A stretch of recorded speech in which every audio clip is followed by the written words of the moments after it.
When people die, they just go away. If there's any place a soul would go, it's in your memories.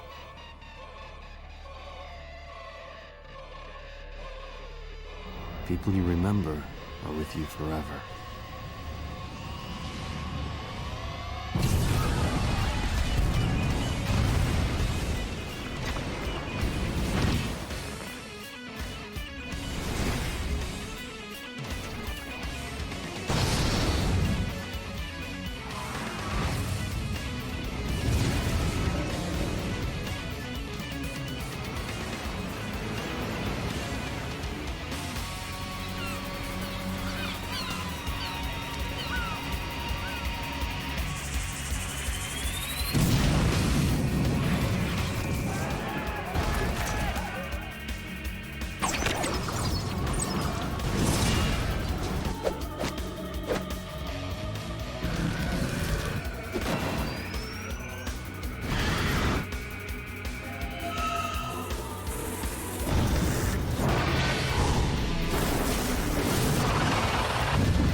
No use for the past.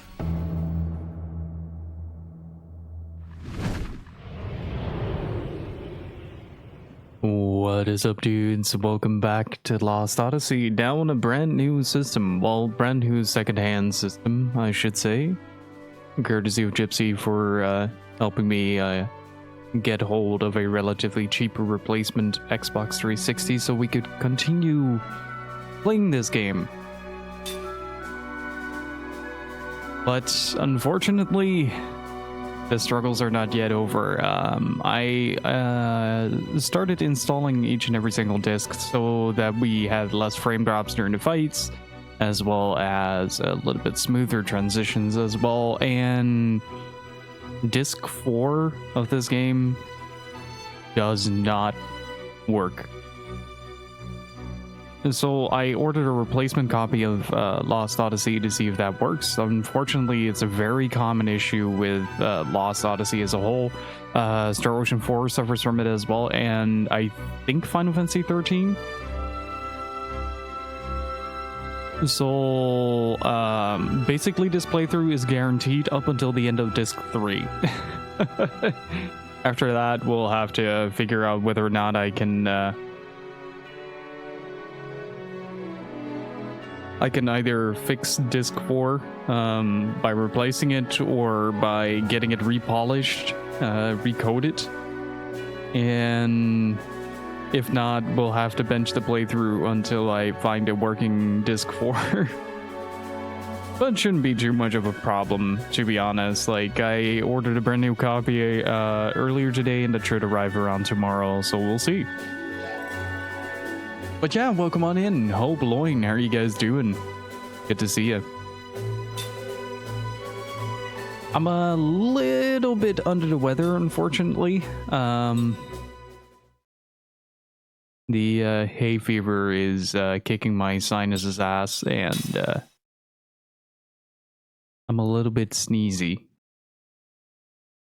Also, this 360 does something, I don't know if you notice it on stream, but the screen is mildly flickering whenever the processor is engaged. And I'm still trying to figure out what it is exactly, but on the blacks on the screen, if they're like flat black panels on the screen will flicker. I'm aware of that. Don't know what causes it. But it's a new system, it doesn't spit out the discs, so I'm already a lot happier than I was last stream. Sometimes you get to a playthrough where just everything possible goes wrong. Accidentally hunted all night and my allergies are bugging me. Yeah, allergies are kicking my ass as well. I was up until way too late just researching more about spy fiction. The more I start to research that game, the more excited I am to continue working on the video, though. So it's doing its job. So we arrived in the town where Kaim and Sarah lived with Lirim, the mother of Cook and Mac. And we're basically now visiting an old witch that has taken up residence within Kaim's old house. That the village, because Kaim saved the village repaid them by keeping the house in order until the evil witch took refuge in it. Why are you looking at this? Is there something next to it? Huh. And yeah, the Star Ocean 4 is notorious on the 360 that it basically kills the game at the fourth disc. I think it's just a general problem that a lot of Xbox 360 games have with multiple discs. It's also a thing that I don't know if like an Xbox One would fix, but I was kind of debating whether or not I was going to get an Xbox One X instead of a 360, but because I want to play Magna Carta in the future, I figured spending a little bit less, and by a little bit less I mean a substantial amount less, on a just a pure replacement system would already go a long way. But you can see that this screen is mildly flickering when dark panels pop up. Alright, that was locked. Wait, we did get oh. Damn it, Kaim. We did get a piece of the mirror to go in there, I guess?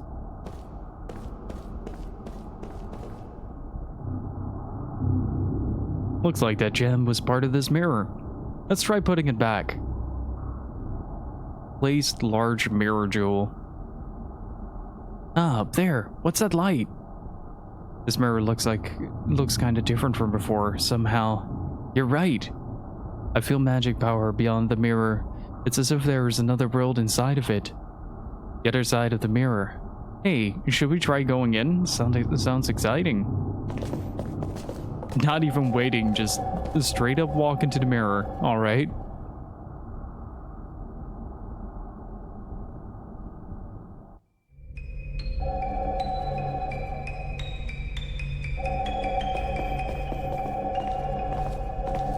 Ooh, this is a different house. Well, this is nicer than I expected. Looks like the same room as before, but it almost seems like someone was living here until just a moment ago. It's as if the clock has been turned back for this room alone. I wonder if this is some kind of past world created within the mind of the sorceress. That is a stretch. Which means that we stumbled into it when we went through the mirror. What is it? The mirror. The light from the mirror is gone. Are you serious? So that means we can't go back? Now what are we gonna do? Calm down, you guys, especially you, Jensen. The sorceress shows up at the village every once in a while, doesn't she? And so there must be some way back to the regular world. Surely we can find it somewhere within this mansion. I love the music, it's so suspenseful. Wait a minute. Is this like, can I potentially like move this? I would love to be able to move this, because if I am not mistaken, we're dealing with parallels here, so the two worlds are linked with one another. Ooh, new enemies. Ageless one. Okay. A type magical. I think we stumbled upon a Otaku paradise with all that manga.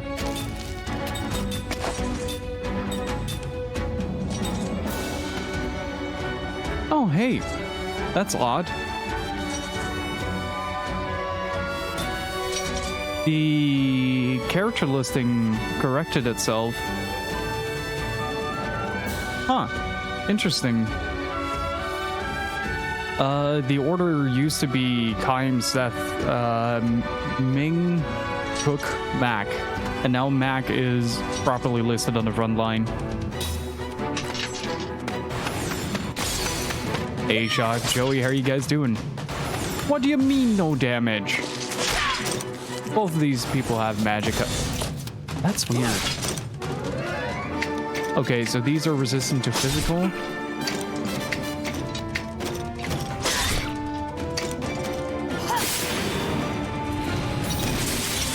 There we go. Doing good. That's great to hear. Hey, Joey, do you want a copy of Shadow of Memories?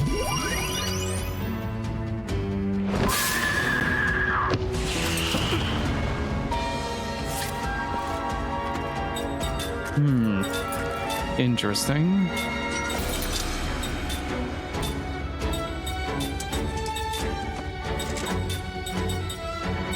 Would shadow work on these guys? Let's see. Because I'd definitely be interested. Gypsy got one in at work, but I'll ask her to bring it along. Give me a second.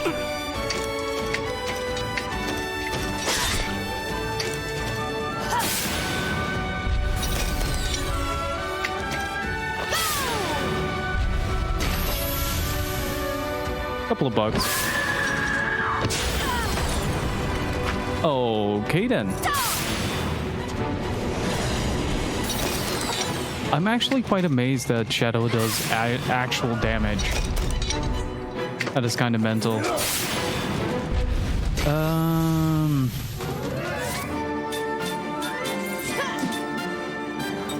Yeah, we'll let Mac heal himself here. Healing her. See? Normally Mac would be at the bottom of the list here, but now he is corrected somehow. Might be because I reset the system. Well, I'm on a whole new system, so you guys can't believe can't imagine the relief I felt when I put in the disc and it didn't immediately spit it out. Okay.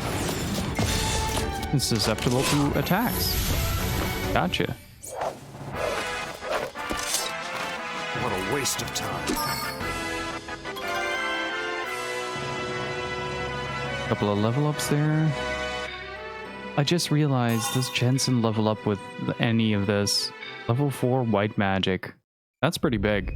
Do we get an AoE heal from level 4 white magic, though? Ooh. Cure Petrify. Okay, so we have level 3 full, but yeah, Jensen seems to level along, but slower. Hope, do party members out of combat get experience in this? Or do you have to level them alongside? Ah, it's showing a memory. There it is again. It went into the mirror. Maybe it's trying to guide us somewhere. Joey, can you check something for me if you have the 360 hooked up? Can you check if your 4th disc works? Because I might steal that from you if... Oh, that looks weird. He's sort of like the transitional area of that is like right behind the mirror. But if you walk into it, it takes a while to transition. Another corridor? Sheesh. Here's me getting all worked up over nothing. We've probably gone to the other side. The windows and doors are all on the opposite side from before. It's all been well maintained. The mansion couldn't be very old in this world. Man, what I wouldn't give for a mansion like this. Just roaming hallways, playing Castlevania music. I'd get an organ. I'd definitely get an organ.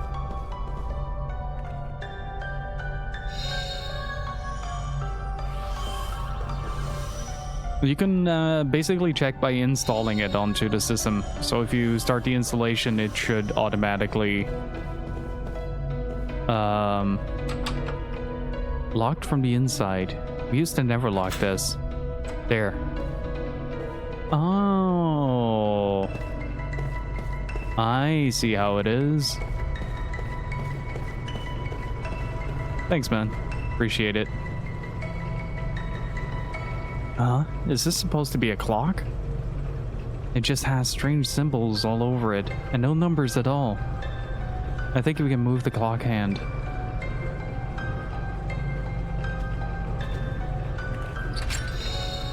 Basement theme from Mario. Wanna repeat?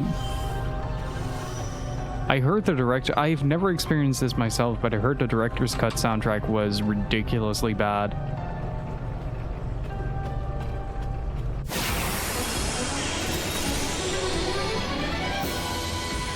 Let's get him!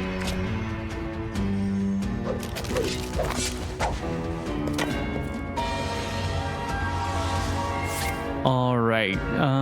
The spellbooks are a huge problem, so I'm gonna immediately just go for the juggler against the soul armor.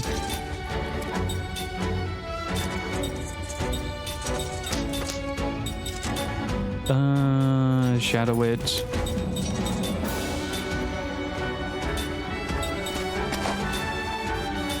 If you go to YouTube and type clowns farting in the basement, it pulls a song up from it. Oh man.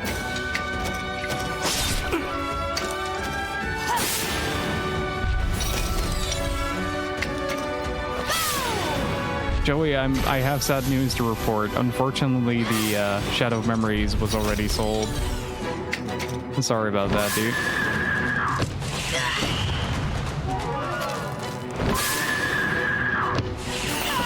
What gives them immunity to fire? Hey, Wexford, how's it going?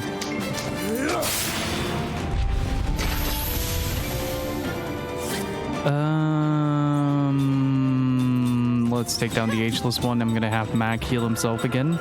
He's quite vulnerable against magic, so I wonder why the other ones get 0 damage on that.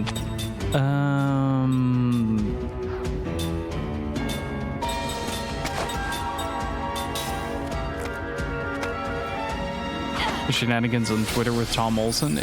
Was it confirmed to be nitrite? Because it does seem like a very nitrite thing to do. Oh, I was scratching my shoulder.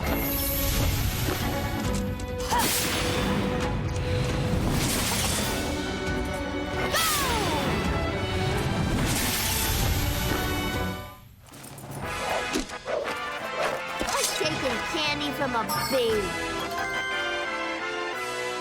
Like, it doesn't really surprise me that it's, if it actually is nitroid.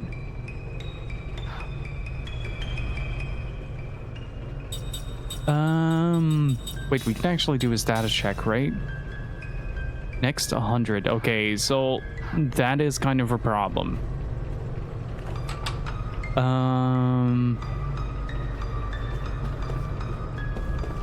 Mildly problematic to say the whoop.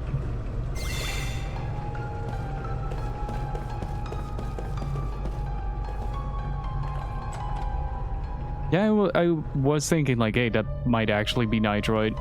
The way he analyzes it is pretty funny. Oh, wait, I think I know what the way forward is.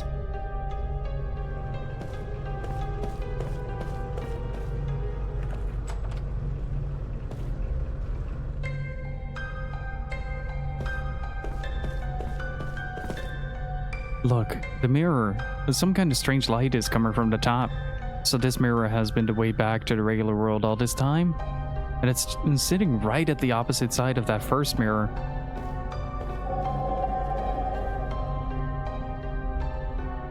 Oh, you get pretty used to the flickering. It's kind of like seeing a de-interlace screen, so it's not really too bad. I get pretty used to it. Oh, what kind of rings can we make, actually?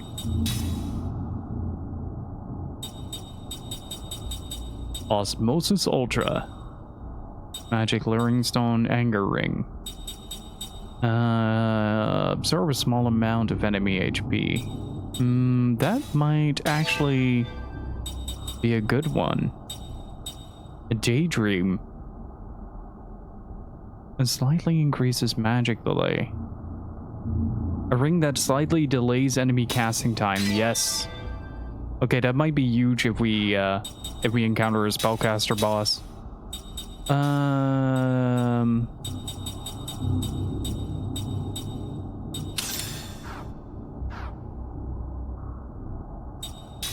Let's see, how's everybody doing in terms of skills? I am not up to date with it. Link skill. Oh, interesting. That is actually really interesting.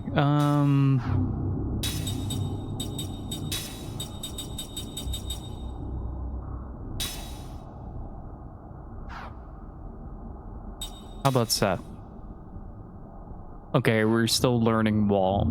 So a character has to be in a party in order for you to make the most out of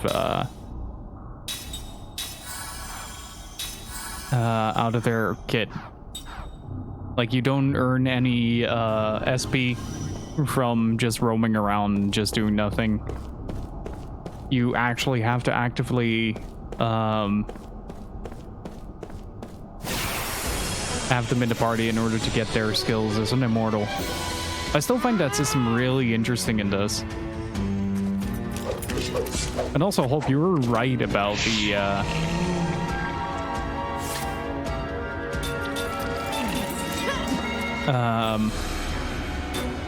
actually, let's check if Mac can just attack. You were right about the screen tearing and such just being a lot easier to deal with. Wait, that's a 2A. Okay, yeah. Now I can deal with that for the amount that I get for it. What do we have on White Magic 4? That is Shine Kellalon. Oh, that is confusing. Like, most of the heal stuff... Oh, no, wait. That was just coincidence with Zephyr, because Cure Poison is there. Cure Paralysis as well. Zephyr is level 1, right?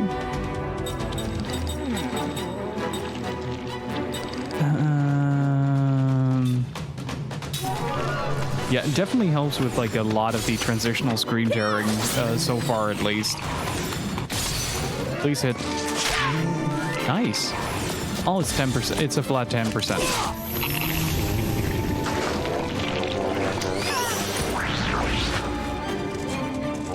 Uh-oh. Wait, does she still have the Medusa accessory? Well, that would help. Terror doesn't work on casters. Well, it works on casters, but it doesn't do anything for casters, since Terror is basically... like, you have a chance that your attack will fail. Hang on. I'm not hearing it at all. Before this was a boat engine just going haywire.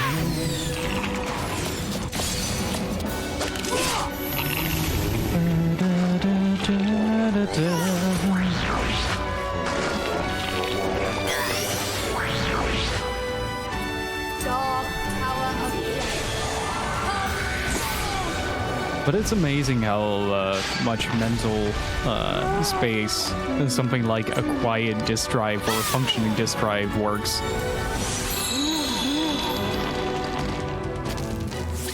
Like, it just makes streaming 360 games so much easier to do.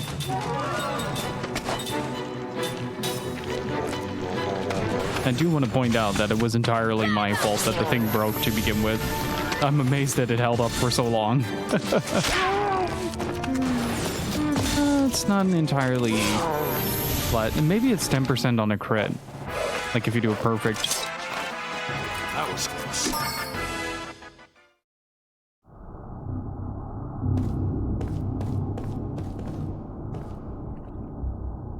Yeah, it took a huge tumble off a... Oh, we got Fragment C. Hang on. Nestled within the sadness. That's all I can read. The rest is too blurred to make out. When it was moving, I had it sit on top of a cabinet alongside a PlayStation 2 and the PlayStation 3, and I messed up and I let the console fall to the floor while it was still attached to the TV. What the hell?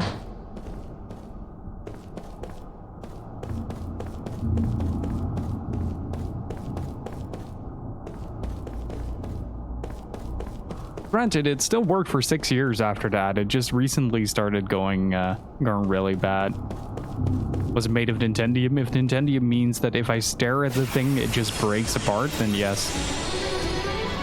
Yes, it was. Looks like we got a good chance.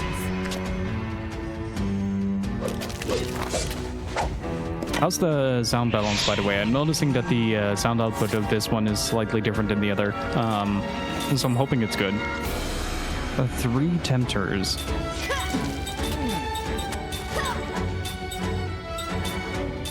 I'm really enjoying this game so far. I have to say, like, the way the system is set up prevents you from kind of excessively overleveling. So you always have to sort of think and strategize around an entire situation. And bosses will always be difficult until you figure out what the hell to do. Yeah, that doesn't work. Why would you target him? Oh, he's next in line, on the list. That is a waste.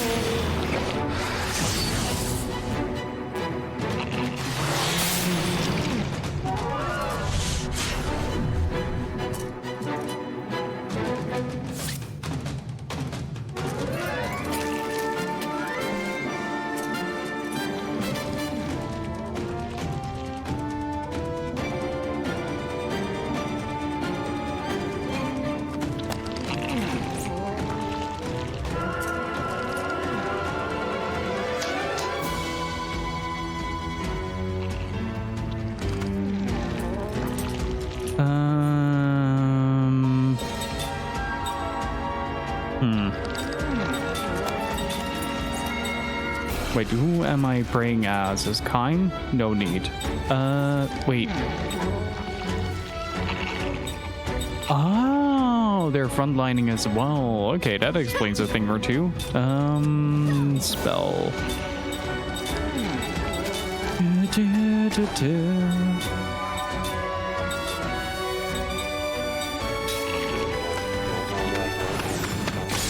And I like these kind of systems where you have to pay attention to battle.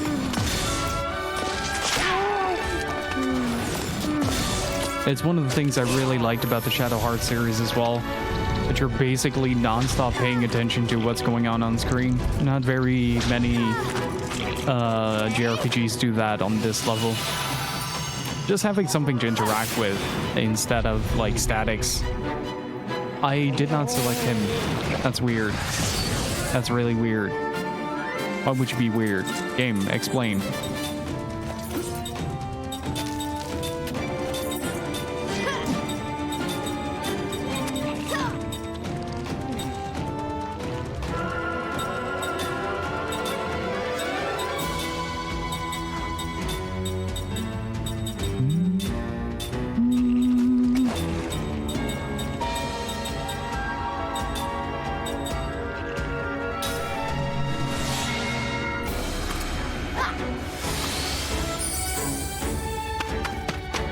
Like, if I don't do anything, I don't get my boost, and I do want my boost. And so that's where the ring system comes into play. You can toy around a little bit with the construction of that. It's pretty good, actually.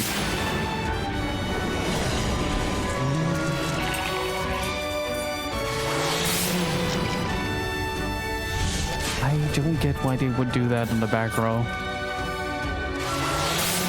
What compels them? Especially this. This doesn't work.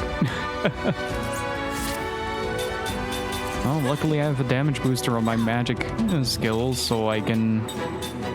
But you have spirit magic. Why would I go for shine? Booping compels them? That is a compelling reason, yeah. I wholeheartedly agree.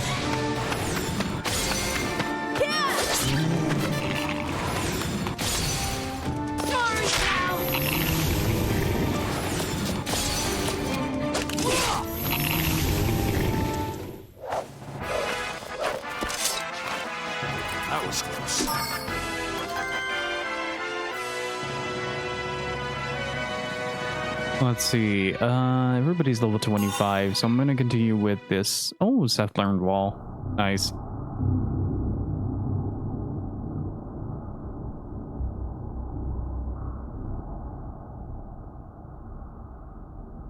So, over the course of my days off from streaming, I've been working on the spy fiction video, and I can safely say this is probably going to be the longest video I've ever made. Like, the script is already a little bit longer than Klonoa's, and I haven't even gotten started yet. Like, it's one of those projects where at some point I had like an idea of what I wanted to do, and I just started to become so invested in another part of that idea that I started expanding on it. Let's see. Mental stability reduces interference with magic casting speed caused by enemy attacks. Ooh, that is actually really good. That is actually... Wait, does Ming have that? What do you have left? Angel Heart, anti-paralysis. Let's just set that up for the giggles.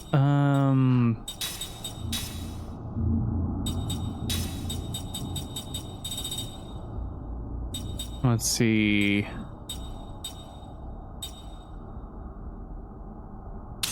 Let's give the queen cat ears.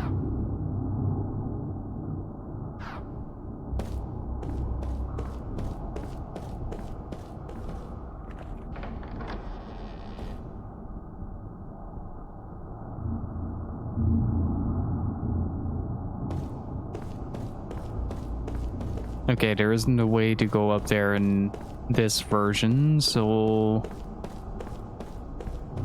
I'll have to figure something out.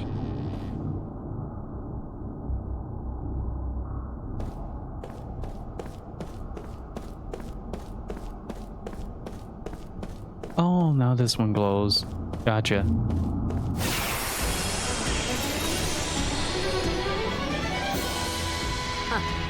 Let your guard down, eh?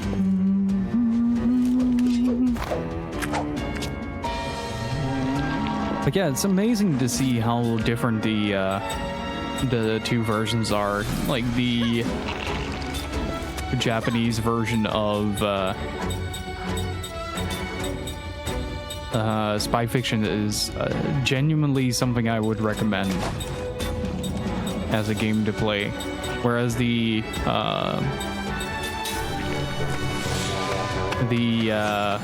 NTSC version and the PAL version are much more compromised in how they are approached. Yeah, I'll just post whatever major thing I'll find, and I'll do a comparison video after the main video releases. Just do like simple scene by scenes.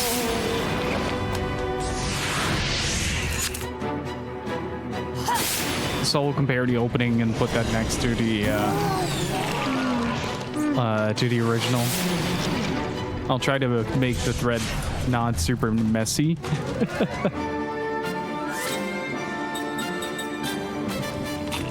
But yeah, it's been a lot of fun working on it as well. It's not something that I expected to enjoy this much, because there are some points in the game that are genuinely frustrating to repeat. Like the Lysander fight, it's just not good.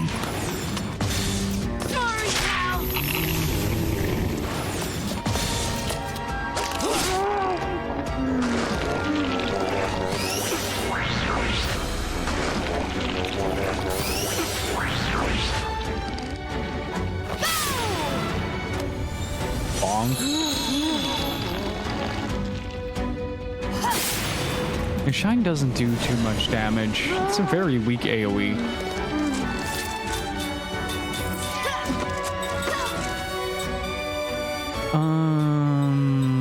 Let's just try heal on Kime.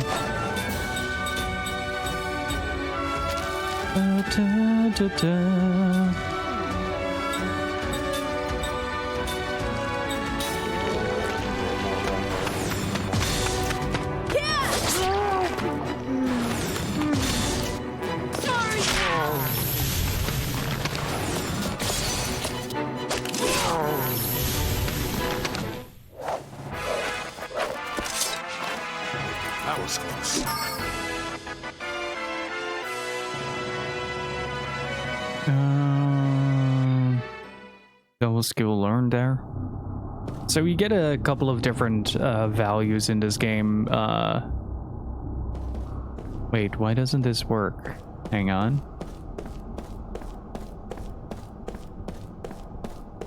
I probably need to change things in both areas in order to get what I need. Okay.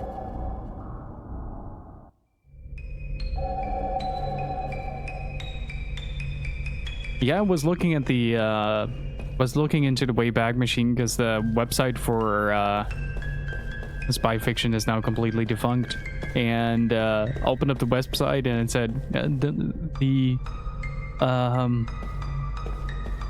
this element is no longer supported by Adobe Flash or something like that. No, it's just like, oh man. Oh man. What is this? I can't do anything with that.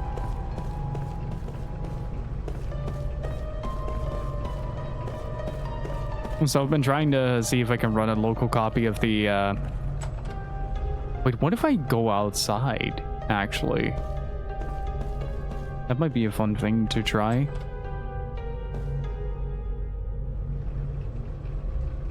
Like, I don't mind running it locally, but I am not trying to brute force Flash into something. Like, he grabs his chest as if he's scared. That's a neat little detail.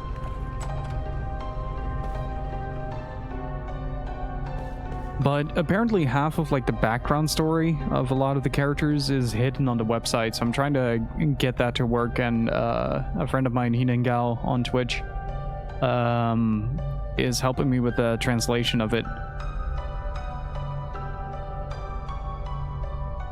And so right now we're primarily looking to see if there are any major discrepancies between the spoken dub and the subtitles. Like, one of the things, for instance, that the English version doesn't portray at all is the usage of the term Langley, which is synonymous for the CIA. So you're constantly wondering, why the hell would Langley? Who is the Langley? This Langley person that is trying to bomb this place?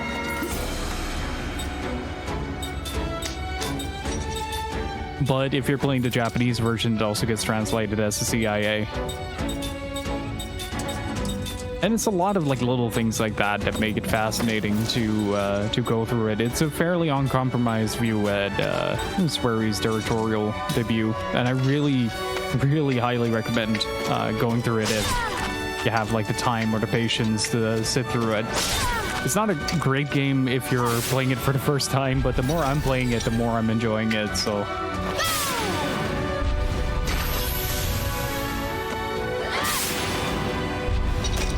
You might too. Completely dissecting a spy fiction. The game does it for me. But it's not gonna be 2 hours. That's a bit too much. Hazel did a 2-hour video on Elven Lied recently, though. That was a lot of fun to read through, or to sit through. Quite enjoyed that video. Also, Mac is dead. Let's see.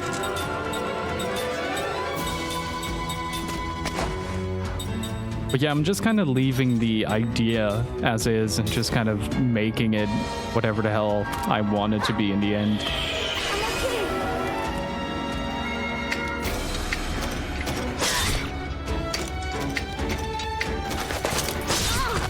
I love how Max steps aside for a second to let his sister get hit in the face. That is brilliant.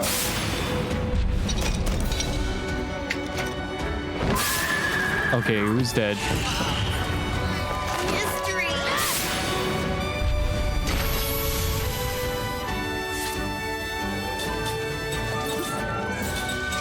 That was bound to happen.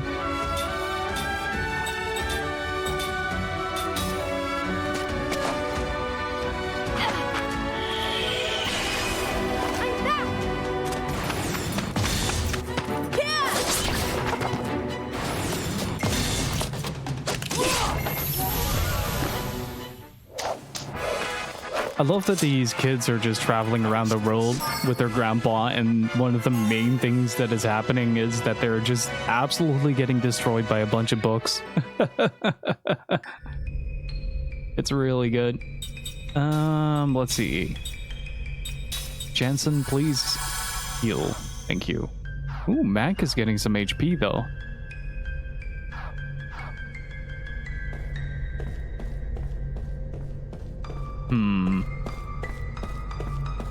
Wait, what if I... No, that doesn't work either. Looks like we got a good chance.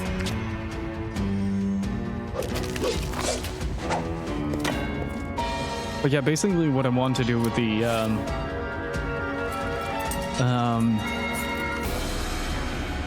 video is not like, how do I say this? It's not necessarily like make a which is better version, but just do like a little bit of dramaturgy to dissect the two games and sort of ask the question, okay, what happened here? I tried asking Swery on Twitter, but unfortunately he just liked the comment and left it at that, which I'm still pretty upset about. I really wanted an answer to that question, damn it.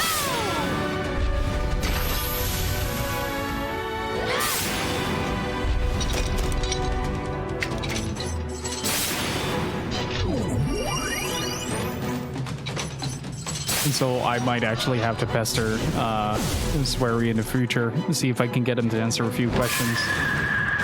Luckily, he's a pretty chill dude, so usually wouldn't be that much of a problem. Depending on probably how busy he is. Let's start attacking the book.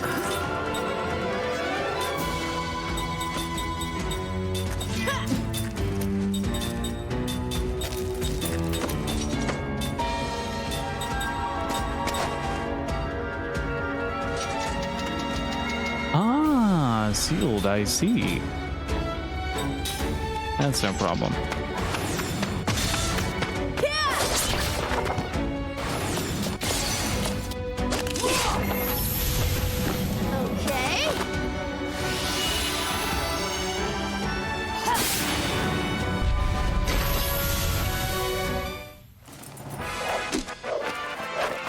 Okay. It appears I've still got a lot to learn.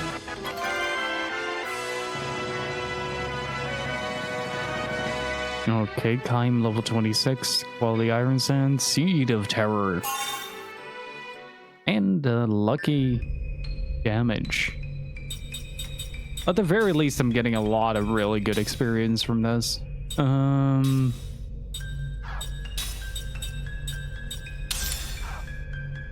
Always a good idea to have that on board. Let's see. Okay, mental stability is almost up. And that is learned. Let's give him counter, actually. That's not a bad idea. But considering where I am, probably a good idea to make sure that everybody's mana is some semblance of topped off.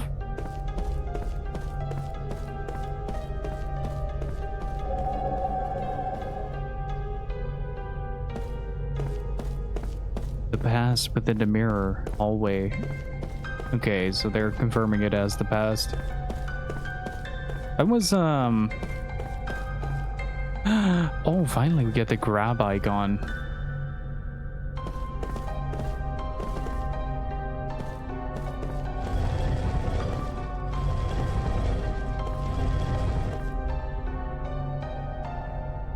I don't remember that skill at all. It comes with the cat ears. If you have the cat ears available, you can get the lucky magic damage, which already has triggered quite a few times on Kaim and Seth, now that I think about it.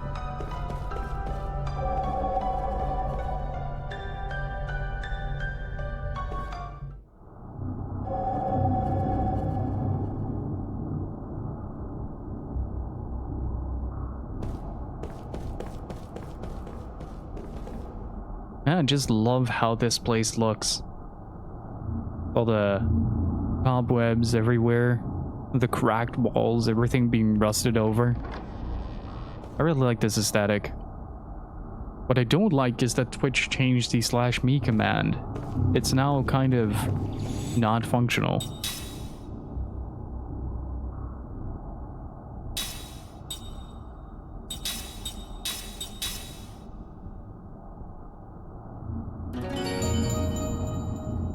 Like, you can sort of distinct it between chat, but if it moves too fast, it's gonna be impossible to read. Like, say you have 100 people talking at once. Ah!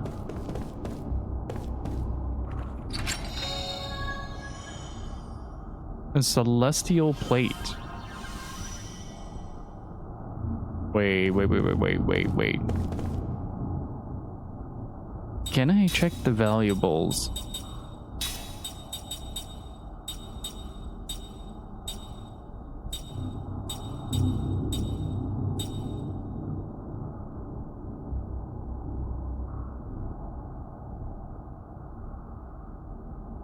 With the celestial sphere in it. Do we have to... I think we have to go back. Then use it in a hallway.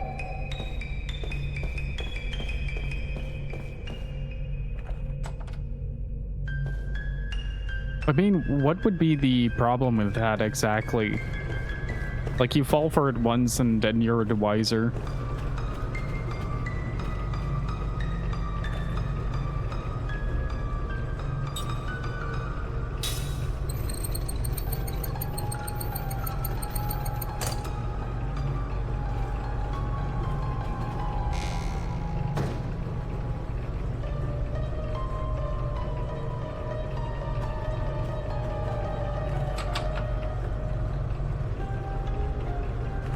That was the reasoning because it was being abused. Sometimes, man, I'm not quite sure what the demographic is of this website anymore.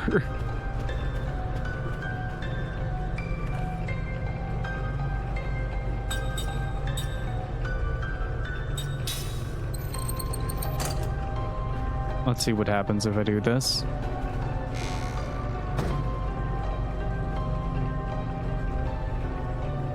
Nothing. Okay.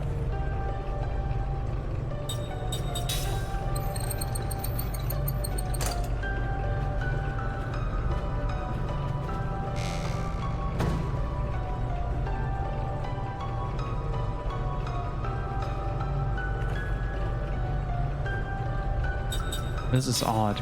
I don't feel any feedback from this.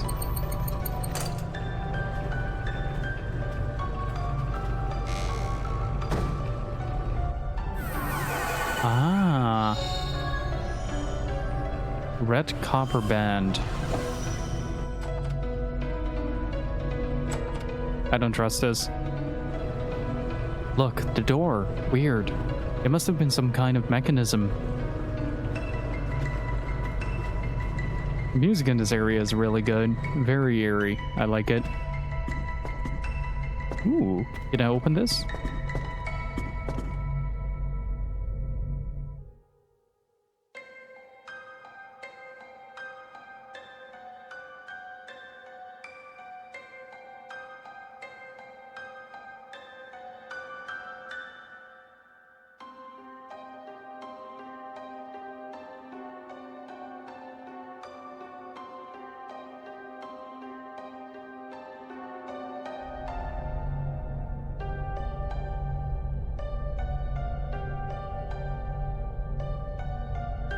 So that is a picture of Anna.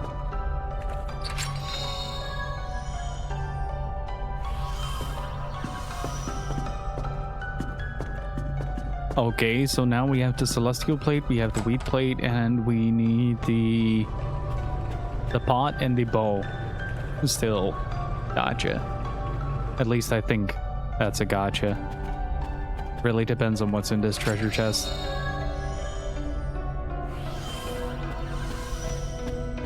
Some medicine for the soul, I'll take it.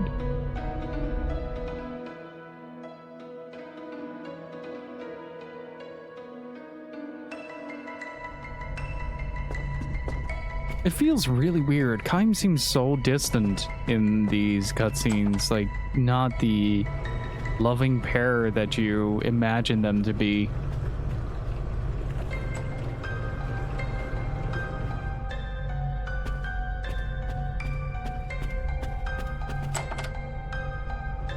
Oh wait, the wheat plate might allow me to go in there. Like it might be some kind of seal to act against the magic barrier that's up. Boom, boom, boom.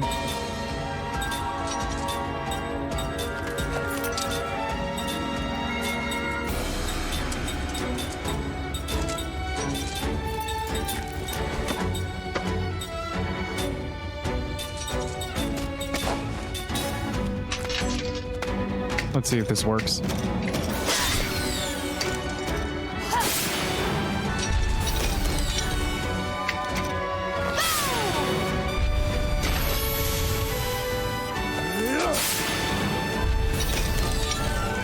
Did you guys see the state of play yesterday with Ratchet and Clank?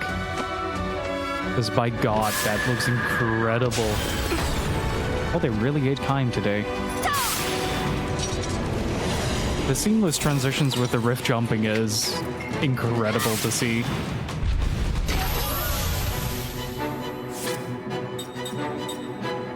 Can only describe that as a very next-gen move.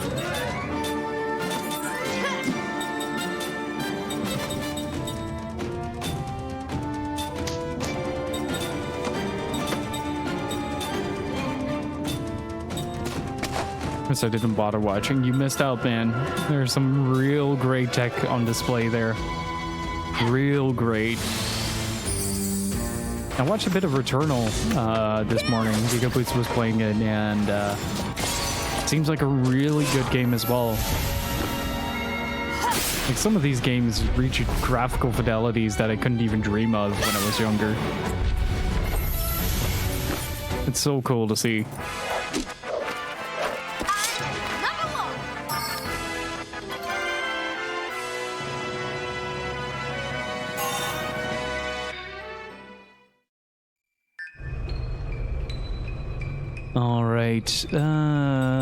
That was who learned mental stability?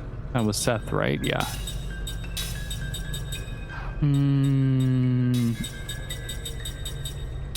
I might as well start going down the list again. And then... Wait, it doesn't? Where do we use the plates then? Huh. Maybe in the past?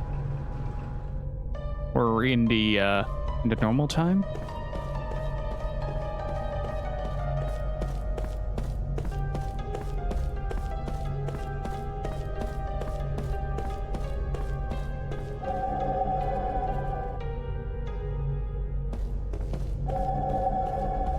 Okay, so not there.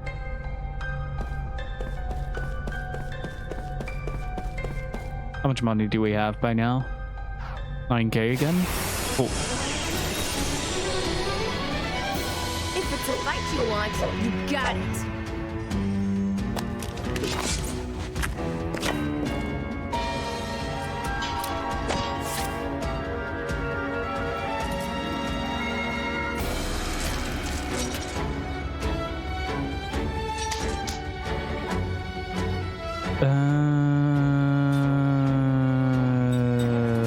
Shit, I forgot to heal. That shouldn't be too much of a problem, though. Let's see. What have we used him to start healing everybody up? I think Seth is the only one within certain death range right now. Mac can take a single hit.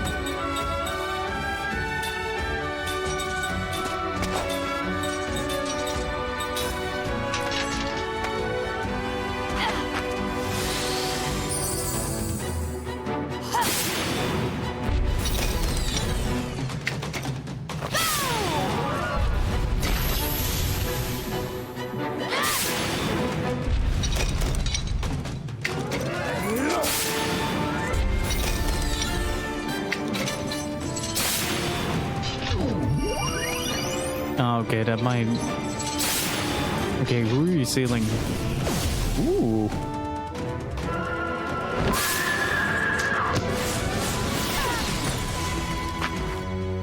Jesus. 700 damage. That is so much damage.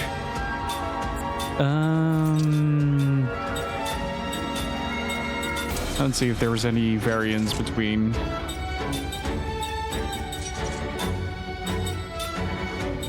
Gotta try to keep him alive at the very least. And ground. I haven't tried that one yet. And another aqua. Why not? Heal up, kid.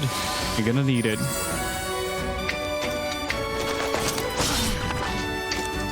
I do appreciate how, for how simplified the statistics in this game are. There is a definite level of intricacy to the way that the game plays itself. Like, the difficulty doesn't lie with the equipment that you're having on you, but rather with the That seemed like a needless battle. with the way you approach battle. Like, you can't really cut and dry your way through the game like you would with a lot of other games. Like, you can't just go like, I'm gonna attack this and call it a day. Like, you have to take into the guard control into account and all that. Did I leave a vase unprobed? I don't think so.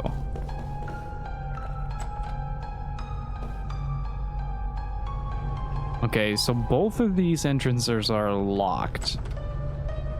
But what do I need to do with the valuables? That's what I'm wondering. Oh no! I had an encounter on a transition. Oh no. This could possibly be very bad. Okay, 3 soldiers, I can take that. Let's go with a little bit of variation in spell animations. It doesn't really matter. They don't have like any particular elemental weakness. But just for funsies, hit them with everything we got. Become the avatar. Master of the 4 elements. The certain attacks do seem to have a larger offensive property to them than most.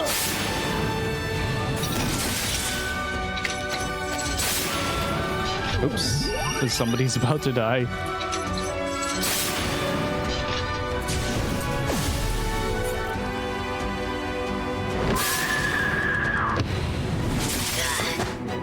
Oh, no.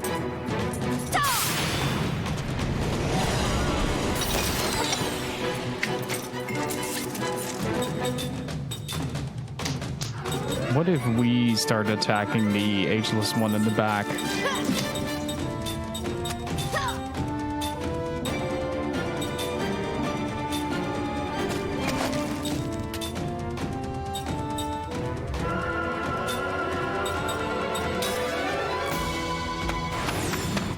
I want to see what happens. It's not barriered. That's very interesting.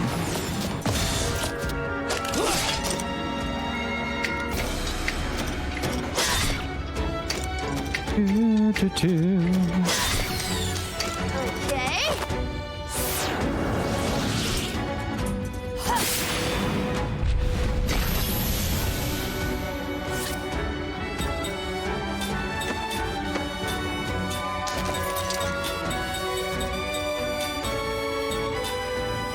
Let's get the little Mac back on track.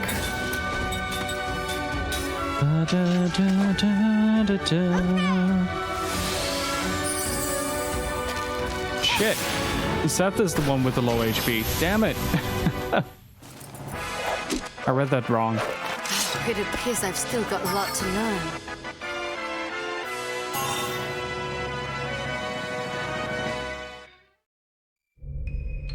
I wonder if counter would even work in this situation. Oh, okay, it just cancels out the transition. Got it.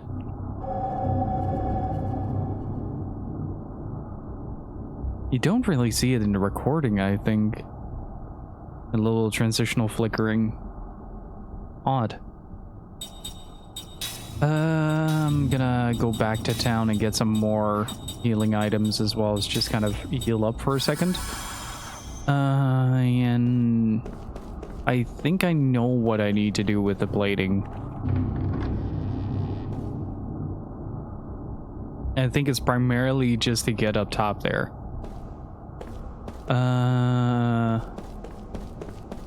Oh, the barrier isn't up here.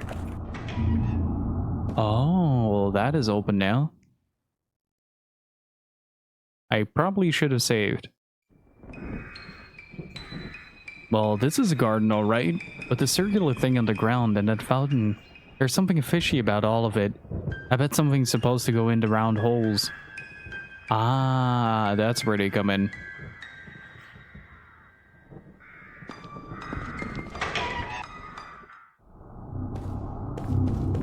And so I wonder if that puzzle is based on the positioning according to the pot.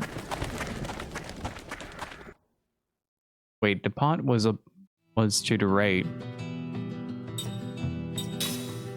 Oh, whoops. That is not the correct place. I love this theme as well. It's up until like the halfway point, it just sounds like I'm playing Wild Arms, which is great. We should definitely play Wild Arms 2 in the near future.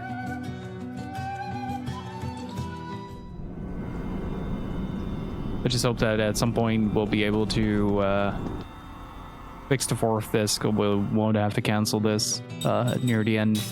I'm gonna try to get my hands on a working fourth disc though.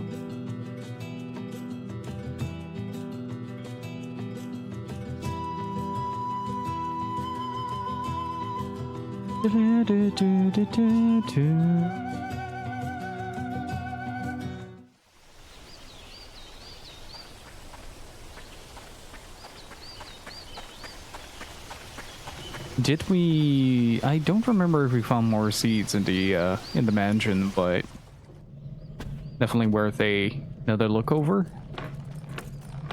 Let's see if I can get something really good out of this.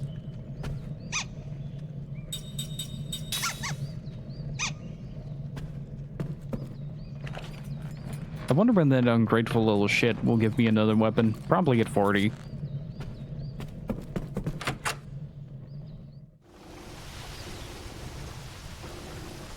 For some reason, if you travel from area to area in this game, it heals you up. I don't know if that is on purpose or not, but if you leave an area completely into the road map, it's probably to kind of indicate that you've traveled. And kind of rested along the way, did a little bit of a long rest.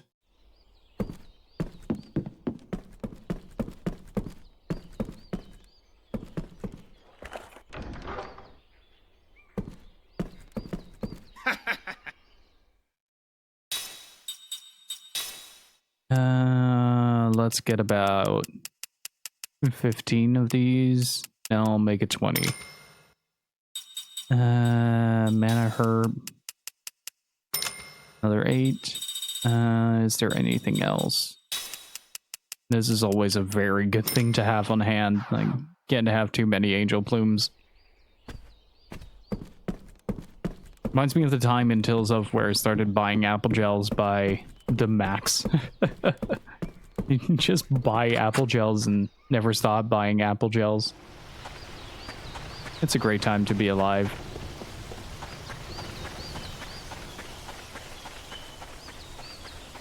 So as it turns out, by the way, the collector's edition for Tales of Arise is completely sold out in Europe. And so I feel less bad now.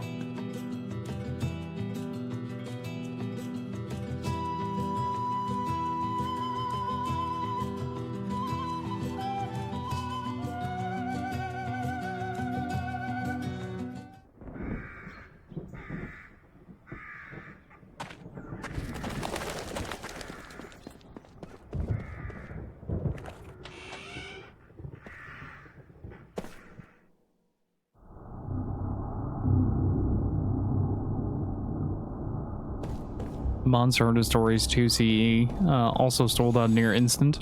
That one I can imagine. Like, the popularity of Monster Hunter is skyrocketing at the moment, and the The Switch is simply much more accessible than the 3DS at this point, so that one kind of makes sense.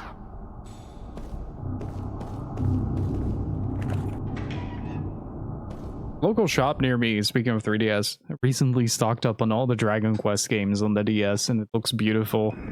You can just see a row of Dragon Quests. It's pretty great. Let's...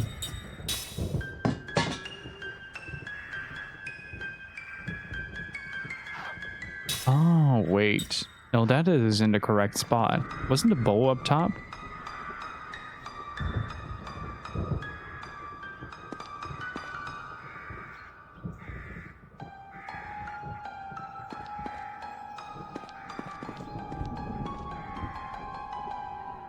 And the celestial plate should be here.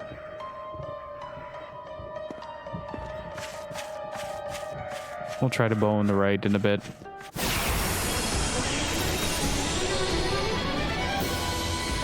Do not underestimate me.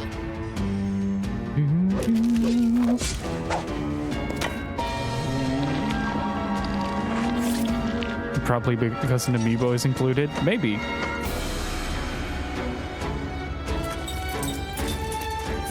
Okay, what are we actually... Oh, now they're blending together. That is a problem. Wait, no, it's not. The ageless ones are in the front line. That's not a problem at all.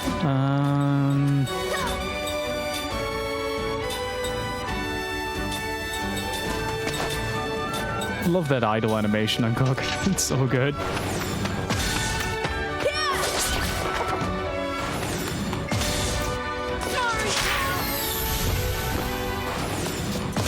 Why would you attack tonight? Oh, that's the risk, I guess.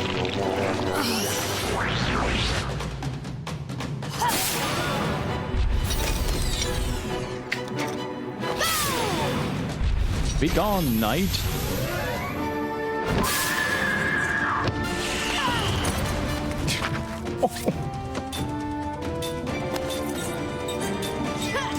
My boy Mac is getting absolutely decimated.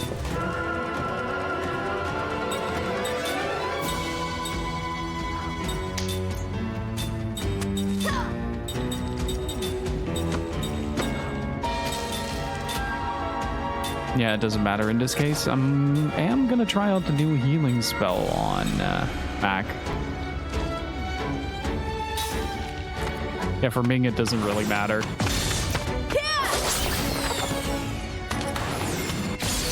Ooh. Nice shot.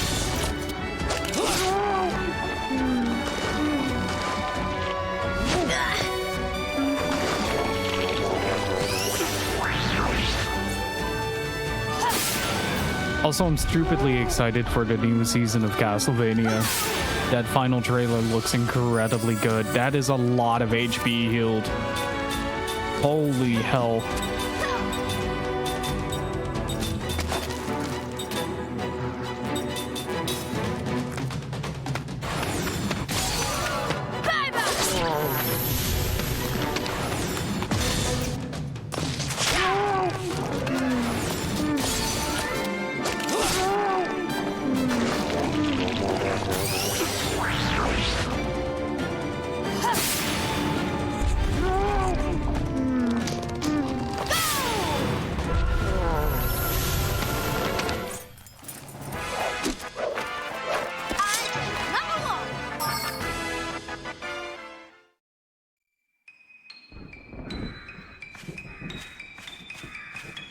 Okay, so we have 2 treasure chests. That statue of the fairy is pretty cool.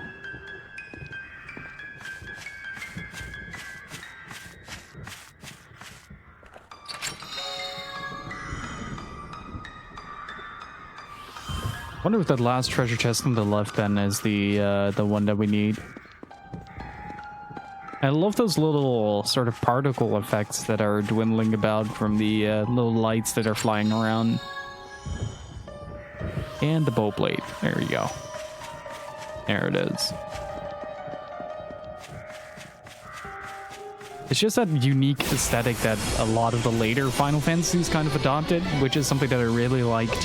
Don't let him get It's sort of like that idea of ethereal floating spirits. It's just something that makes me very happy. Frontline. Gotcha. You, sir, are absolutely fucked.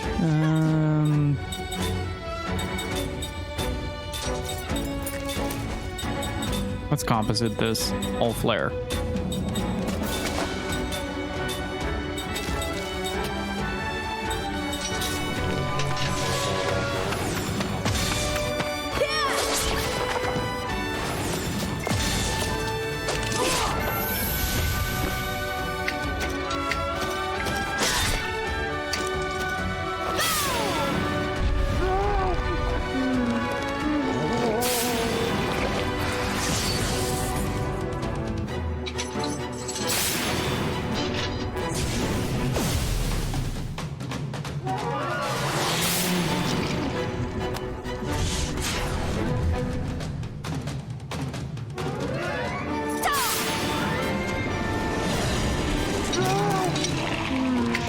What is that status effect?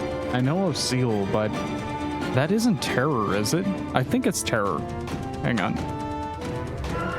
Gotta grab the manual real quick. There was a nice little list of status ailments in here. That is the controls. I am way too early in the manual right now. Yeah, terror. So that means that there is a chance that a physical attack done by him will not reach.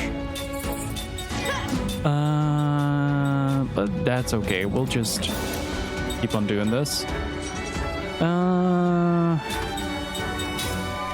Might be a good idea to actually heal Ming in the process.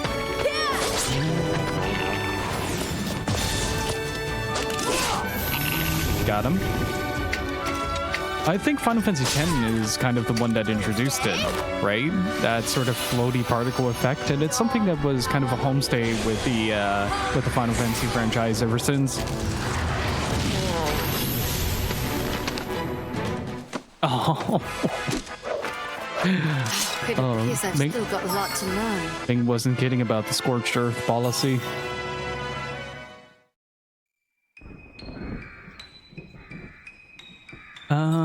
Let's see. It might actually be a very good idea to just completely heal up here. Yeah, it's been sort of like a mainstay effect within the Final Fantasy series, and it's kind of strange that I think Final Fantasy X was also Sakaguchi's departure as a director, right, for the Final Fantasy series, if I'm not mistaken. Let's see, what do we have available? Counter should be up there.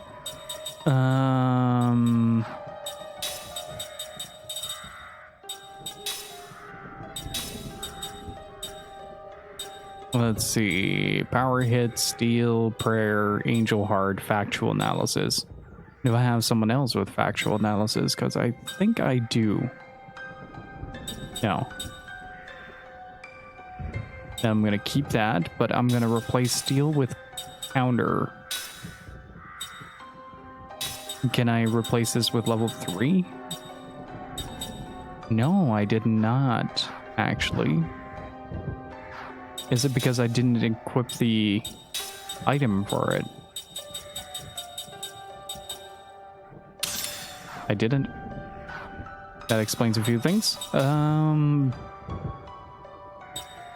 Okay, so you've learned everything that Cook has to offer, so we're going to start with the level 4 spirit magic, and you probably have maxed out a few things as well. Anti-seal is a good thing. Anti-paralysis can go in favor of... I'm going to wait for that. Level 1 composite magic. Who are you learning that from, though? Where are you gonna learn that from?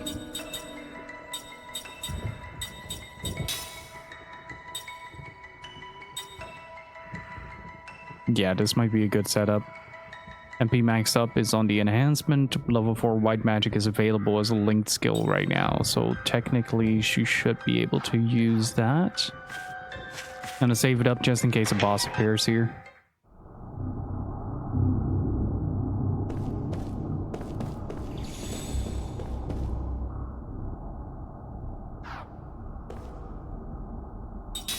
Man, this system runs quiet as heck.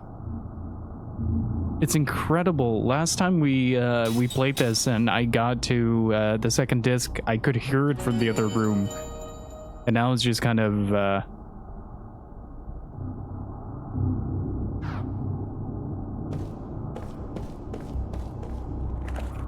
deadly silent.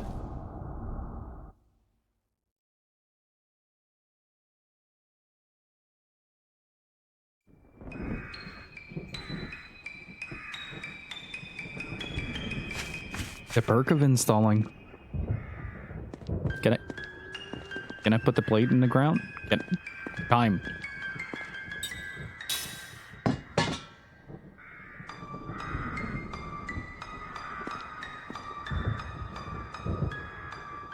It's still not opening. Hey, doesn't this floor remind you of the big clock we saw on the second floor?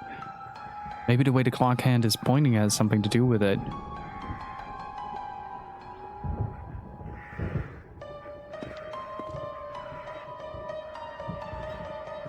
Right, okay, so it is the other way around, gotcha. Give me that.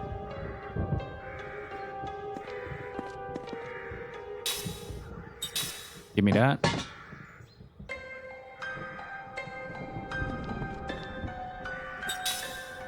And so it is like a little quarter to the right thing, which means that this would be the bow. This would be celestial.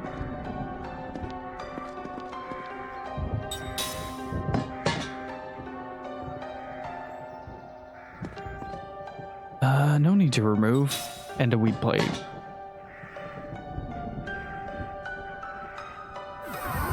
There you go.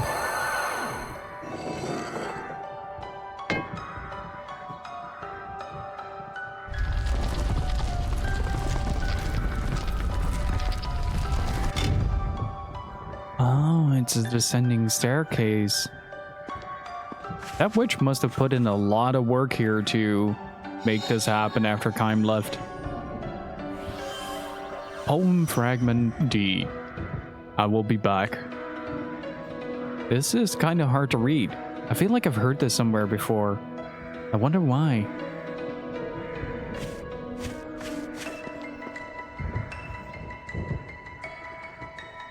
Also, Joey, how was Fatal Frame 2? Oh no. I am one in search of solitude. Why have you invaded my hermitage? If you have nothing to ask, then you should leave immediately. Though you may see my door with your eyes, my quest for solitude ensures it will remain untouched. However, if you still insist on meeting me, you will find a key at your feet. Follow the symbols of light and proceed with order. What the heck? I don't get a single word of that. Where's the old sorceress anyway? Beyond that door, I think. But the stone tablet says we're not allowed to touch it. It says the key is at our feet. Come to think of it, doesn't this design on the floor resemble the giant clock? Maybe the two are related. Yes, and here there was a similar pattern on the floor in the other room as well. Let's try looking into this. By hook or by crook, we've got to see the old sorceress.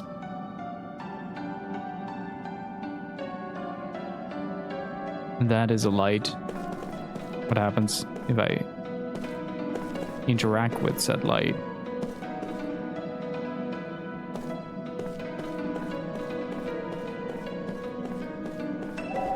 Okay. Mirror 1 leads me over there.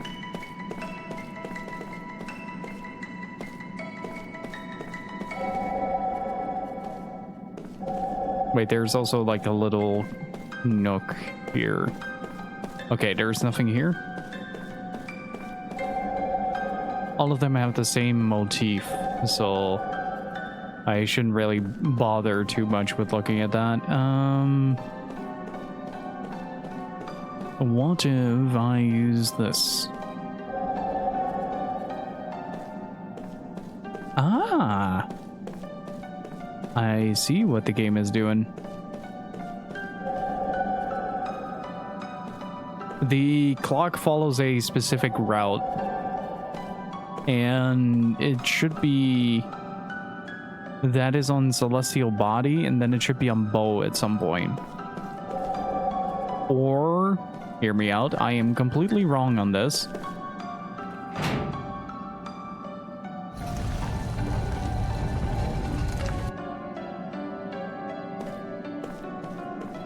Hey, Tactical Assault, how are you doing?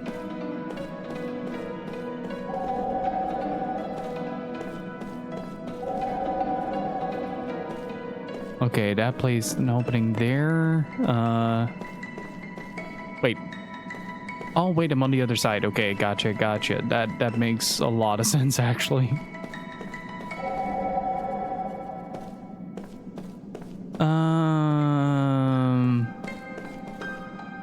Not heard from you in ages, and this reminds me of Final Fantasy X's Cloister Trills. Well, it is based on it's sort of based on the Final Fantasy series, you could say. Yeah, I've been spending most of my time in isolation in my home playing video games and working on videos, so I have my own hermitage to go through. The Goddess Medicine, what does that do? Does that heal all status ailments?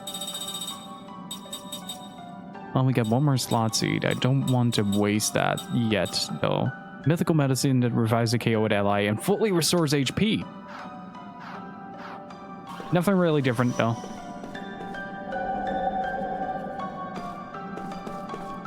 What is this? Is this the last bit of poetry that we're gonna read today? Lost. Obtained. Wait. Let's check the spellbook real quick.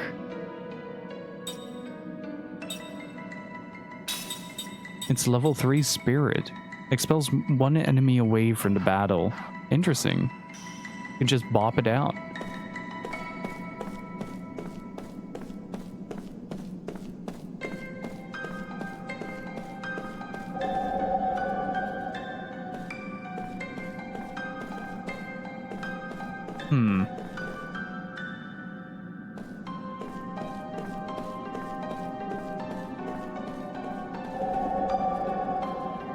So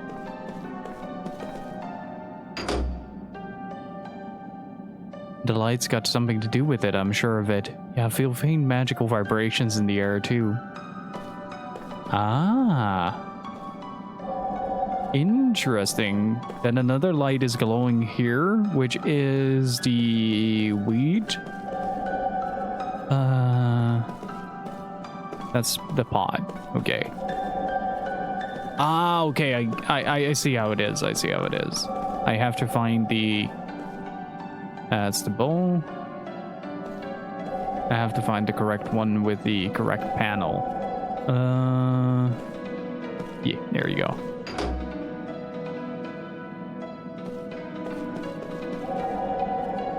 Which one is glowing now? The bowl was over here, I think. And then the last one is the pot. And we'll have to go into that. No, that was the first one, actually. I'm glad this place doesn't have any encounters, though. That would get really rough really quickly. There you go. Oh, why would you do that? You'd have to make a new stone tablet every time you want to up security. You need a mason.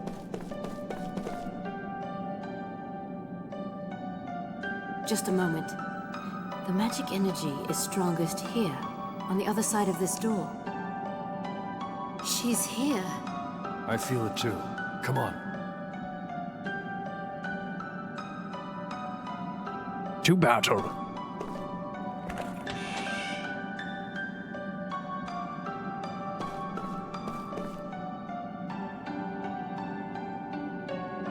Oh, that painting is really eerie.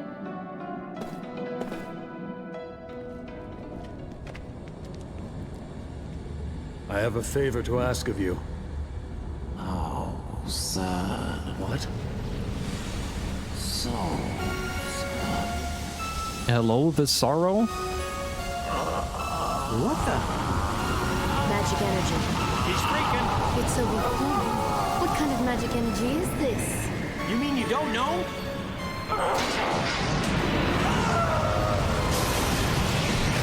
Oh, here it comes!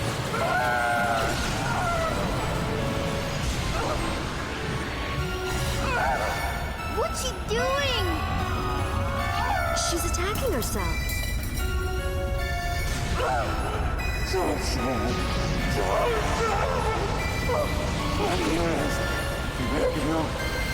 Why is she doing this? She's crazy, that's why. Hey, if she wants to rest, let her. No. She'll die if she continues. If she dies, who will break the seal of the Black Cave? Right, yeah, good point. Stop her! Oh, me? How about that? You heard me. No, I didn't. You heard me. No, I didn't. Oh, Jensen. The body of thought.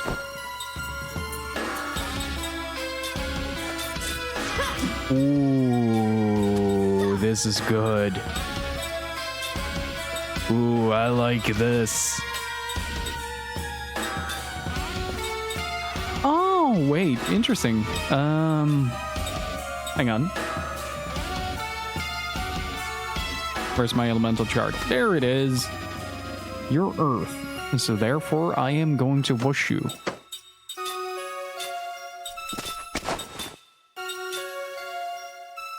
This is awfully Pokemon, this part of the theme.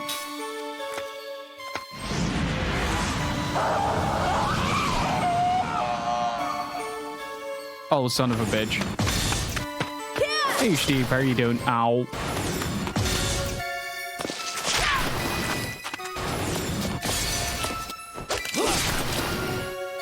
There's some Lavender Town vibes from this.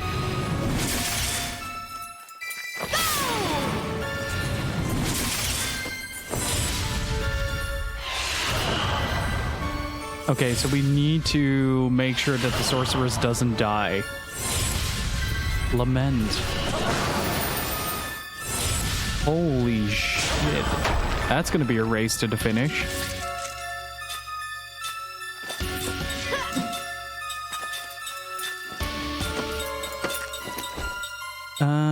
Let's composite it. Let's go all aqua. It's probably gonna jumble up the elements regardless.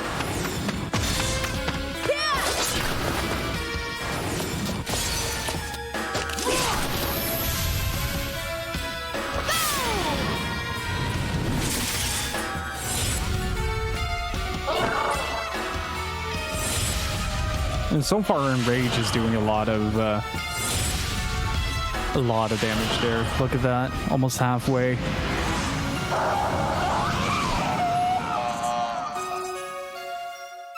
The thematics of the bosses in this game have been incredible, though.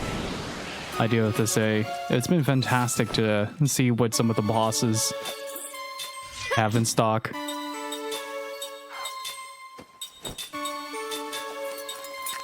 Yeah, let's just continue the all aqua.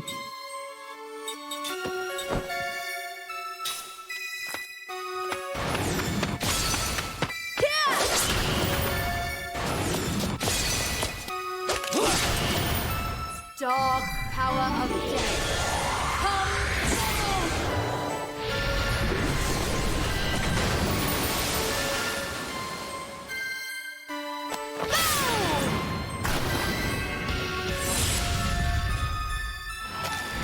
Grudge. Oh, I love the thematics of this game, man. It's so good. Yeah, no, it's gonna be a shuffle. Okay, 2 water, 1 wind.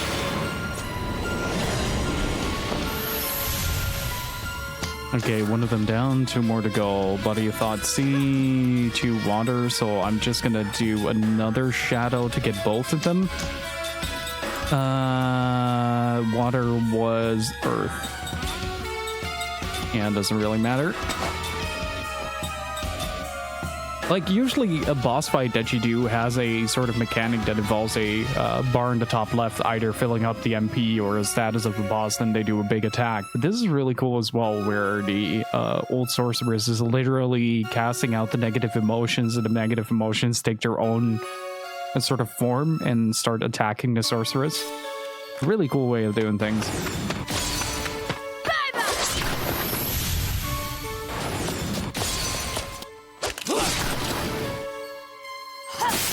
You're grounded.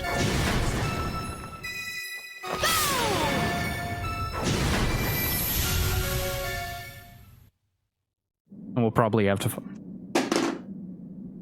How did you fall off there? It's haunted, I swear. Oh! Oh, hello!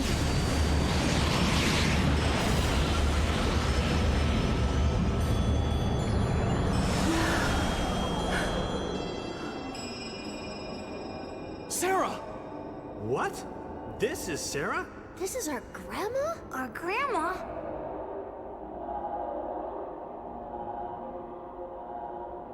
Sarah. He's mad at you, boy. Sarah! Sarah, it's me, Kime! Don't you remember? I couldn't save her. Oh. Sarah!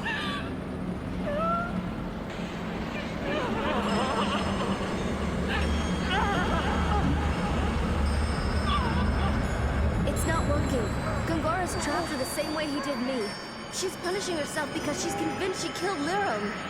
She's put up a strong barrier around herself. We need to do much more to save her. What do I do? How do I save her?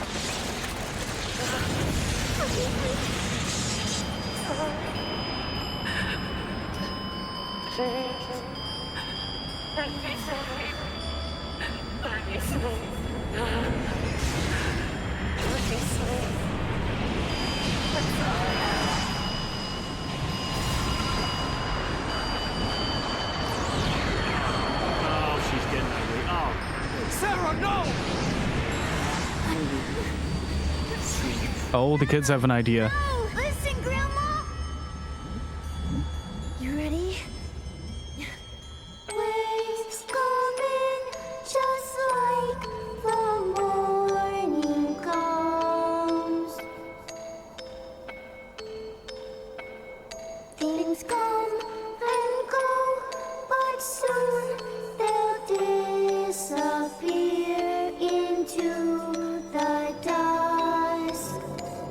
We all collide together and we fall apart.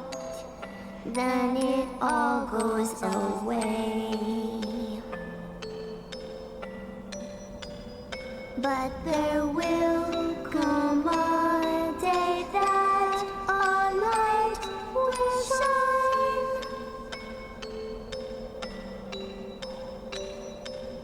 From the darkness and sorrow that we knew, there will be a light that reaches us inside.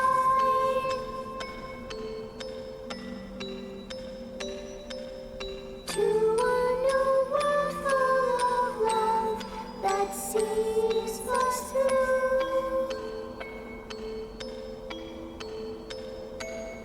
I know it, I feel it, you're heading straight home back to me now. I know it, I feel it, you're heading straight home back to me now.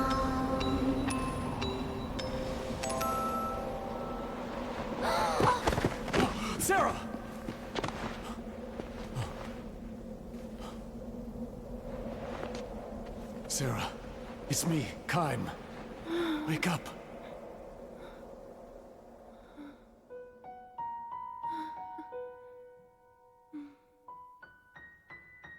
Kaim. Yes, it's me. I think she's going to be all right now. I don't sense any pain or fear in her magic energy. That's good, right? She's back to herself again. Loved you once. And I still love you. You remember? No, my memories are gone. But you, I know you're my husband. I know what we left behind in this house. A journal I kept. I know you were Kaim. The only man I've ever loved. I've been waiting for you. That wasn't in Gongora's plans. What was it?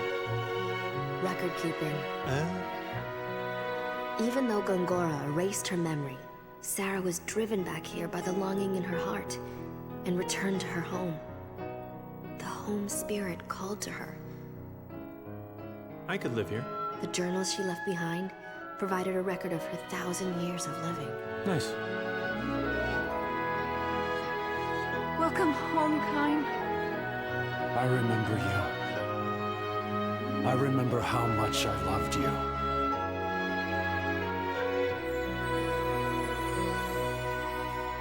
Part of me knew that I loved someone with all of my heart, even though I had no memory of just who it was.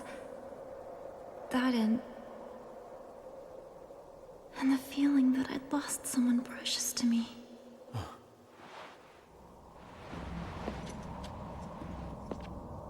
That would be Liram.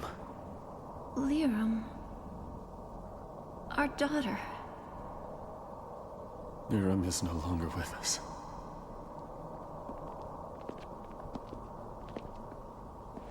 She was our mother. Our mother was always singing us that lullaby. And so, we sang it for you, Grandma. I'm Cook. I'm Mac.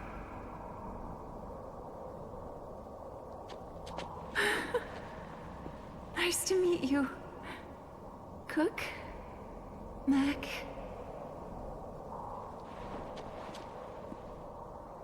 My journal kept me living in the past. Now my life is full once again. Because our daughter has given us these beautiful grandchildren. Everything that happens from now on will make new memories to live in my heart. Don't you think that's wonderful? Uh-huh. Being surrounded by these mementos is what helped me wait for you. Nice picture. Click. Oh yeah. What a woman. Mm-mm. Fine, fine. Good God, game. I didn't think you could get any better than this, but boy, did you prove me wrong. That was beautiful. Just the thematics of everything.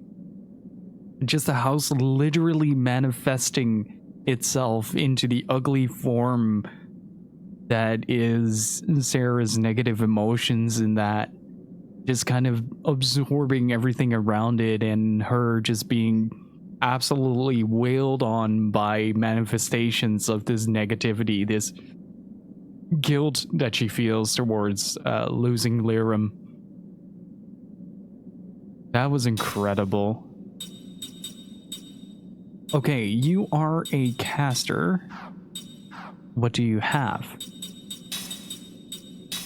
These are very important questions. Level 4 black-white magic. I think that does mean that we have to replace Ming here for a bit. just to kind of see what Sarah can do.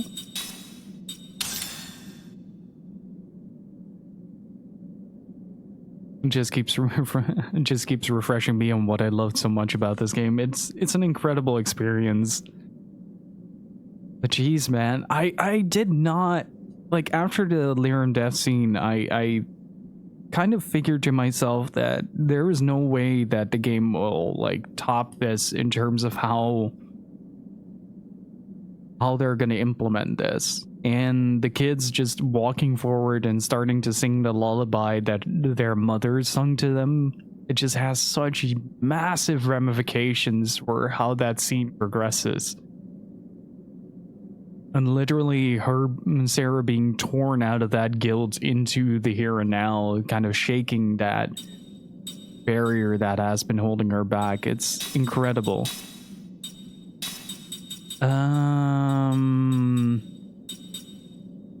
Hey, Red Pink, how are you doing? Let's see. What do we start with? We have level 4 black and white magic, so that takes a backseat to... What are we gonna take? Oh, of course, we can teach her composite magic. It's been a while indeed. How are you doing? And so, Cook is in the party. We already have that. We don't have spirit magic. I'm doing great. This game is phenomenal, man. I'm gonna be very sad once we reach the 4th disc and I'm gonna be unable to repair it, though. I'm gonna be very sad if that happens.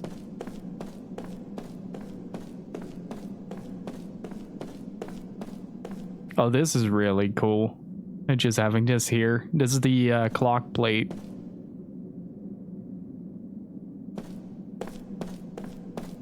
Taken from the 2nd floor.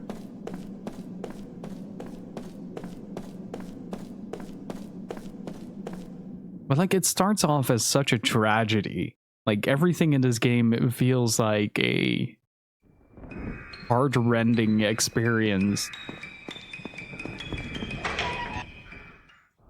Like, look at this state of this mansion right now.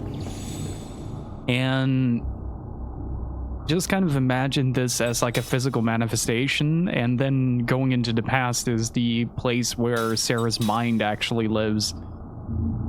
Like, if you think about it that way, this entire area just gets a whole new meaning to it. It's so good. That whole idea of living in the past to creepy Shadow Hearts building, yeah, it does kind of remind me a little bit of the creepy doctor who turns his mother into a monster in Shadow Hearts. You're a bit of dust. Oh. Front line. Also, my dudes, listen.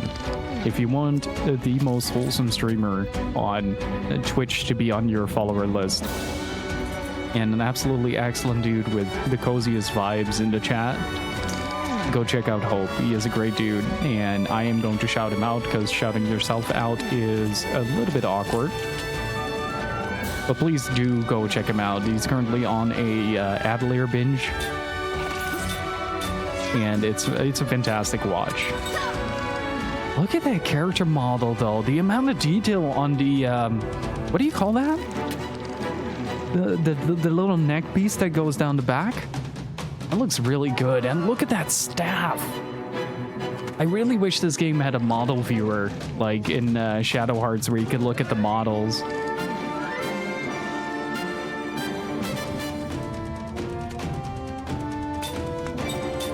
And she has glasses, which is instantly a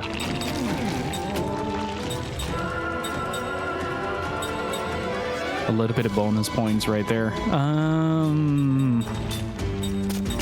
I am going to absolutely fuck somebody up in the background. Right there.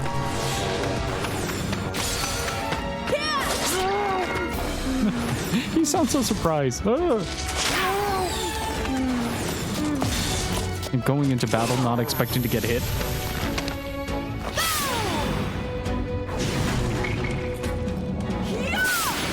Oh no, that doesn't work. I forgot about that.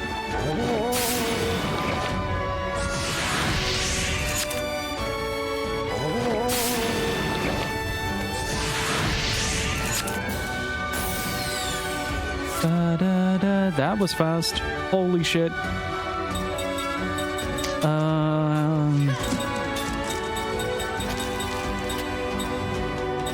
I did bring something for that.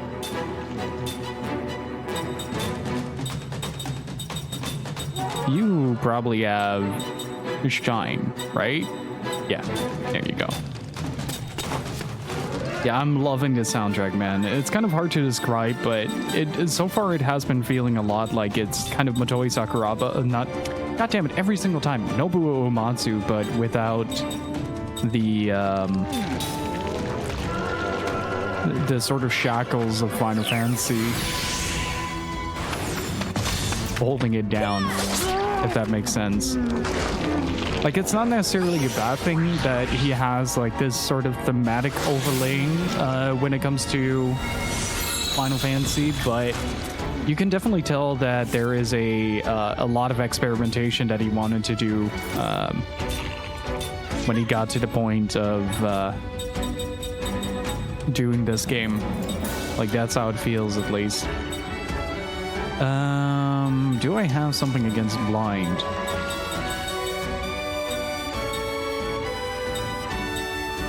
No. Then I'm just gonna try to hit him as good as I can.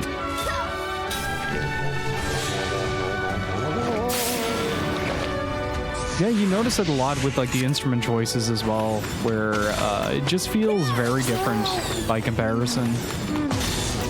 This might miss. No, so far it hasn't. There you go, perfect.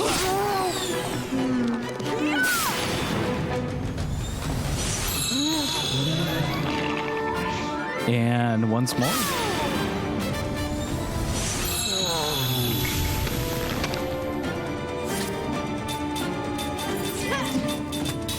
Well, I guess I'll just start wailing on this dude. Yep. I expected as much.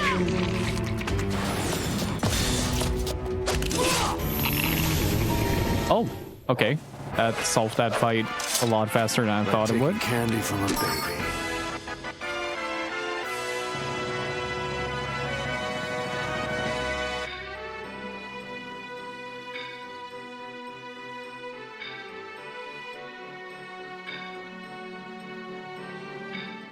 Yeah, the bosses in this game are pretty difficult. In a good way, though, so far. Like, most of them have a certain mechanic for it and a level threshold that you need to reach.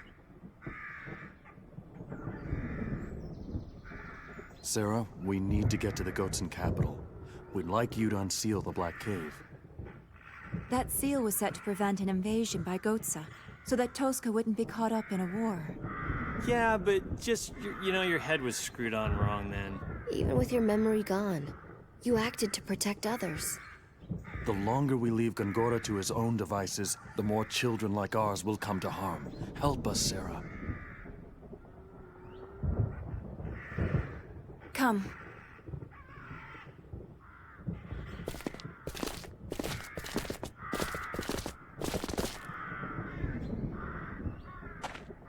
Let's see.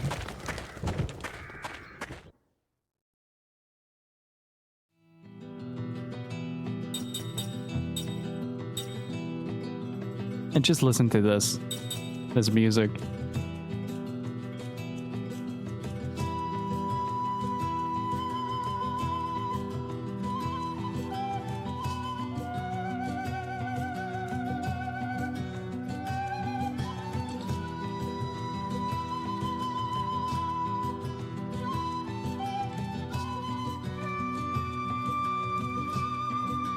A little hesitation on the flute as well adds so much dimension to this.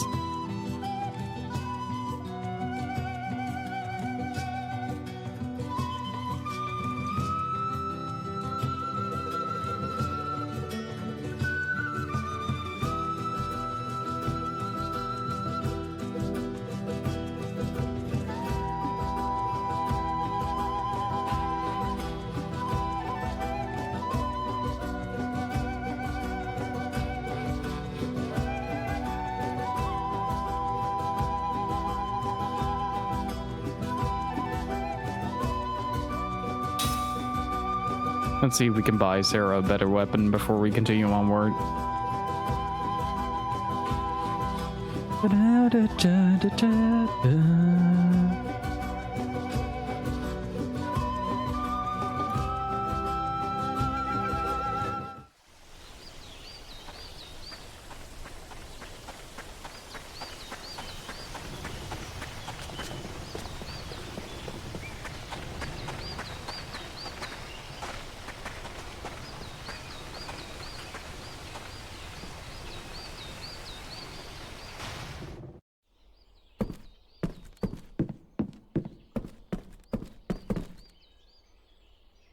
Oh, sure, everyone likes the idea of peace, but I'm sick of the same boring routine day after day.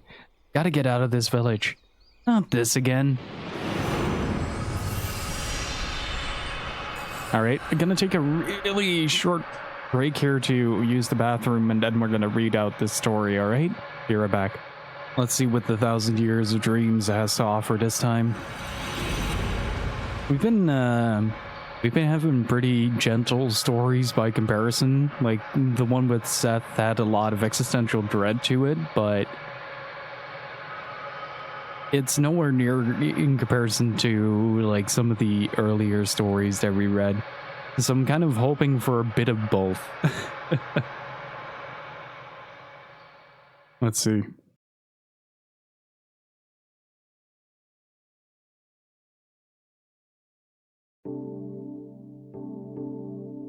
It's so long, friend. Even when he is trying to look detached, his true feelings show through. He is timid, cowardly, and gentle. He might try his best to put on a threatening expression, but the smile that comes afterwards is indescribably sweet and almost worshipful. This is why Kaim is always telling him to forget it. This happens when they are perched on bar stools or earning a day's pay in the quarry, or walking through the marketplace, or standing on the stone-paved roadway. But why, big brother? Tobal says with a pout. He always calls Kaim big brother, and though Kaim has never asked for his companionship, he takes every opportunity to follow him around. He is worshipful in this sense. Please take me with you, Brother Kaim. Will you leave this town? He begs like a child, even though he is old enough to have a regular job. Sailing over the ocean, crossing continents, traveling anywhere you like. My heart starts pounding when I imagine that kind of freedom, he says, his eyes shining like a child's. I've always wanted to meet a traveler like you, big brother. Please, take me with you, please? I can't stand this hick town anymore. He would grab Kaim's hand and cling to it like a little boy, and often he would look around at the people on the street or at the crowds in the tavern, openly making boyish faces at them to show Kaim his disgust. You come from another town, so you know what I'm talking about. The only thing this place has is its history. Sure, it's old, but it's half dead. Look at these people's faces. Not one of them has any spark. All they want is to get through one ordinary day after another without any problems. It's the worst place in the world. If I have to stay cooped up here any much longer, I'm going to have moss growing on me. No spark? Time doesn't see it that way.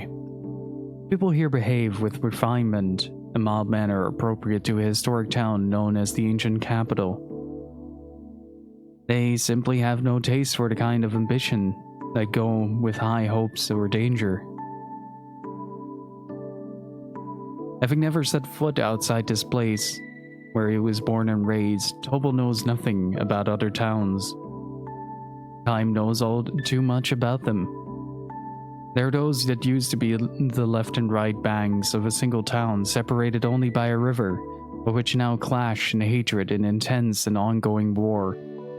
The towns in the grips of famine, where the residents snatch food from one another. Economically flourishing towns, rampant with crime, driven by greed.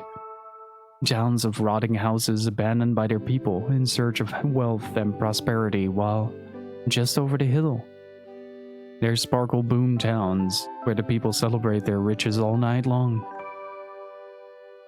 On this endless journey, Kaim has seen towns without number. And he not only thinks to himself, but says to Tobal, "This is a good town."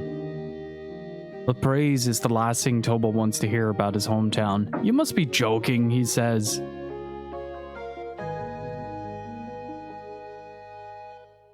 "Not at all," Kaim says. "This really is a good town." "Telling you that can't be true. No place is perfect, of course. Not talking about perfection. You've only been here 6 months or so. You don't know. I've been stuck in this hick town since the day I was born. You can't know how I feel. I'm bored out of my mind. Sick of this place. Can't stand it anymore." Kaim is not unaware of what Tobal is trying to tell him. Still, but no. Kaim shakes his head and gives Tobal a sour smile. "You know," he says, "there's some people in this world who would give anything to get a taste of what it's like to have enough peaceful days to make you bored. Well, that may be so. I think you were lucky to have been born in a town like this, where the people are so happy. When you sleep in an inn in this town, you don't have to keep your ear cocked all night for threatening sounds in the hallway. Young women can walk the streets at night without a dagger for protection. The children have plenty of plain but nourishing food, and they can play outdoors until the sun goes down. Life on the road teaches you these things. The more towns you see, the more deeply the lesson leaves its mark on you. The kind of things Tobal takes for granted are in fact the indispensable keys to happiness." "I'm not so sure, big brother. Isn't happiness making your dreams come true? If all you need to do is go on living in peace and security, what's the point of living at all?"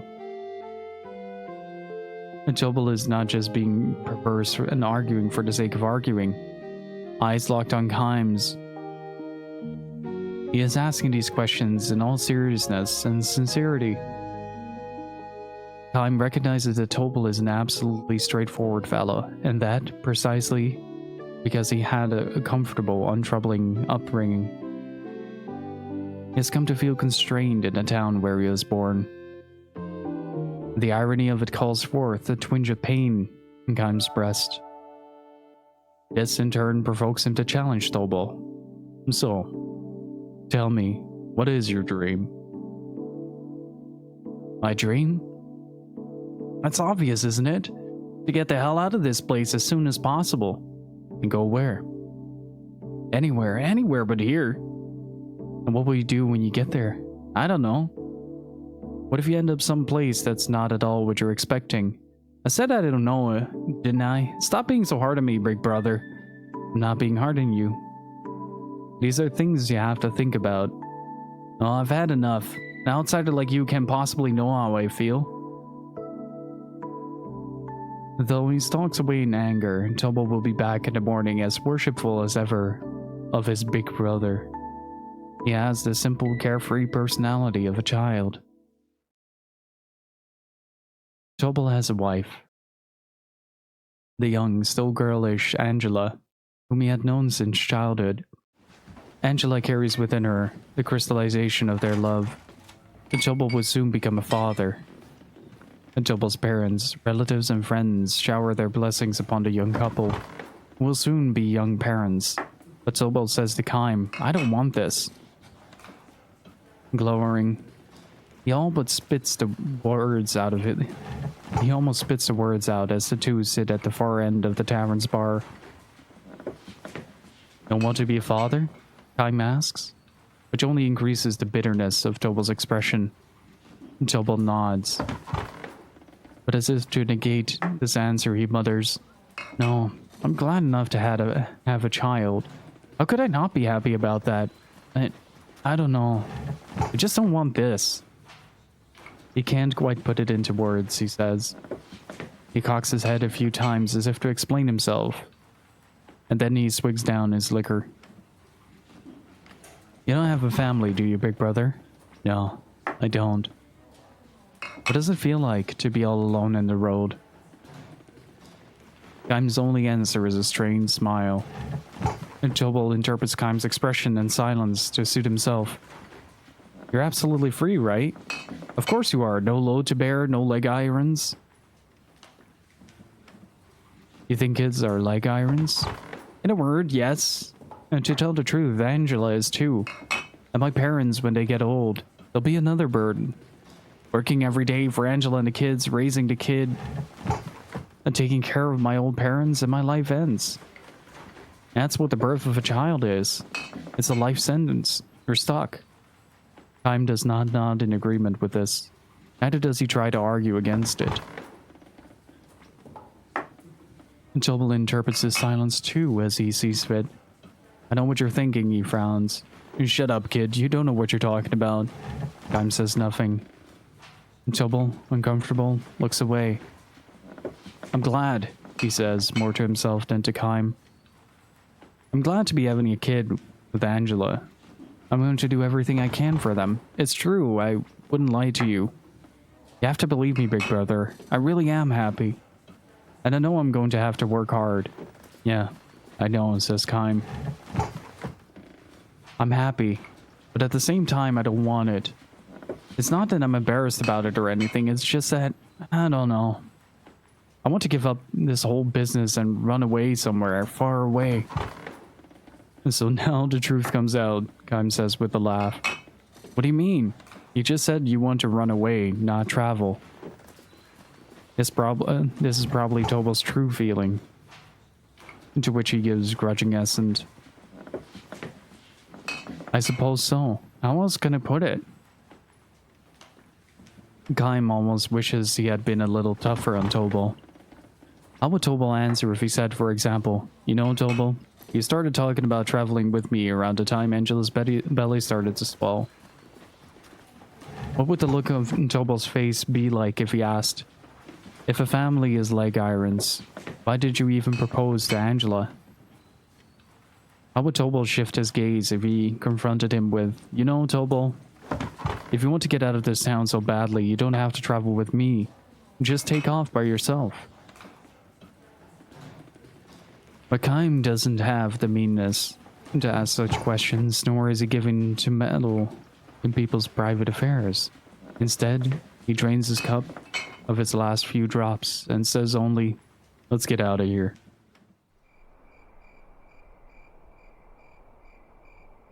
Even after they have left the tavern, Tobal goes on about the stupidity of living the rest of his life in this town. The broad night sky is clear. The moon is out and perfectly round. I'm asking you again, big brother. When you leave this town, just say the word to me. Wouldn't it be better for you too, to have a traveling companion? Tobal is starting to go in circles again when Kaim interrupts him. Didn't you want to get out of here and there all by yourself?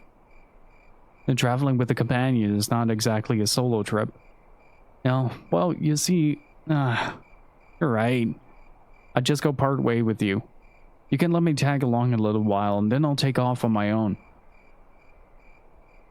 You just slow me down. I know that. Traveling is hard, sure. And my life might even be in danger sometimes, I know that. But that's what makes it so thrilling. Risking your life is no game. Look. If I turn out to be a drag on you, you can just leave me behind. That's it. I wouldn't mind that. I mean, look, I'm ready to leave my parents and my wife and kid behind. This is never going to end. Kaim nods and with a sigh says, all right. You'll take me with you? And Tobal's face lights up. I've been in this town too long, says Kaim. It's about time for me to get out there walking with the wind in my face. Yeah, that's it. Walk with the wind in your face, life on the road. When did we leave? It's getting pretty late in the year. You don't want to be on the road in the winter, do you? Say, hey, how about after the snow in the past has melted? Kaim points to the moon hanging in the night sky. Huh? Tobal seems puzzled as he looks up. Tonight, this moon is perfectly round again after it's waned and waxed. Meaning? Exactly 1 month from tonight. Tobal's face starts to move, as if he wants to say something. He probably wants to say, "That's too soon." His face betrays a look of hesitation and confusion that was absent when he was engaged in unusual endless chatter. "A month from now? That's the middle of winter, big brother. I know that. Would it be hard getting through the pass? You don't want to go?" "No, that's not it. If you don't like it, you don't have to come with me.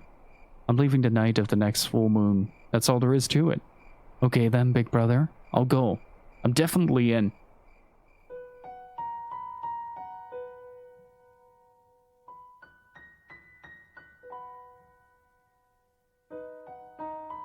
The night of the next full moon. Angela would be having her baby right about then.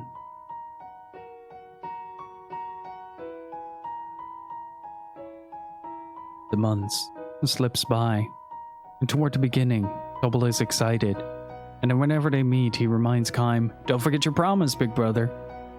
After the waning moon has disappeared from the sky, however, he begins to grow more reserved. The vanishing moon reappears in the sky, and as it waxes little by little, Tobal stops trailing after Kaim. Sometimes he goes so far as to slip away through the crowd when he sees Kaim approaching in the marketplace. Kaim notices Tobal's change in attitude. It is something he expected to happen and was even counting on. Hands upon her swollen belly, Angela wears a smile of deep serenity as she shops at the market. Not just Tobal, but everyone who encounters that smile of hers must surely come to realize this. The dreams of the young, to be sure, involve doing what you want to do. But it's not the only kind of dream there is. When people grow up, they see that there is another kind of dream, and that is to wish for the smile of the one you love, and who loves you in return. To long for it, always and forever. That is another kind of dream that people come to understand when they grow up.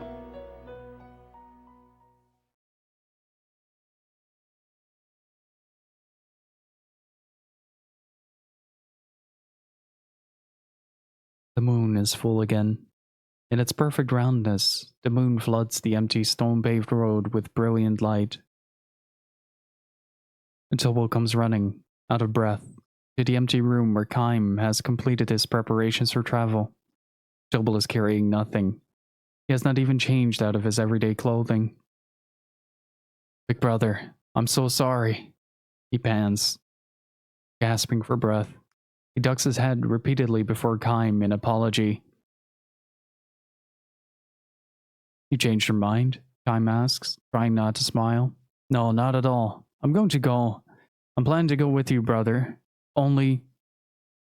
Angela went into labor as the sun was going down, he says. They called the town's most skilled and experienced midwife, but Tobal still hasn't heard the baby cry. The birth is taking much longer than it should. Angela is giving it everything she's got. My mother and father are praying for all they're worth, and so at least until the baby's safely born, I want to stay with Angela. She says it calms her down to hold my hand, so, well, I really can't leave her now. Kaim nods with full understanding. "So please, big brother, wait just a little longer. As soon as I've seen the baby born, I'll leave home. I swear, I'll definitely go. So just a little longer." Even as he speaks, his feet are stamping impatiently on the ground with his eagerness to rush back home. "I understand," says Kaim. "I'll wait until the moon is directly overhead in the night sky. Don't worry, it won't take that long. You just have to wait a little while, just a very short while. No hurry, but on the other hand, I want you to promise me one thing." "What's that?" "When the baby is born, I want you to hold it in your arms. Don't come back here until you've held the baby. Understood?" Tobal looks at him with a puzzled expression, but he nods in agreement and says, "Understood. I will do exactly that, big brother, so be sure to wait for me." Tobo charges out of the room with even greater force than when he came in. The sound of his footsteps running on the stone pavement draws away, and when Kaim is sure that he is gone, a smile slowly spreads across his face.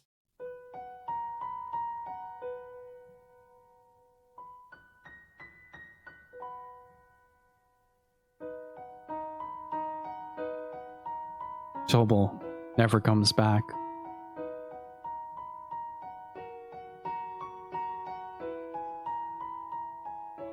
As the moon reaches its zenith and begins to dip towards the west, the signs of light appear in the eastern sky. Kaim approaches the mountain pass on the edge of town. He will be traveling alone.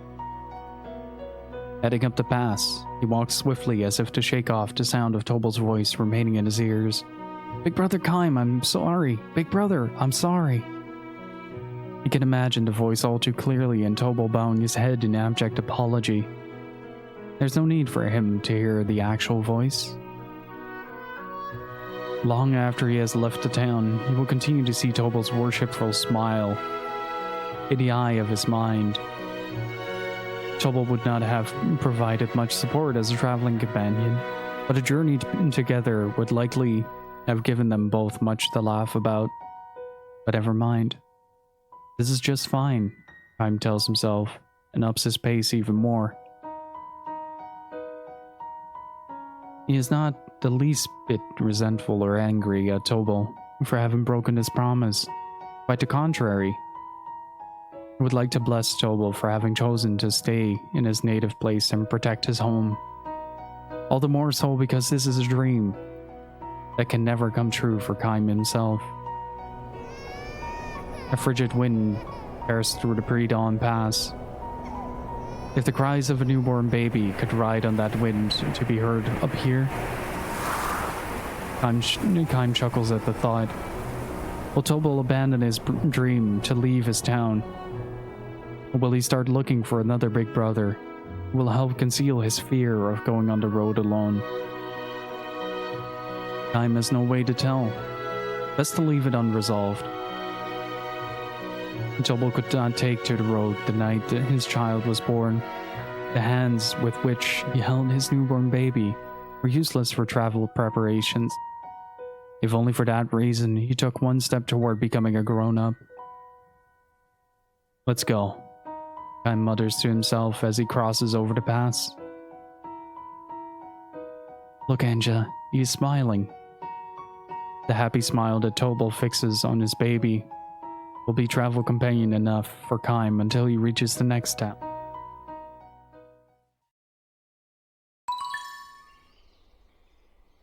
How did I get treasure from that?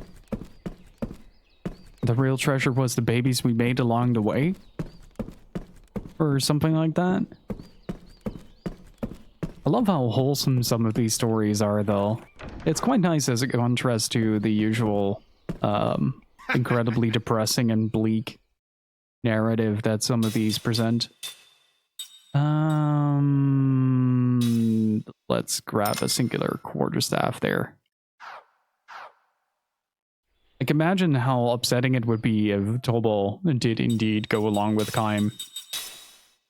I think that would have been a genuinely more upsetting outcome to the story as a whole.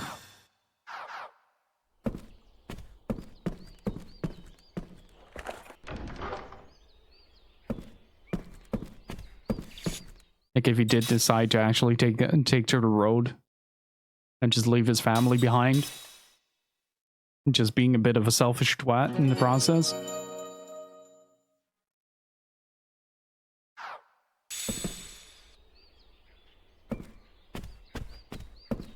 But it's nice to see that the 1,000 Years of Dreams aren't always as bleak as the initial few. Okay, we were reminded of a treasure location, but where is it?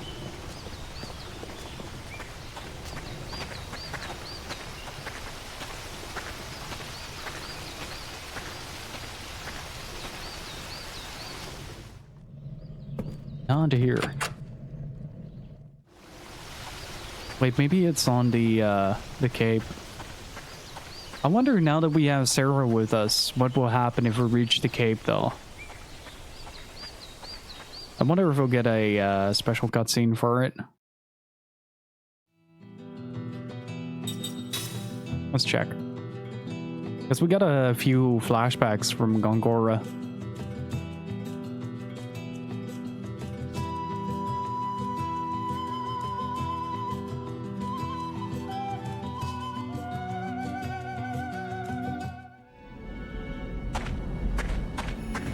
Oh, it's also the treasure location. Gotcha. Oh no. Oh no. Oh. Oh no, I just realized why. Remember how the story was about a man sticking with his child? This is where Kaim and Sarah lost Lirim.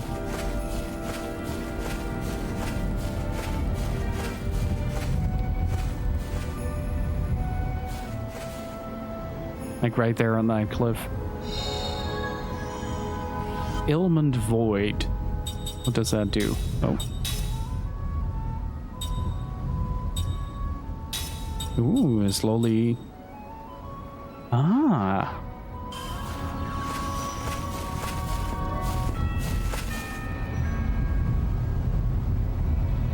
Lirim used to play here all the time. What's her favorite place? You remember that?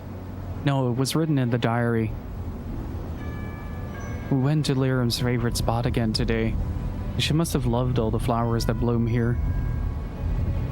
Mom was the same way as a grown-up. She always took care of these flowers. Oh?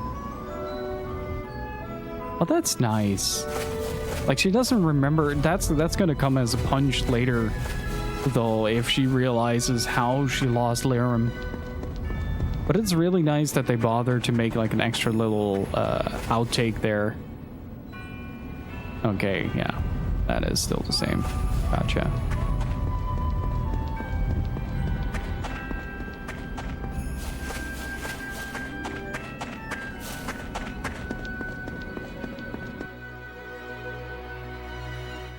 The 360 runs a lot cooler than the previous one as well. Wonder if that has something to do with me installing it on the hard drive.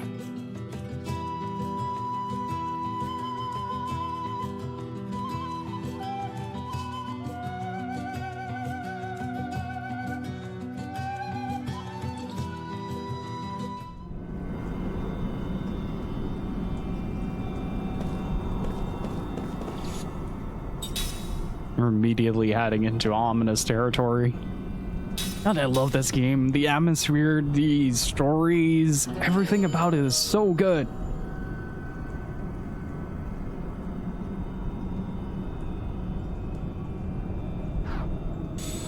Let's unseal the gate.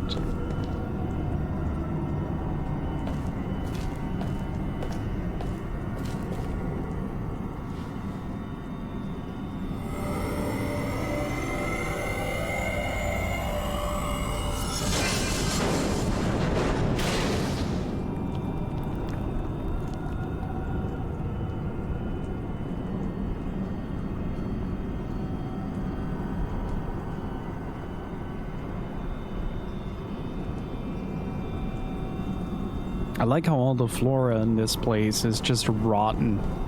Oh, look at that. Look at the skeleton. That skeleton is very dead.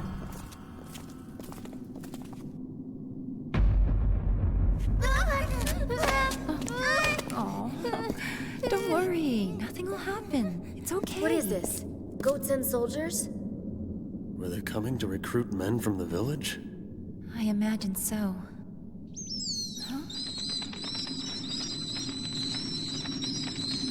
Hey, wait a minute. I thought you said the cave critters would leave us alone if we didn't bug them. Liar.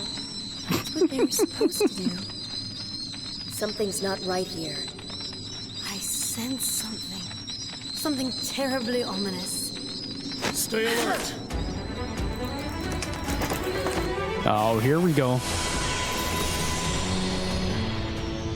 We've taken the advantage!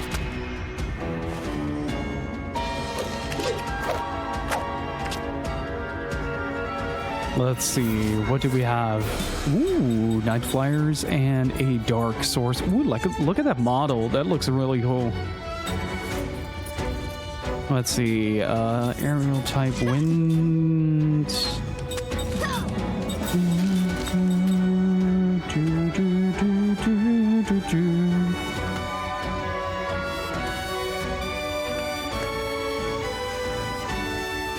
I keep forgetting the order of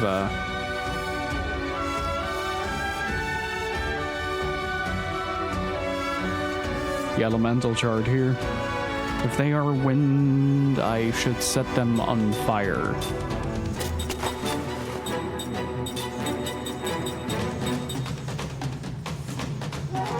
Yeah, we got Grandma. How are you doing, Ray? Oh, high evasion. Well, I guess that comes with the territory. They don't do too much damage, but I'm a bit worried about the sorcerer.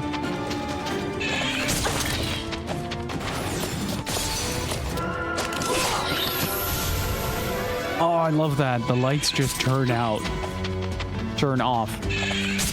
whenever you kill them.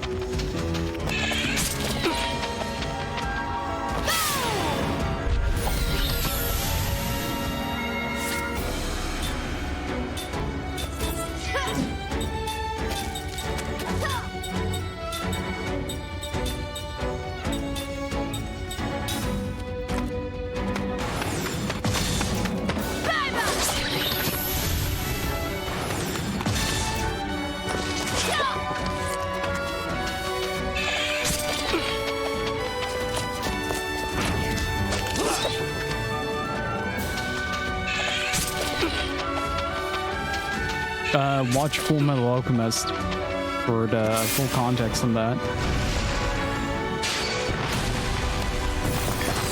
Oh. Ow. Death calls. You must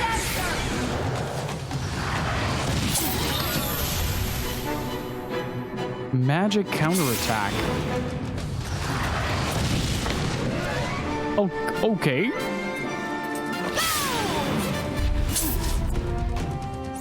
Interesting. That is a fun little mechanic. But that does mean that I'm gonna hit the ever-loving shit out of you with swords instead. Counter this.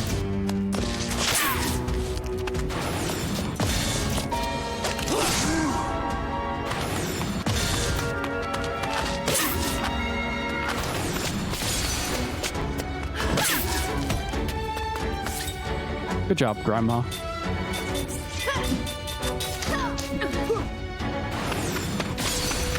Oh, he's AoEing. I love that AoEs are just as long to cast for enemies as they are for the party. Ooh, that is a good level up. I like it.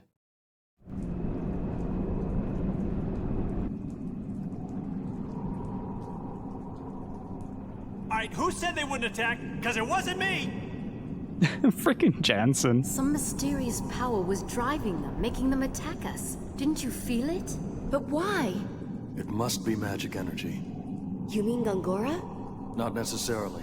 Couldn't it be that this world's natural magic energy is having some kind of effect?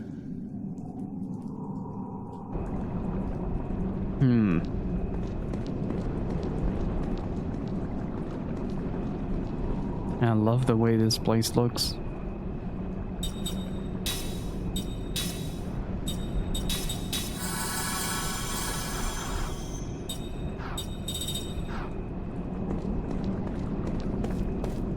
Incredible. Let's take him down.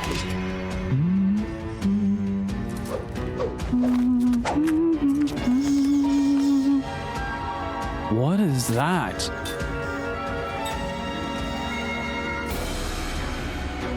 Oh, that looks insane. I love it. From what I could tell, they don't.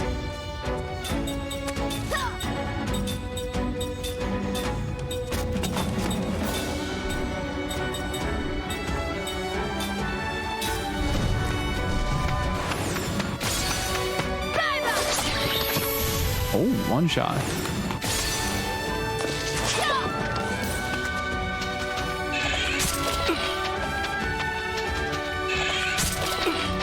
Oh, there's casting going on in the background.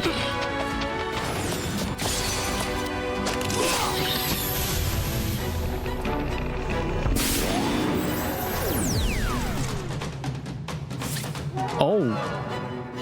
Hey, Shadow, how's it going?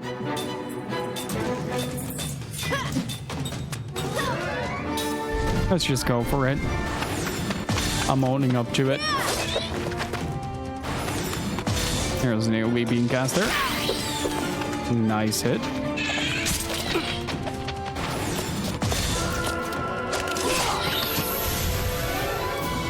This calls to you. You must answer.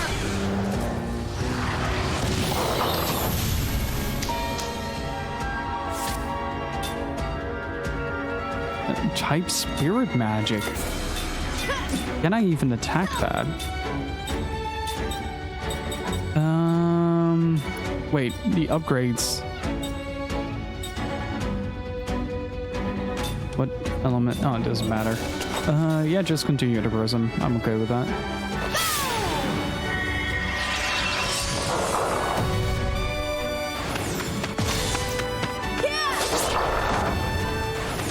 Oh, it has 4 legs. Did they ever release an art book for this game?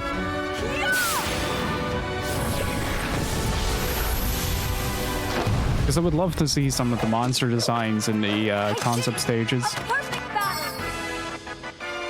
Here's Square Enix. I'm giving you free ideas for a lot of free money. So if you're paying attention right now, you could make bank. Re-release Lost Odyssey, give us an art book, give us a new soundtrack, maybe release it on vinyl.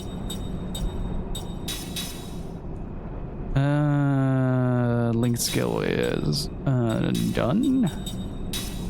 Let's learn wall. The spirit magic is done. That means everything from Cook is learned. You have to be pretty careful here with how you approach the immortals, though. And that is something that I really noticed. Let's go with Angel Heart, because we already have level 3-4. And I also... Good luck on making the banks. We also still have a slot thingy, right? Because she definitely needs that.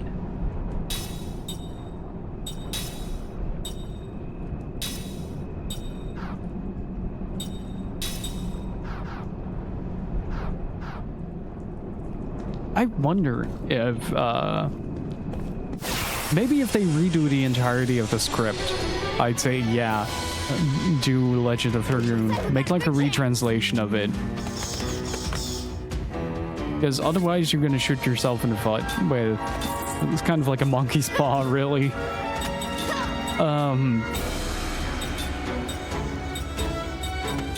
Like, the main problem is that the translation wasn't good on Legend of Dragoon.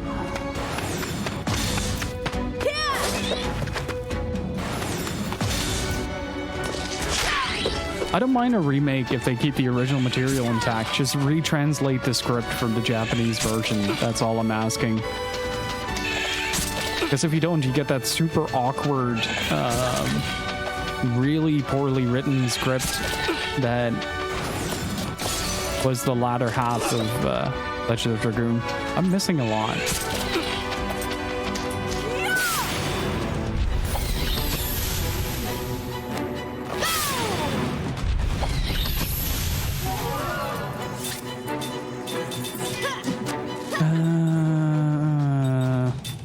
Well, Sarah is confused.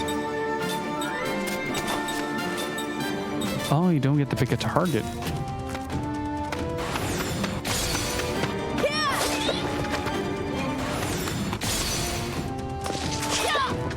I'm missing a lot and I'm not even blinded. Reminds me of that one attempt we made at the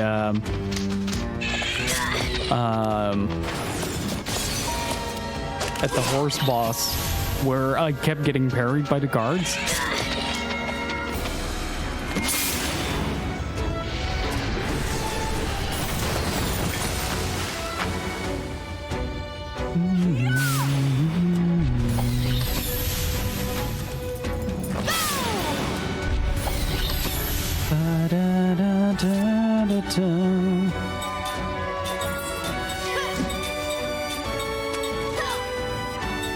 I'm just gonna...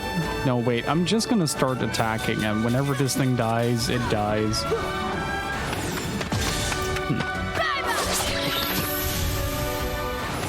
That was a very good call. I don't want to get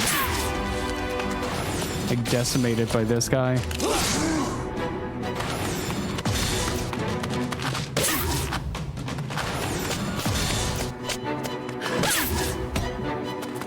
Ba-da-bum.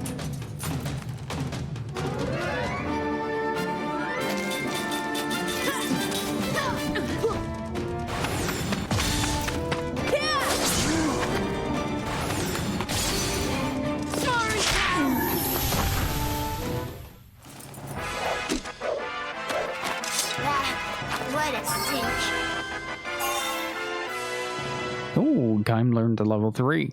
Nice.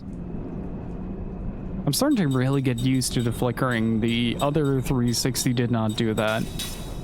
I'm wondering what causes it, but not exactly, like, overly worried about it. Oh, wait, he didn't learn... Crap, what was he learning? Wall. That's the accessory.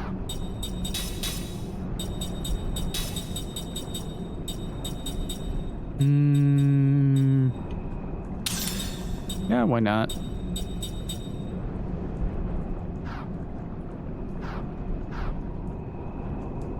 Oh, could be.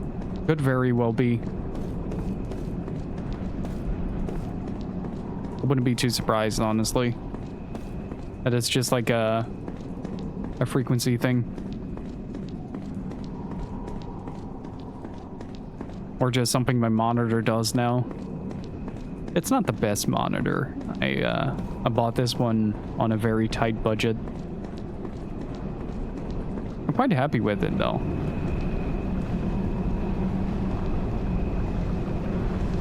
Wind's howling.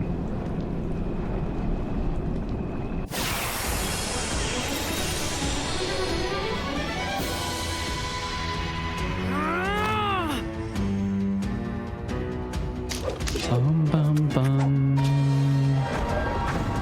Ooh, trolls, you say? It's me when pizza is involved.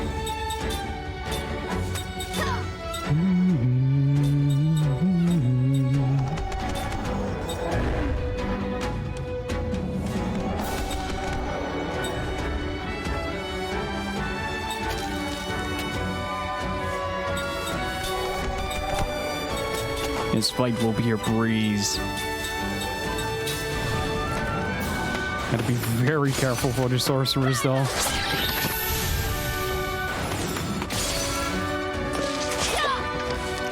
Of course he misses.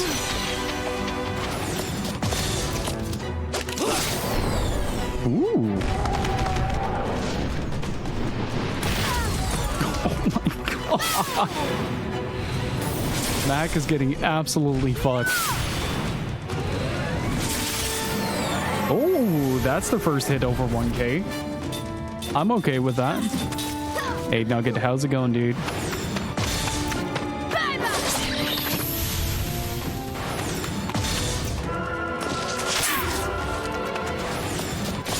That's good to hear, man.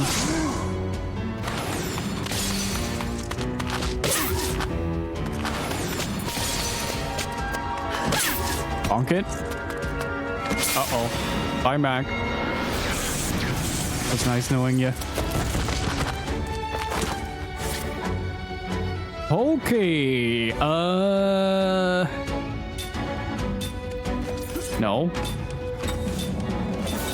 Kill that one. Really fast, please. Spell. White magic. Zephyr? Item, Angel Plume, Mac.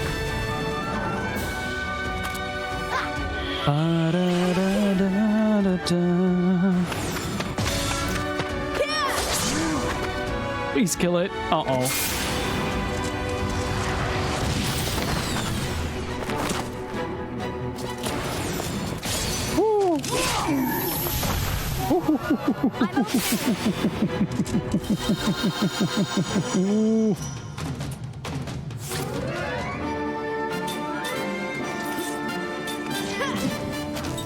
Wait, that's Sarah?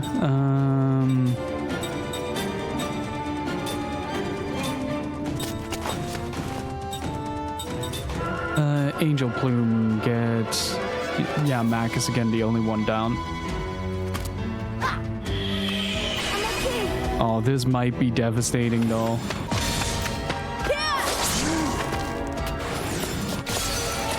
Oh! Oh, that is incredible. I knocked him out of the cycle. Oh, we might just survive this.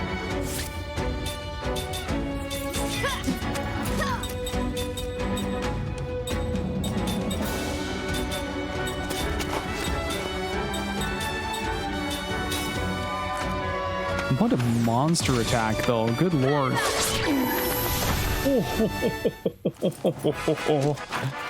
Oh, that was really close. No rhyme or reason to that. Those sorcerers are terrifying. Level 5. Oh, that was nicely done. I got incredibly lucky on that. Holy shit.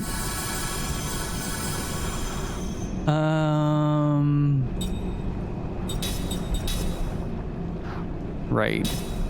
Let's see.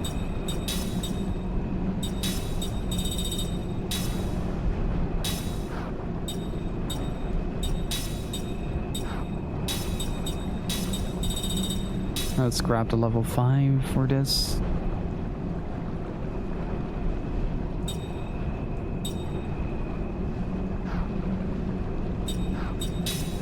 I think Seth had the Medusa head mastered.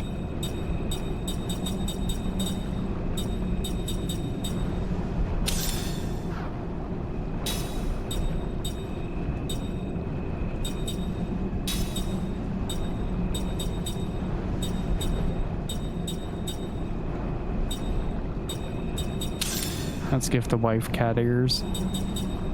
And that means that I do have to set the skill for composite magic there. It does help that we have the level 4 black white magic already. Hey Gypsy, how's it going? How was work? Oh, Gypsy, look who it is. Look who it is. You found her.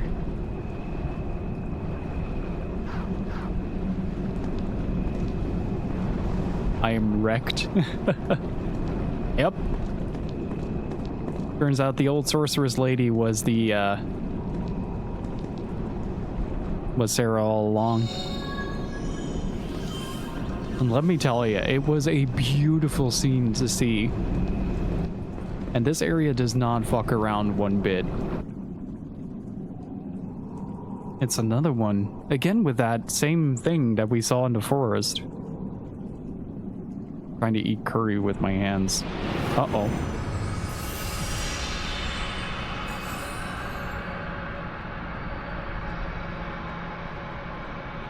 I want to eat, game. Let me eat.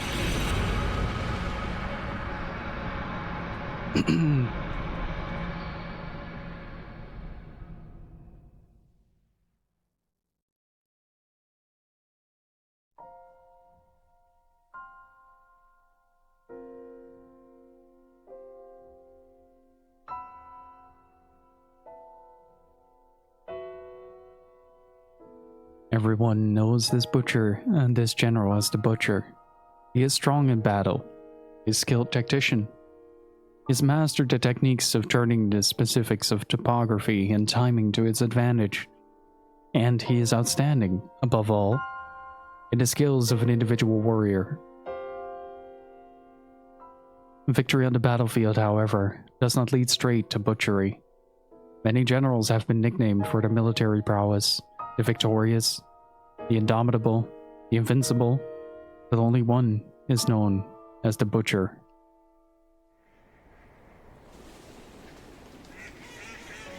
You know why that is, Kaim? The general himself asks as he gloats over the vast mountain of corpses.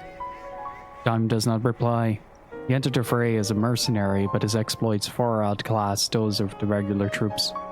For the general to call a man into his presence and to speak to him face to face is apparently an honor beyond even most officers' wild dreams. Not just from winning battles, the general goes on. That would be too simple. Just kill the enemy general. Take the big one's head and the battle is over, right? Kaim nods in silence. That is how this battle should have ended, instead of continuing for 3 days. The enemy general proposed his surrender on the first day. He offered his head in exchange for the lives of his men and the villagers. But the butcher rejected the offer and continued his all-out attack on an enemy that had lost the will to fight, annihilating them in the process. The last day was used to burn down the forest into which the unresisting villagers had fled. A real battle doesn't end when you raise the victory song on the battlefield. Even if one person survives, the seed of hatred lives on. I'm talking about the desire for revenge. Nothing good can come from leaving that behind. You must cut the cause of future troubles at the root. This is why the troops under the general's command killed the young men of the village after they were through exterminating the enemy troops. They also killed the unarmed old people. They killed mothers, fleeing with children in their arms. They killed the children they stripped from those mothers' corpses. Do you think me cruel, Kaim? I do, Kaim answered, nodding. The officers gathered around him went pale, but the butcher himself smiled magnanimously and went on. You didn't do any of those things, I gather? My job is to kill soldiers on the battlefield. My contract doesn't call for anything else.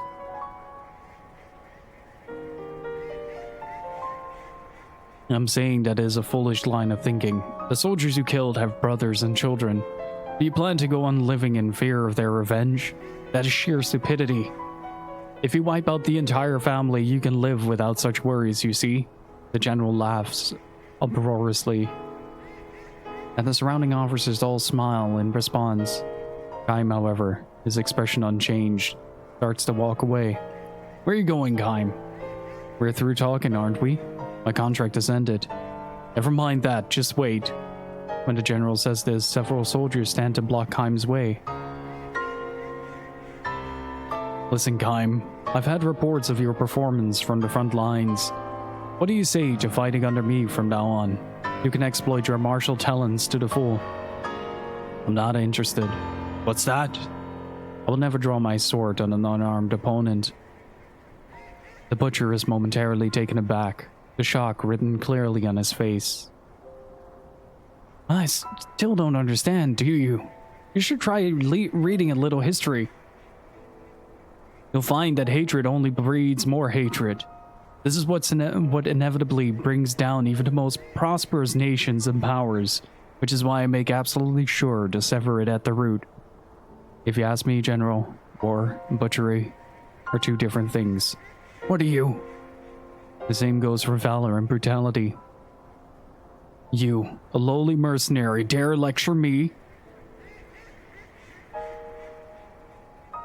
Let me tell you something about hatred too, General. It doesn't evaporate from cutting a life. It remains in the earth, in the clouds, in the wind.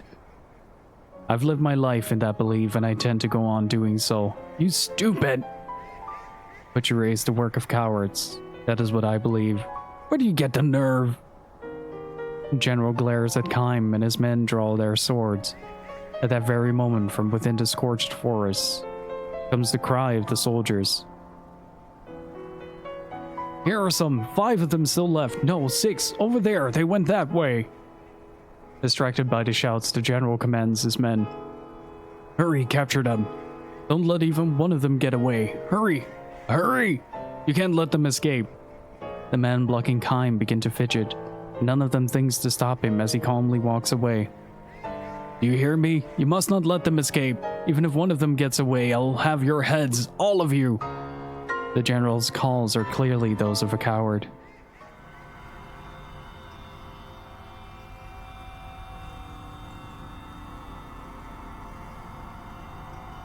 The butcher presides over many battles after that, and he burned countless villages to the ground, butchering all of its inhabitants. Then, one night, something happened. The general felt a strange itching sensation on the back of his hand. It was different from an ordinary insect bite or skin eruption. It was deeper down, and he felt like a kind of squirming. This is odd. He clawed at his skin, but the itch would not subside. It was very strange. There was no redness or swelling or a sign of a rash. Maybe I touched a poisonous moth. The general had burned yet another village to the ground that day. Surrounded by beautiful countryside, the village in times of peace had been extolled as the flowering hamlet. In keeping with the name, the villagers poured their energies into cultivating flowers of many hues, and the ones in full bloom in this particular season had the color of the setting sun. Indeed, the entire village looked as if it had been dyed the color of a beautiful afterglow. This was the village that the general burned down with flames far redder than any sunset. The villagers who ran in circles begging for their lives he killed one at a time. Far redder than the sunset. Far redder than the flames was the blood that soaked into the earth. But this is how it always is. I didn't do anything special today. Shaking the hand that refused to stop itching, the general took a swallow of liquor. In that moment it happened. Tearing through the thin skin of the back of his hand, a number of small green-like things emerged from within. No blood flowed. No pain accompanied them. Exactly the way plants sprout from the earth. No, the things that covered the back of his hand before his very eyes were unmistakably land sprouts. Horrified, the general took a razor to the back of his hand and tried to shave the things off. When the blade came into contact with them, however, it gave off sounds like human moans. It sounds exactly like the moans of a human being in agony as his entire body is slashed by swords. Or like the moans of a person who is being burned alive. Shut up, damn you! Shut up, you hellish! Holding the razor in one hand to shave the other, he could not cover his ears. His body was soaked in greasy sweat by the time he succeeded in shaving the horrible things from the back of his hand. To salve his own anger, he shouted for the men who were supposed to be guarding him. Where the hell have you been? Sir? You should have come running when you heard unusual voices coming from my tent. That is your job as my guards. The guards gave each other puzzled looks, and then the first replied hesitantly to the general. Forgive me, sir. We're standing just outside the entrance, but we never heard any such. The general glared at his guards, enraged, but after struggling to keep his welling anger in check, he shouted, Never mind then, get out! He was too upset to waste time on subordinates. Almost immediately, the itching attacked the back of his hand again. But this time, it was not limited to his hand, his flanks, his shoulders, his buttocks. Behind his knees, his whole body started to itch. Alone again, the general tore off his night clothes and inspected his entire body in the moonlight seeping through the roof of the tent. The things were sprouting from everywhere now, and some even had leaves beginning to grow on them. The general raised a soundless scream and began wildly attacking the growth wherever he could reach them. Each one he cut from his body released a horrible moan. Horrible, horrible, horrible. His bed sheets turned green before his eyes, and soon the numberless sprouts were transformed into numberless human corpses, They covered not only his bed, but the whole earth, before they melted into the darkness of night and vanished. One sleepless night followed another in endless succession. The horrible things kept sprouting from his skin, however much he cut them off. Ointments had no effect. He tried taking every poison-quelling tablet he could get his hands on, but nothing worked. He couldn't speak of this to his subordinates. If a rumor spread that strange plans were sprouting from the butcher's body, it would embolden his enemies and discourage his allies. One of his subordinates might even try to take his head at night. His cowardice had earned him the name of the Butcher, and that same cowardice was what turned the general into a lonely, isolated man. He had no one he could tell about this. Each night the general would wage his lonely battle, though perhaps it could not be called a battle precisely. The things merely sprouted from his body and put up no resistance. When he took the razor to them, they would simply moan and fall away. What the general was engaged in on his own was less a battle than lonely butchery. Several more nights went by. The sprouting continued with undiminished force. The single fortunate aspect, perhaps, was that the things only sprouted in places on his body where the general could reach it with his razor. This could as well have been a curse, however. The general had no choice but to go on shaving the things precisely because he could reach them. Precisely because he was able to perform the butchery by himself, he could not call for help. His lonely butchery continued. His sleepless nights continued. The general's flesh wasted away. Why is this happening? The general asked himself. Why did this have to happen to me? This is a time of war. I'm here on the battlefield. I have to kill the enemy in order to survive. In order to give myself future peace of mind, I have to kill them all, both armed and unarmed. This is simple common sense. The general all but spits out the words. All I have done is the sensible thing in the most sensible way. This night again, the sprouts emerged from his body. This night again, the general had to shave them off. Again, the countless moans. Again, the countless bodies.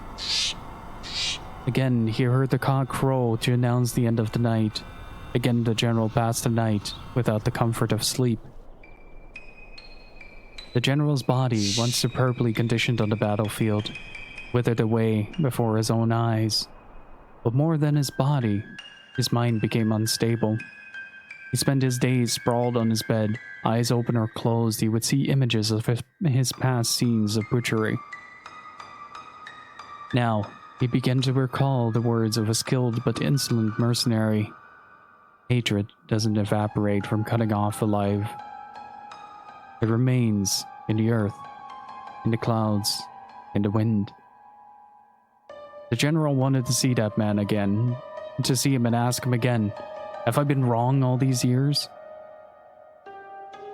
The man himself, a man of few words, would probably not answer his question.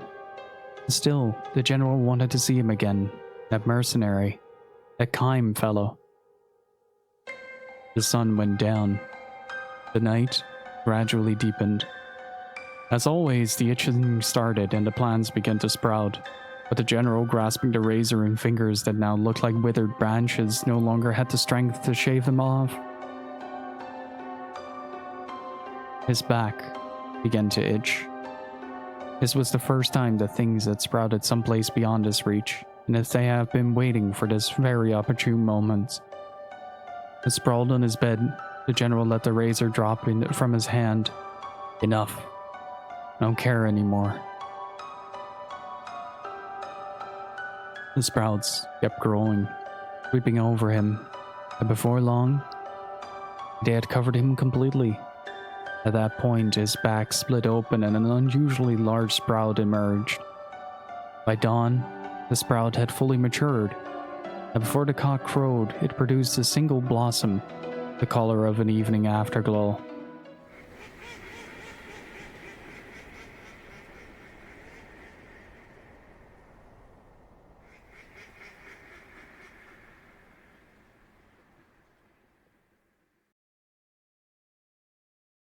Many long years have passed. Visiting the old battlefield, Kaim finds a flower garden there. Blooming in profusion are flowers of clearly different shape and color than the others along its border. Beside the garden stands a stone monument inscribed with the garden's history. In this place, the great general met his end.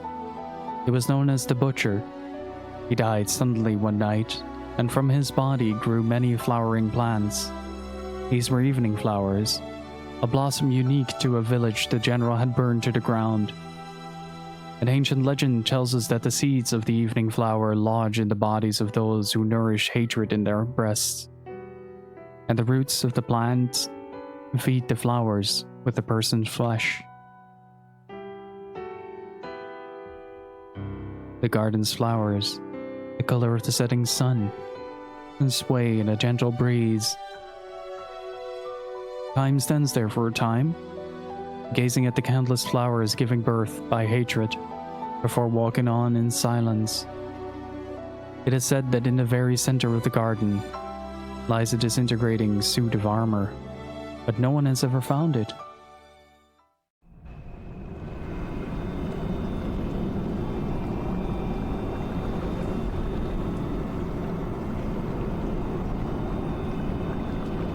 Salt, Huxloth, Genie, how are you guys doing?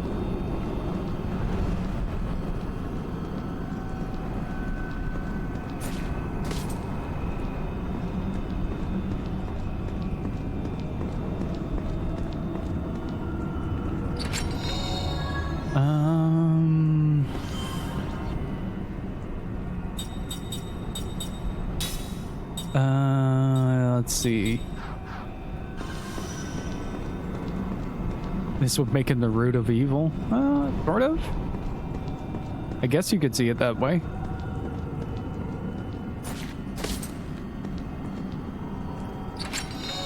No more screaming plant man.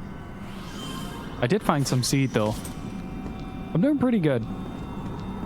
Been having a great time with Lost Odyssey. And hopefully the fourth disc the new fourth disc will work.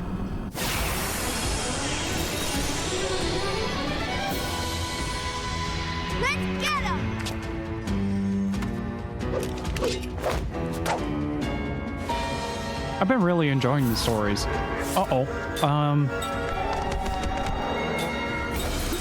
Fuck yeah, they're on the front line. Let's get them. Let's see. You're Earth, right? That means wind.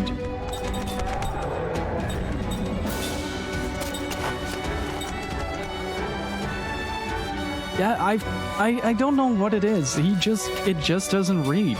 Like, the disc is perfectly fine as is, but it just doesn't read, period. It's really weird.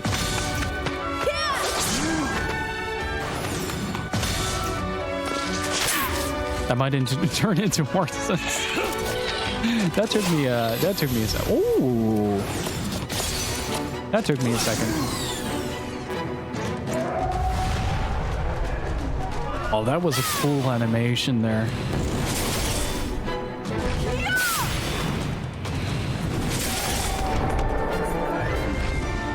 Oh, he's almost dead.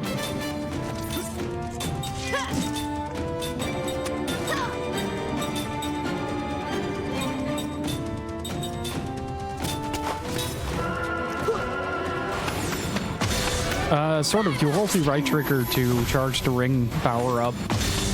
And oh, that wasn't too bad.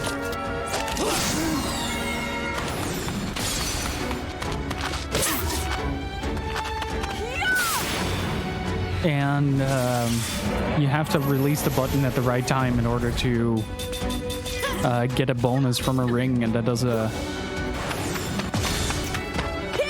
little extra damage. And Legend of Dragoon, maybe Shadow Hearts.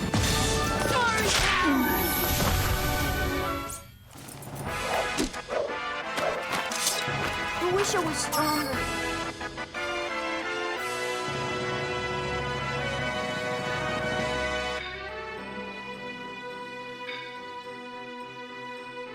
Remember the photo I sent of you? Did he come back with more? Jeez, how long? That explains why you were so busy, though. Like, how much did you have to process in total?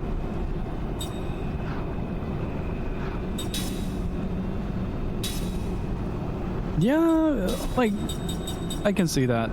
Let's see. Immunity to blind is always a good thing.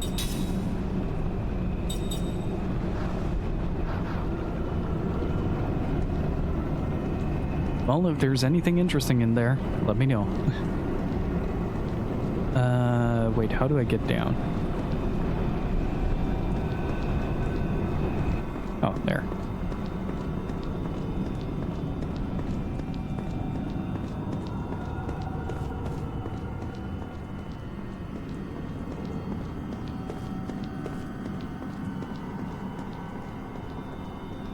Ah, there it is.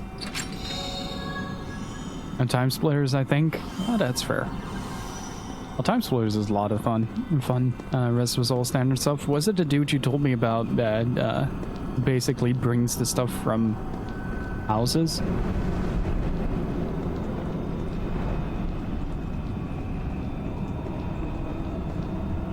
Ah, okay, yeah, that makes sense then.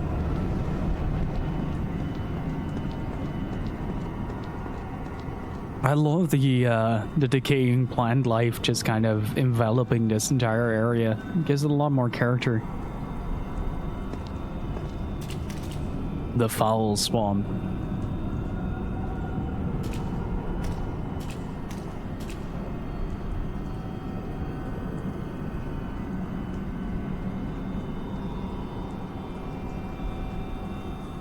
What's that thing? It's all lit up. That's a firefly. Those are pretty rare. It's a kind of insect that lights up in the dark. If you're gentle to them, they can be used as light.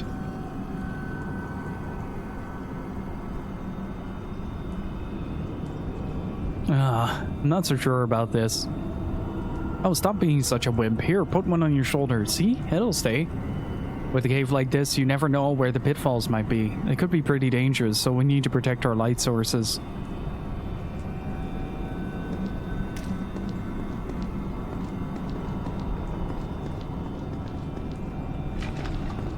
Oh, what?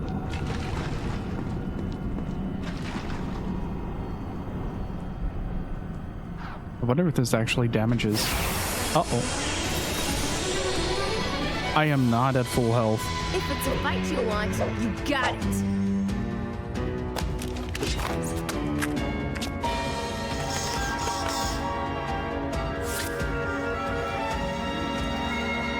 Oh my god, that curry is delicious. Holy shit.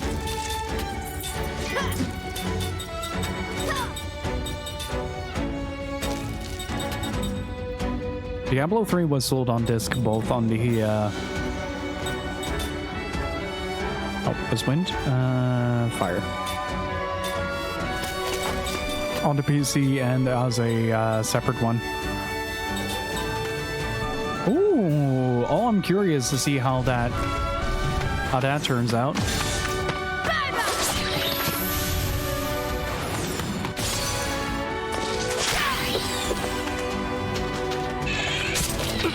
And PS3. How are you doing, Lemon Bot?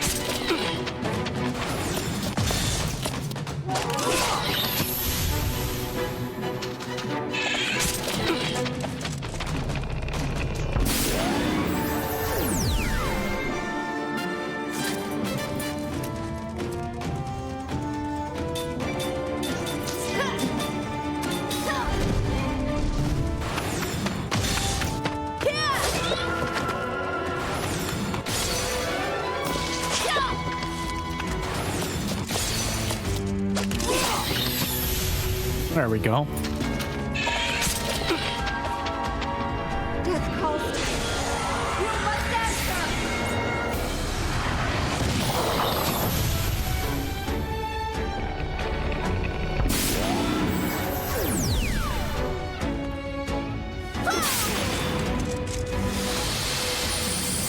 Oh, damn.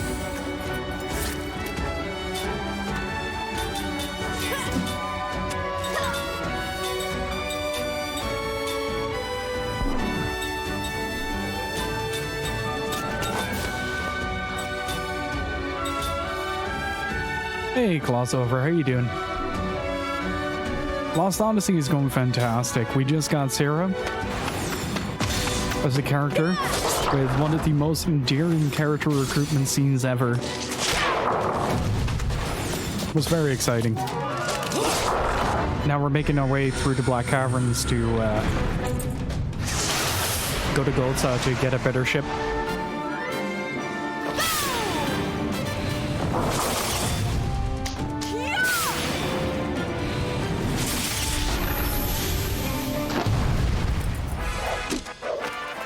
Looks like I still have work to do.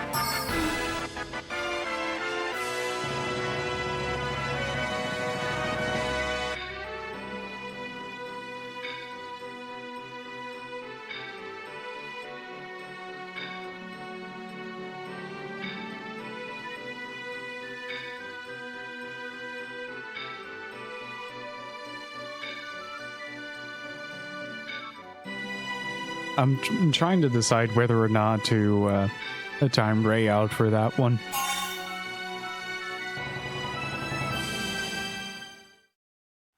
Just ban.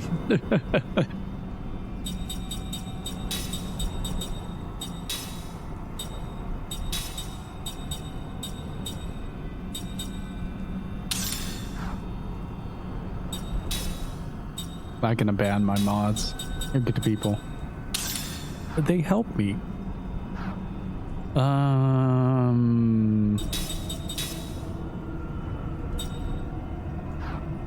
Yeah, I really want to get another slot seat for that.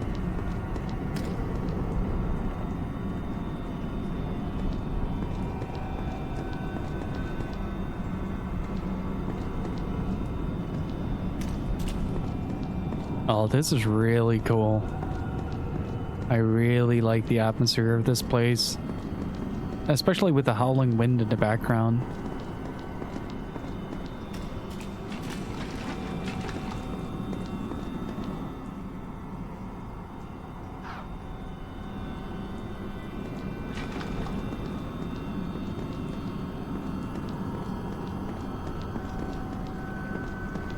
It's its own sort of helping.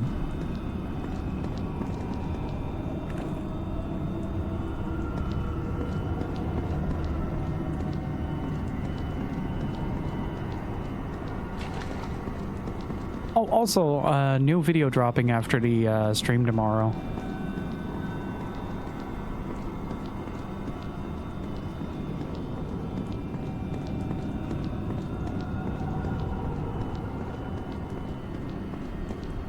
Just figured I'd give you guys a little bit of a heads up for that. Ow.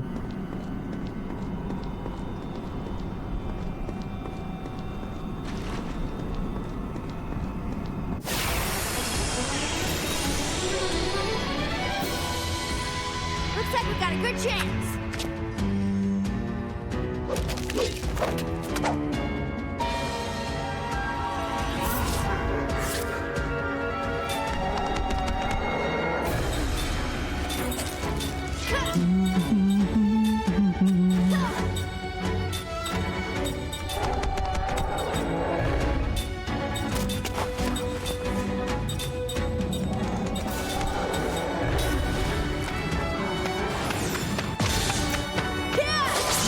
Oh man, this curry turned out really well. Good lord. Want like an entire bathtub of it. Just eat it. Straight out of the bathtub.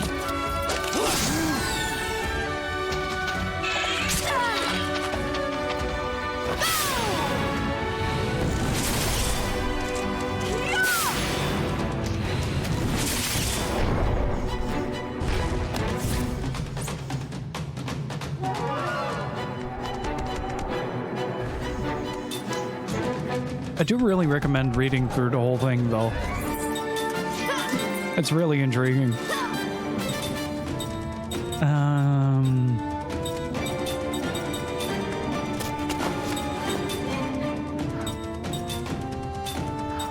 Let's see, I think this was...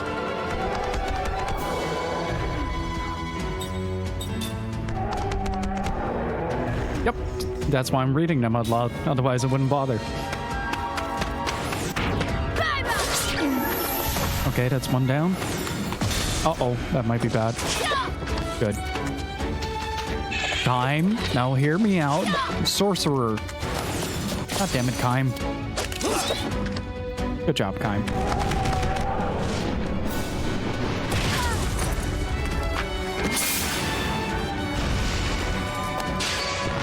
Bye, Mac. Oh no, he survived.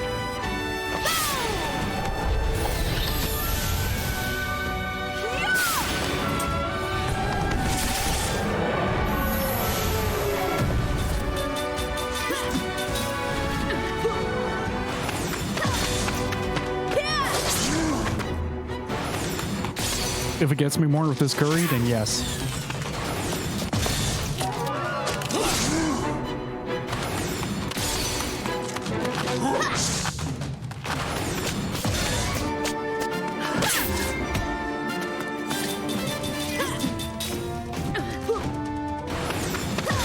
Did we just delay him into another turn of charging that? Phew. That was a close one.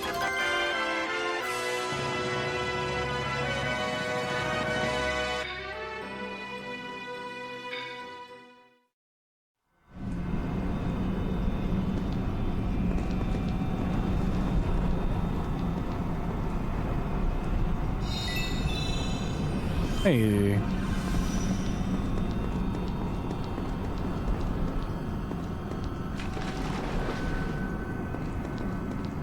I'll make more of that curry. I mean, I can try to find an actual bathtub to put curry into. Don't know how successful that's gonna be, but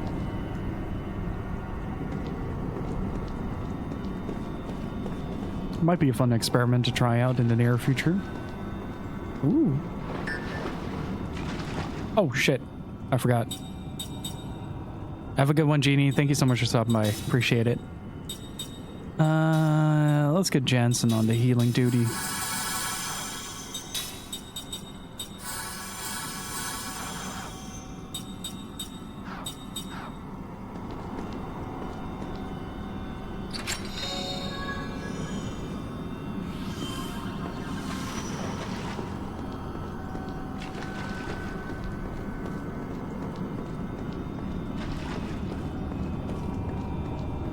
Is there anything down this path? Ooh. Oh. Look at how moist these walls are. Pretty neat.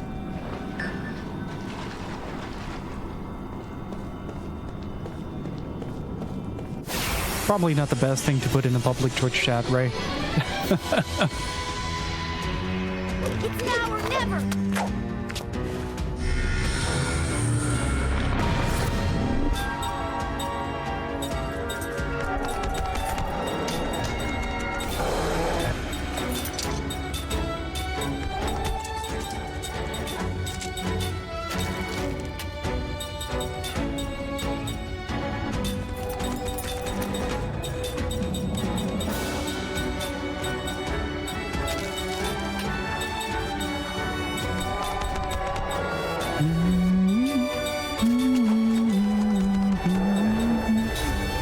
Let's see how this goes.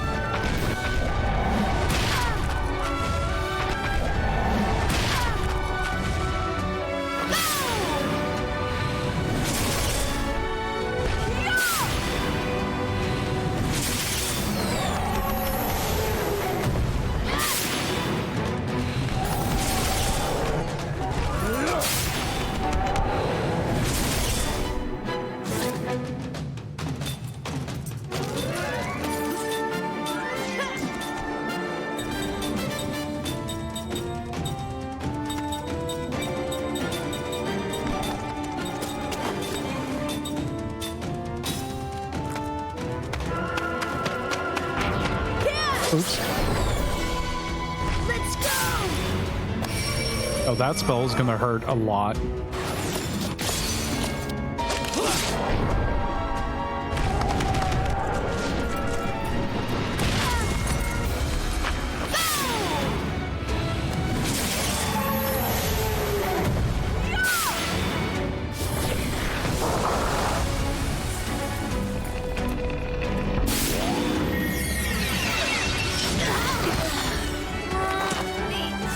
Well, bye, Mac, I guess.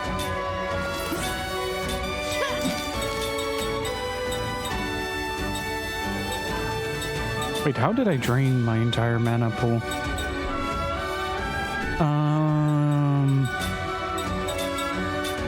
Let's effort that. Okay.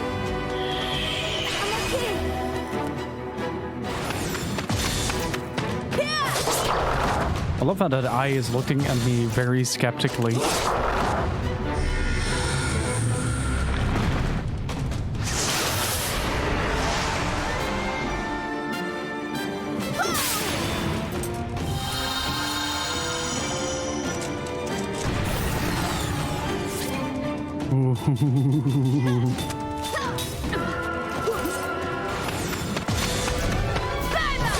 Hex is a dangerous spell.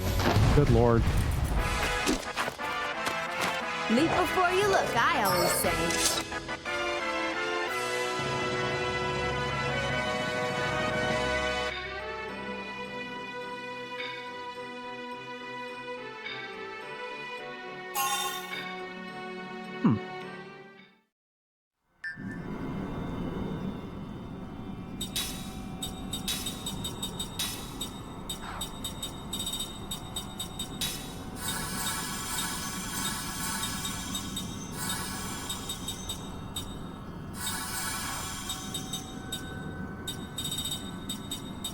And then, yeah, let's use this to...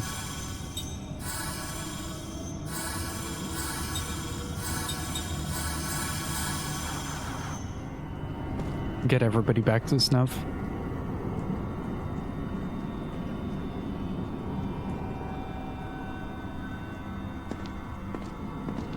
The Great Hall of Foul Creatures. I like that title.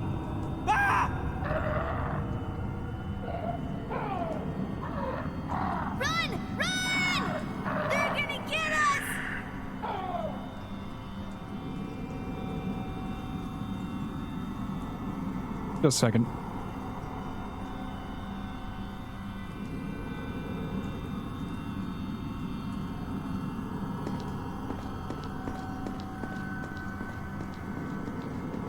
I have no idea what is going to get us.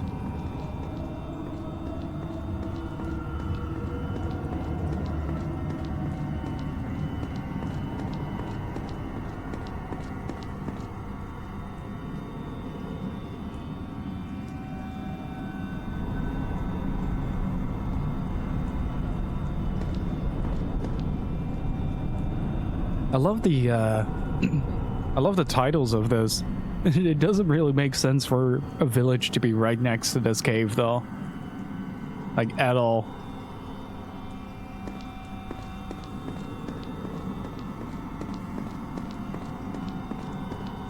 Where do you guys think we should put the village? Next to the cave called Black Death.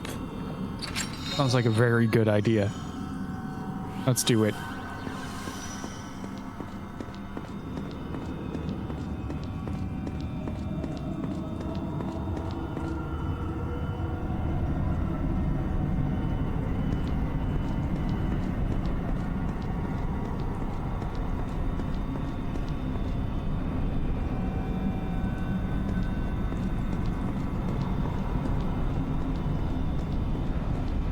Ah, I see what they mean.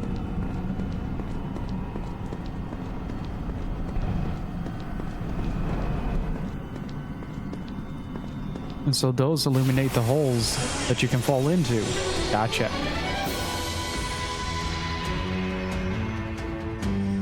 Oh, do not underestimate me. Boom.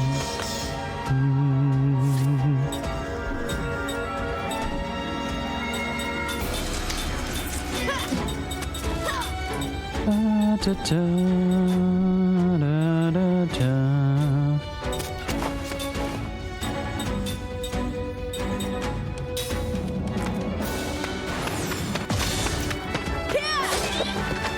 Oh, come on, guys.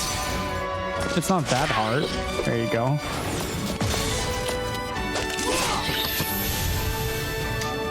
At least one of them is down. I'll take that.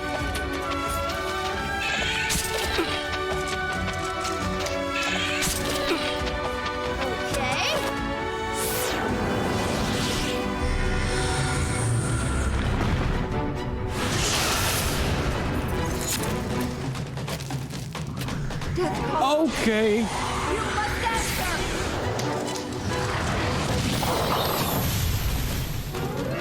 That is mental. Did that really just happen?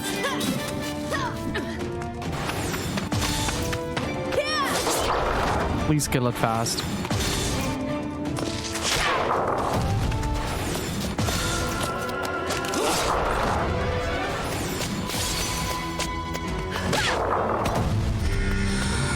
Oh no. Oh no. Come on, don't petrify on me now.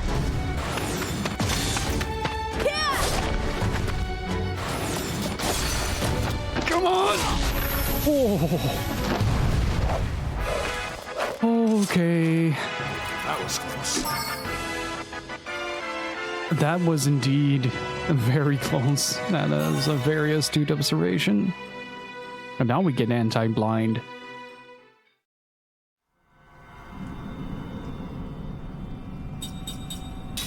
Let's see. What was the section?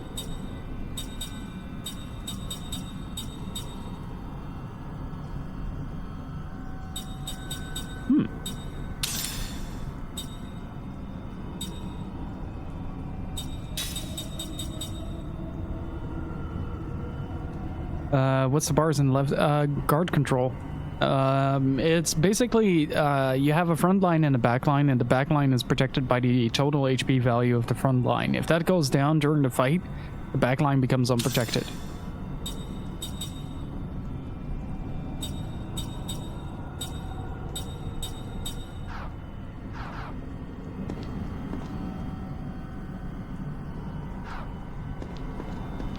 And so if you look at the formation here, we see that Kaim, Seth, and Mac are in the front line. They basically, their total HP pool is represented by the 3422, which is the player's guard control.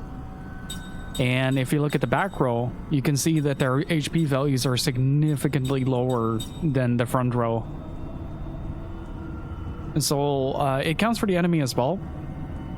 Basically, the HP, the guard control doesn't go up unless you do specific spells to keep it up. So if you have an attack that drastically diminishes the guard control, you can counteract that by putting up extra walls and stuff like that. So healing your party does not make the guard control go back up.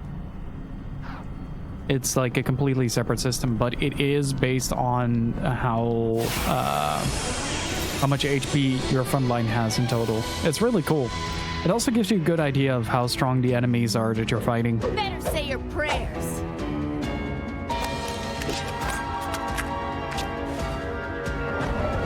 So for instance, right now, you can see that there is a total of 2180 HP points on the front line as is right now. There are no enemies in the background, so I can just be like, hey, oh wait, he is. Interesting. I've never seen that before. But that's fine.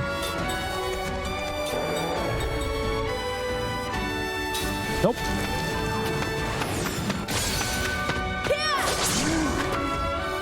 Which is kind of a downside, but at the same time, if you can get through one battle, it will level up Jensen pretty drastically. And as you can see now, after a few attacks, that the total has diminished to 1271. That is same with us. It's now 3043. So that's dictated by the total number of enemies in the front row that have their HPs up. Oh, wrong target.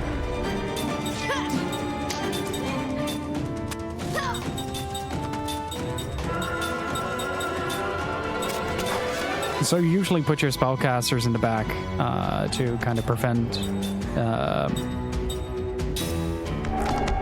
your party from getting completely wiped. Like if you put all 5 in the front row, they'll all be considered vulnerable. Why does only one of you guys have common sense? Really? Okay.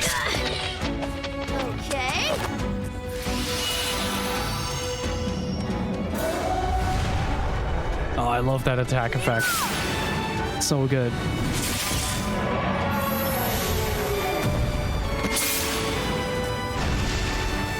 Bonk. As you see, the GC went down a level as well, which is the total amount of protected that you are. Like, the lower the level, the harder it is to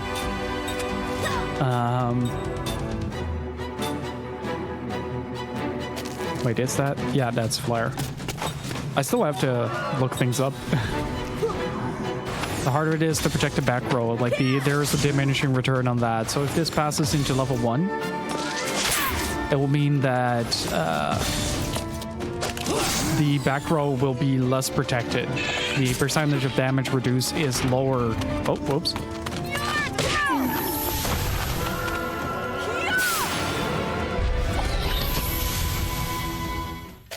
There you go. It's a really cool system. I don't really know of any other game that does it this well. But the benefit of the characters in the back row not leveling up is that you can kind of pull the same stunt as you do with the dot hack. And that is basically take a low-level character into a high-end dungeon and have a party. Ow. This is going to be a bit frustrating, though. Because that's a pretty long way back. I can do this!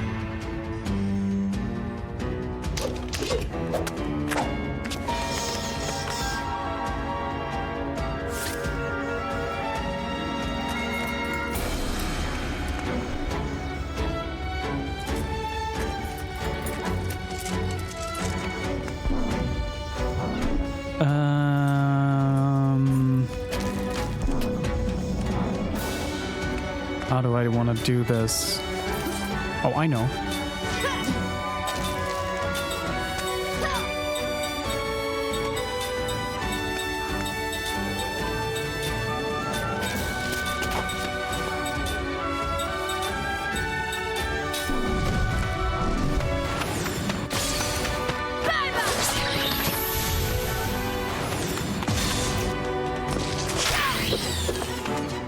Mac is starting to pack a punch.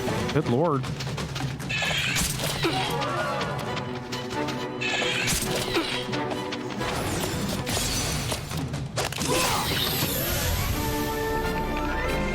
Okay, jamming I'm fine with.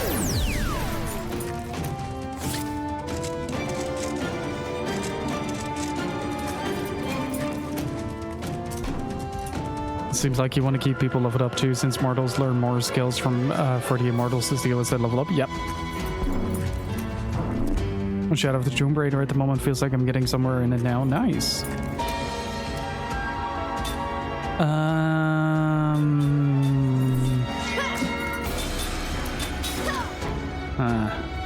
Not good positioning at all. And start punching the bats, please. Thank you.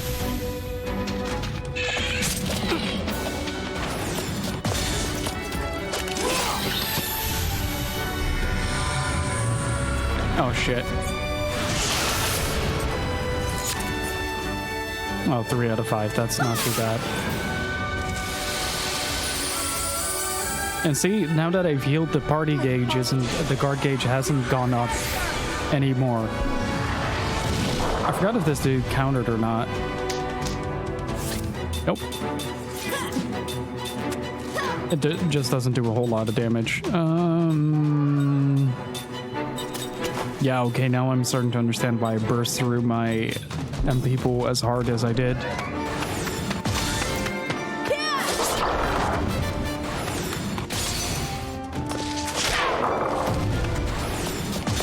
A little too early.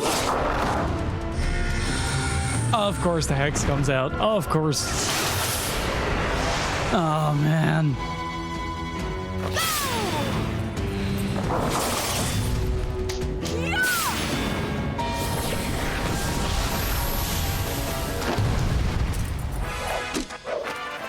Looks like I still have work to do.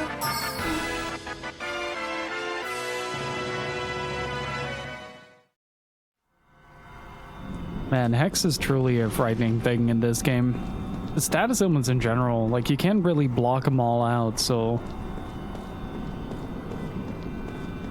And it's also really easy to give Kaim, like, all the slot seeds, but you do want everybody to kind of contribute to the entirety of the party. Every character has their own strengths. The best part about the Immortals, though, is that their MP pool and HP pool is usually greater. And Sarah's attack as a caster is much higher than Ming's or Jansen, at least right now. Which is kind of neat.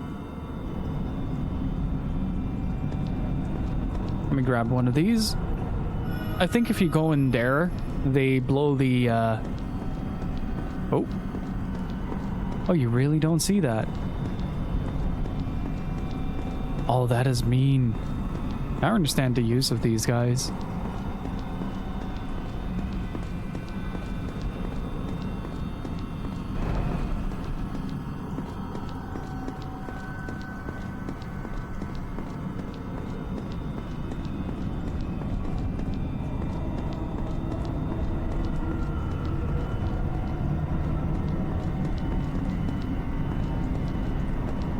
I fell down somewhere around here.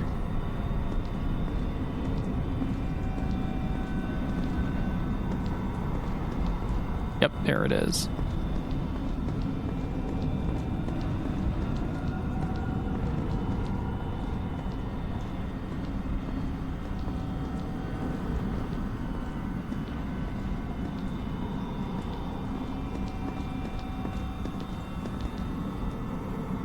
This is kind of terrifying to walk through, not gonna lie.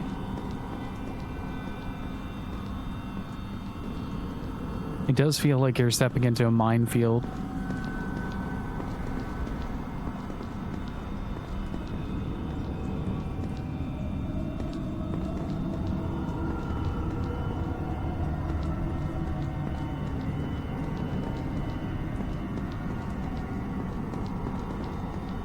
Ah, okay.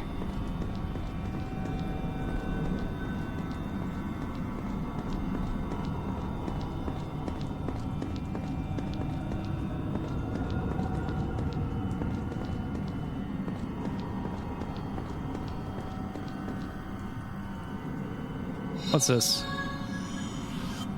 Oh, that reminds me. And I do like the ring system quite a lot as well. It's really neat. Vampire bottle, daydream, magic device. That's not gonna upgrade. Let's make a few of these and lock the rest.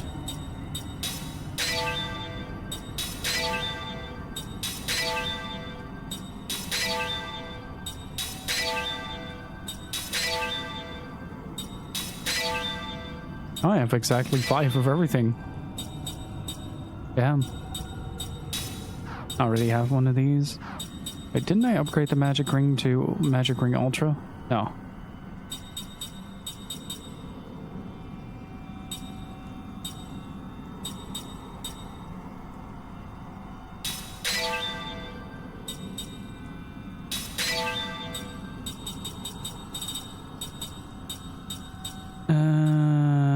Let's see. Sticky tape.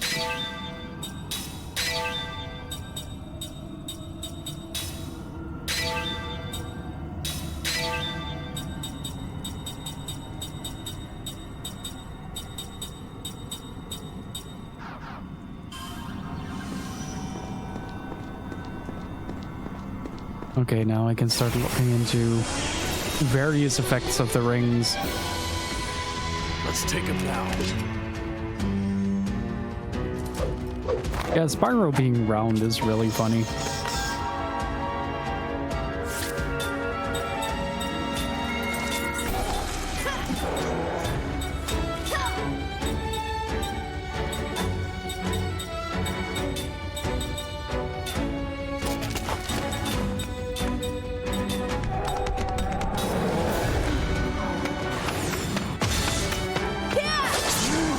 Somebody should make it so I can buy it. That's fair. Oh, Mac dodged something and countered. What a guy. I'm a very proud grandparent right now. That's him gone. I think this is the strategy that we're gonna adopt from this point. Because you don't automatically attack the back row.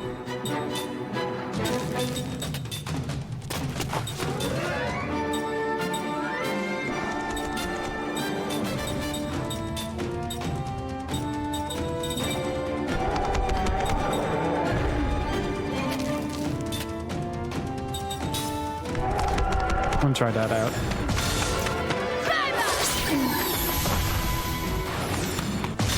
Yep, that is the strategy. It prevents that you...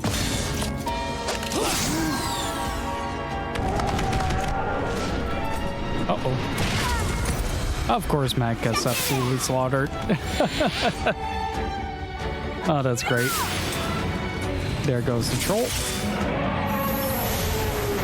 Oh, once it reaches level 1, it doesn't go back up again.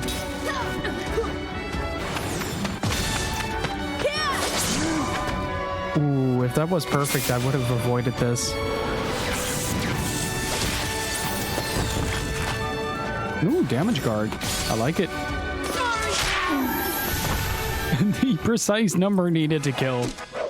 I wish I was stronger. Also eyeing off that Monster Hunter board game that's being kickstarted or already has been kickstarted. Oh yeah, I saw that. That looked really cool. Hey, Sonataki, how are you doing?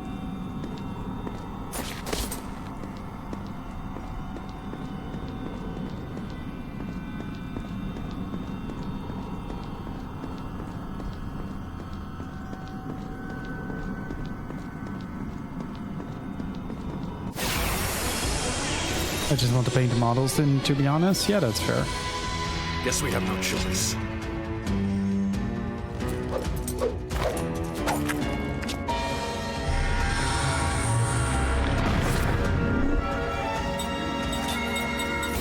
I have an idea. I'm gonna try something. It might not work, but I do want to try it.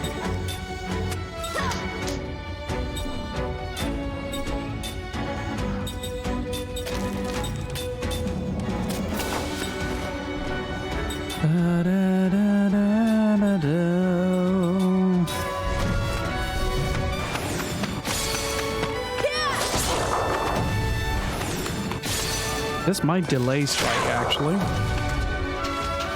Not enough, apparently.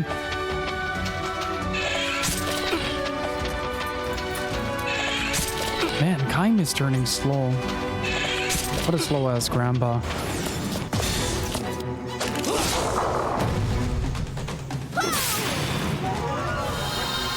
Do not stare.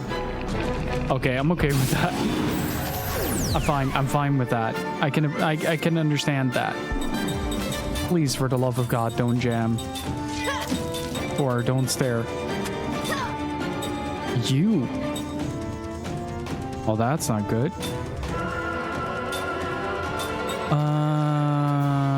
Let's Zephyr again.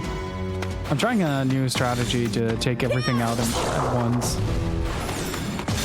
But it's not really working.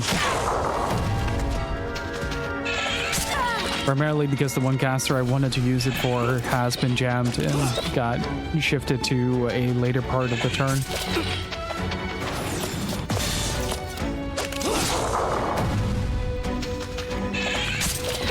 This is going to be a stare down. Yep, there it is.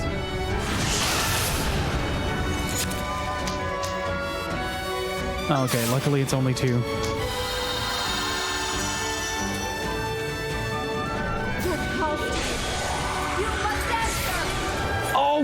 Crap. No, I have a way to deal with that. I have a way to deal with that.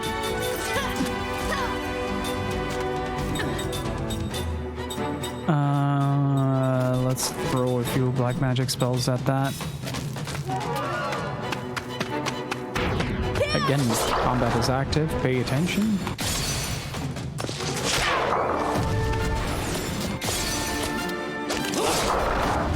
What are you gonna do, Hex? Yeah, okay.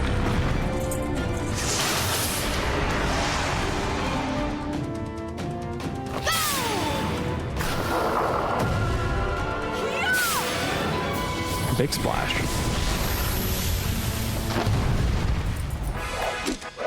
So what I could have done there to mitigate some of the situation was to use the spell booster to make sure that I could cast a little faster at the very least. But I didn't, and therefore it took a bit longer.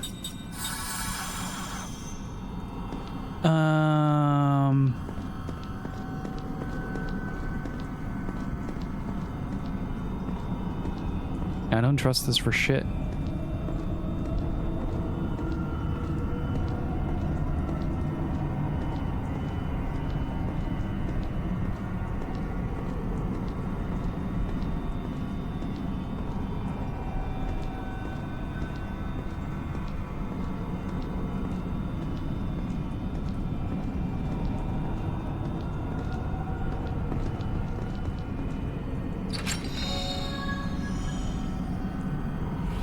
I'm okay with that. Would you like to save? Yes, I very much would. Also, Gypsy, good news. I can barely hear my my A360. It's running super quietly. It's great. Yep. I figured as much. Who even owns the rights? I don't know. I genuinely don't know. Can I get a shout out for Joey? Joey, how was the Fatal Frame stream? I asked earlier, but you didn't respond. Do you hate me that much?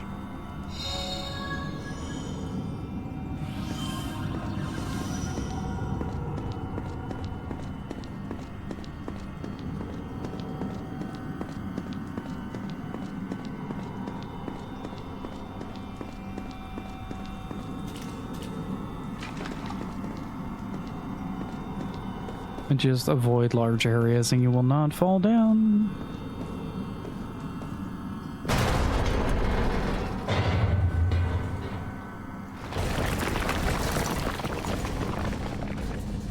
Please go follow up my good friend Joey. He does a lot of really cool niche games as well. Oh, that was a cool effect. He's been a long time supporter of the channel. Go check it out. Uh-oh. I hear something. There's something there. Uh-oh.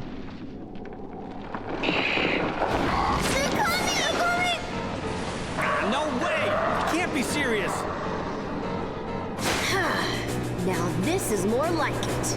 There's only one way out. We have to go through them. That is such a Uematsu theme.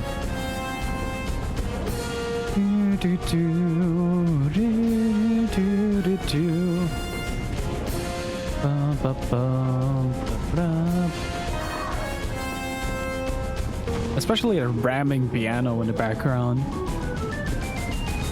Well, in theory, you could just move past them without them ever touching you. Let's take him now.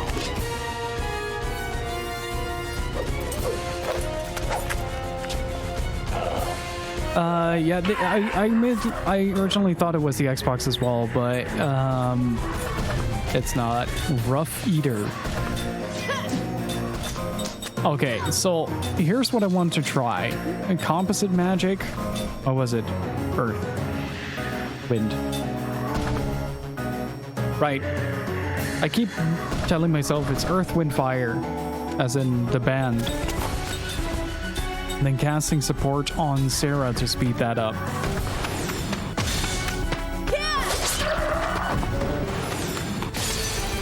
After the weekend, got work during. Yeah, it's been slowly picking up streaming as well, so go support him, please, guys.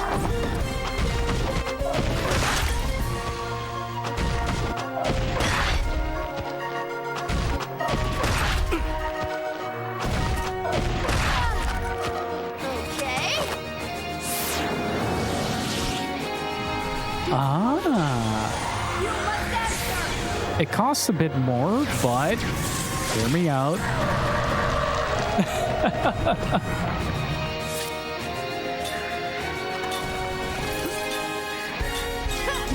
I don't know if that is a single turn though, so I'm gonna just do it again.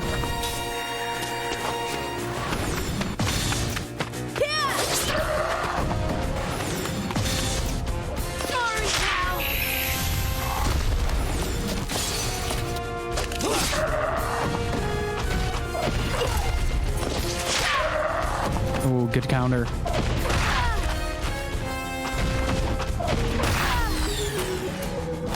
This fight is a breeze.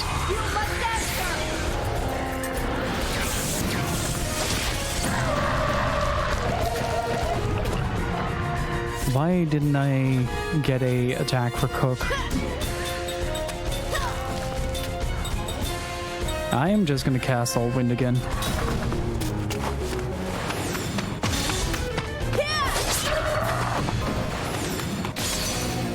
Yeah, it's really weird. Like, it gets to a maximum of 42% install. And sometimes when you try to boot it, it just says a disk read error. So this game is finite in its amount of content that I can showcase. Or play through myself, rather. But I did order a new one. I haven't got a send verification yet. Let me actually check. I'm too lazy to check my email. Hang on. I'm gonna check my email.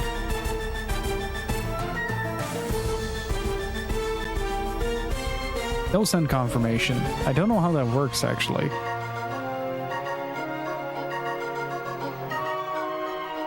Does that remove them from the map? If so, I am gonna kill every single one of these fuckers.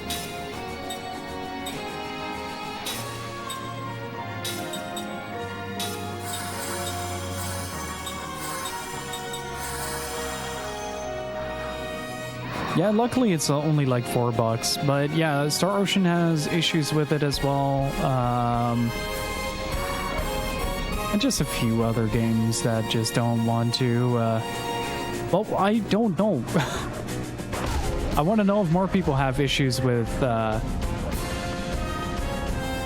Disc 4. That's kind of what I need to know. Because if I can figure that out, I can proceed further. Because the disc is pretty much spotless, so I don't know what the problem is, but I read everywhere that a lot of people had the same issue. It's almost like a plague of sorts.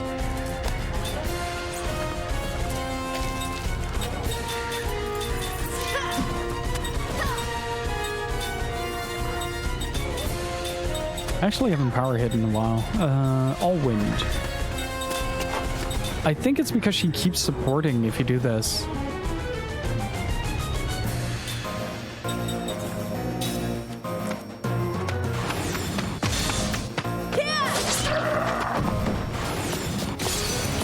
Ooh.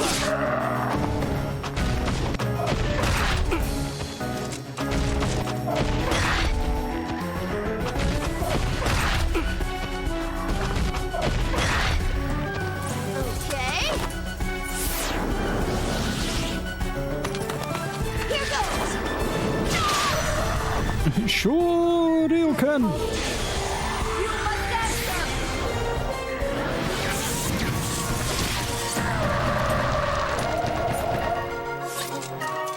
Well, need to ship it back. Yeah, I was going to ask that for you, but I've been feeling really bad about bothering you as much as I did today while you were super busy. Let's shadow it and get every single one of them with it. Well, if it doesn't end up working in the end, I'm just going to give up on that, of course, but I'd rather not because I really enjoyed this game so far. Big fan.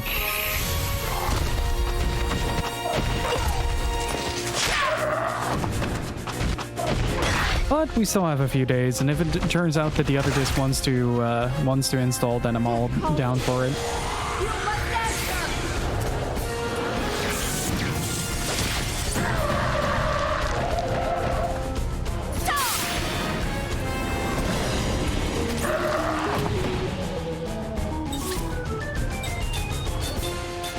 It's the infinite refund works.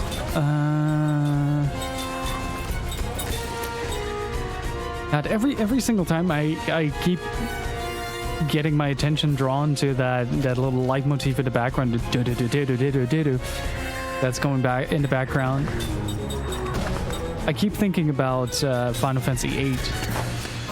That soundtrack was great. I may not like the game, but I really adore the soundtrack of that game. It's so good.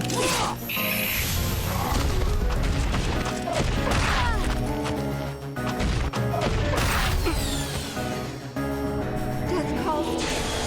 You must answer!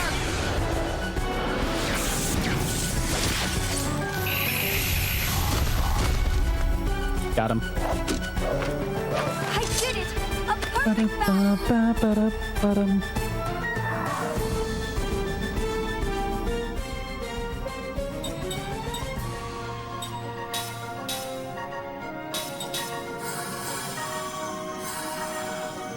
That should be enough. Let's see if we can beat this guy. Wait, there's like one in the background though.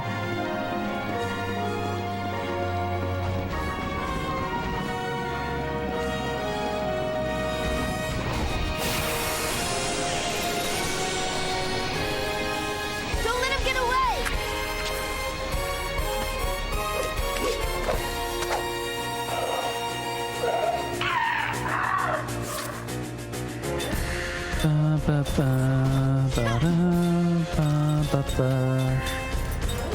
I think we get an upgrade for that one.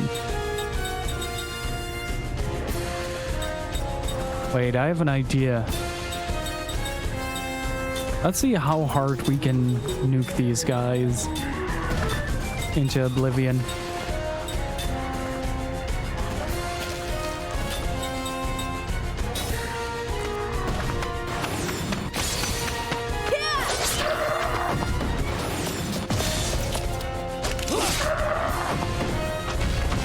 Let's see how this is gonna go. It's gonna be really funny because... Oh fuck, are you kidding me? We don't get the boost until later? Oh, that's too bad. Well, turn 2 it is. Okay.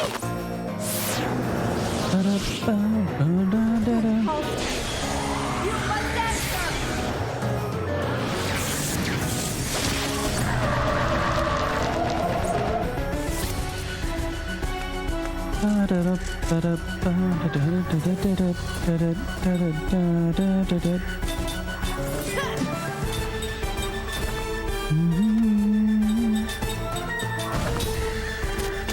Boost it. Let's go! Exactly. That's pretty much what I'm curious about. How hard can we go? Nice. That might miss. Yeah.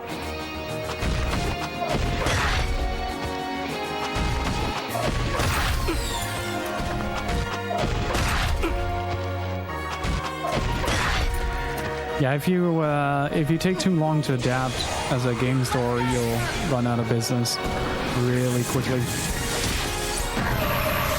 It's really important to diversify your approach to retail as fast as possible. Which is why a lot of stores go down under. That and the assortment just isn't good. It's a pretty cutthroat world when it comes to like the types of titles that you get in. You have to be really fast on some of them.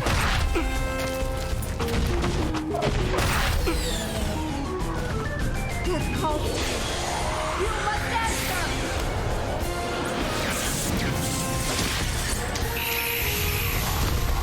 answer! So the disc boots and gets to the menu. Obviously no game to load, so I'm going running the install. Let me know how it goes.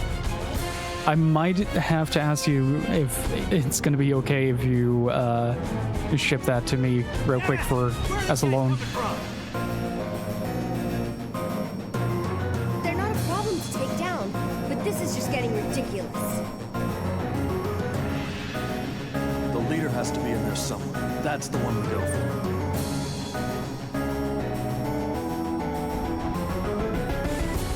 Ba-da-ba-ba-ba-da-ba.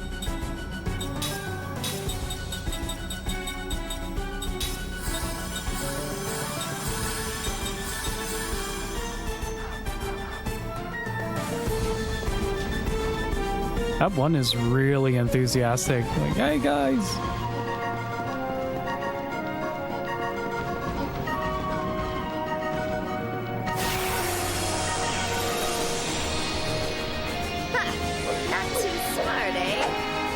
All right, let's go.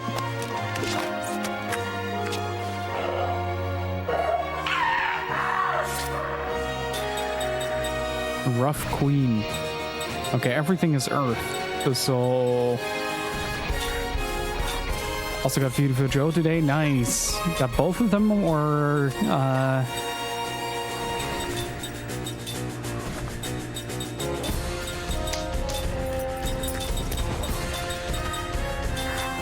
Only one for now. Enjoy, man. Those are great games. Ba-ba. As long as they don't attack Mac, we should be good. Now, they already they already palette swapped the blue with red. That's enough effort for today. Don't attack Mac. Keep attacking Kaim. Don't attack Mac. Thank you. Okay. Oh, it still happens first. Pheromone. Uh-oh. Been getting too many video games. I feel you on that one.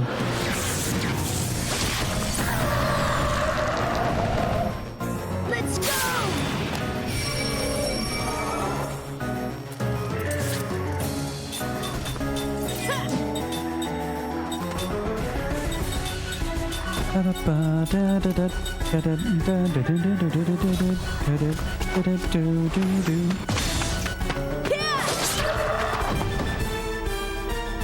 Is terrorized. Oh no. Oh, that is great. Look at that.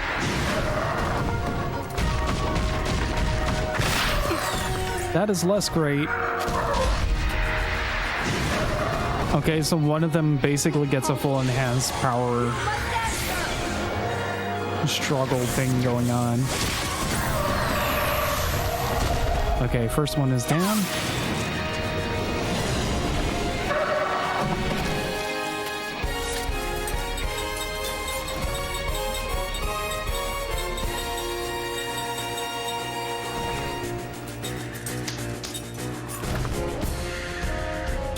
Let's see what a healing tank does, actually.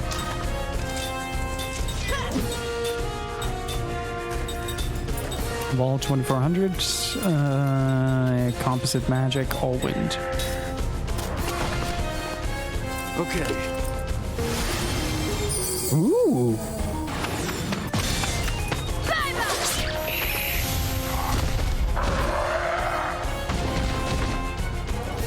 Oh, that is not good. Wait, no, we're at... Ooh. Okay, thanks, bye.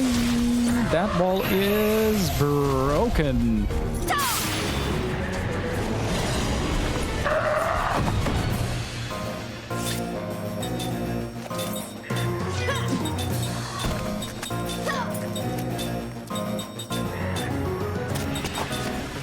Ah, okay, so for as long as the buff counts.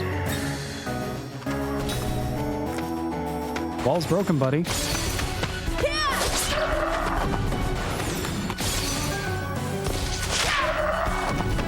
Oh, she is.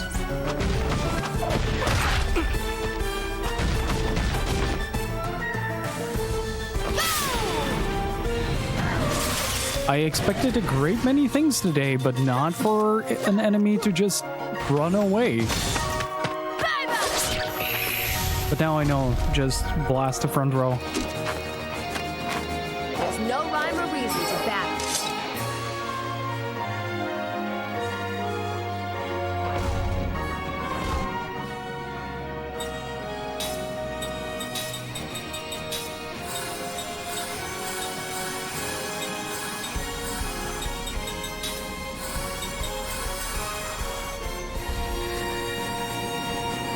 Oh man, we really have to do another one?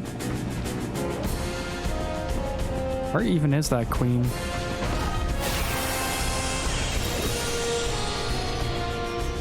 like we got a good chance. And so I have an idea for when the wall is down.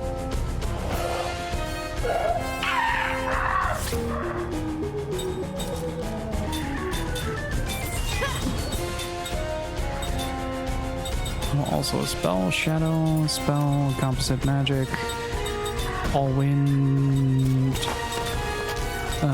skill casting support.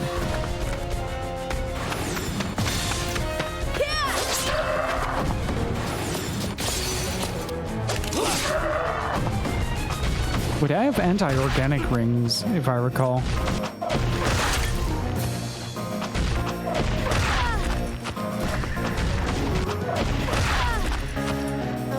It's getting close already. How much is it now? I'm actually quite curious. Death calls to you. You must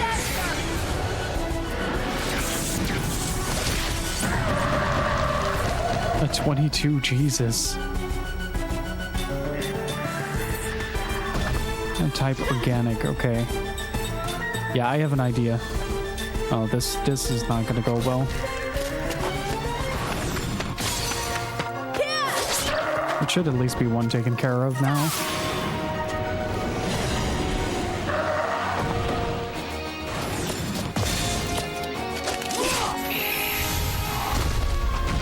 If I get a damage boost on 2 of them against organic, that's going to be a huge difference. Especially with counter as well. Yep, there it is. And 2 other guys mounted on 2 Diablos and a Rajang and we dog piled an Apex Diablos. Wait, did you kill it with just that attack? Jeez.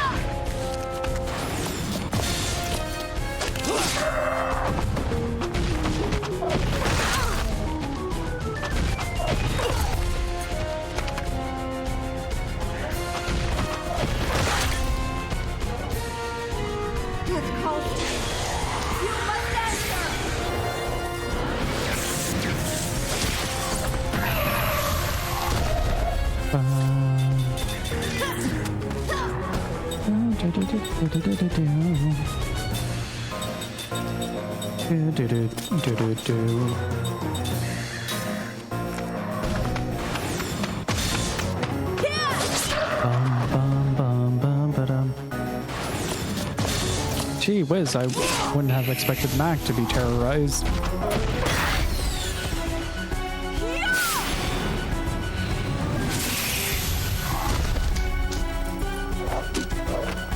You show up, so I use Itsushi to make them all mountable. Nice. Okay, the queen is back up. I should have a ring that says... Screw you, organic enemies. What if I can make 3 of those?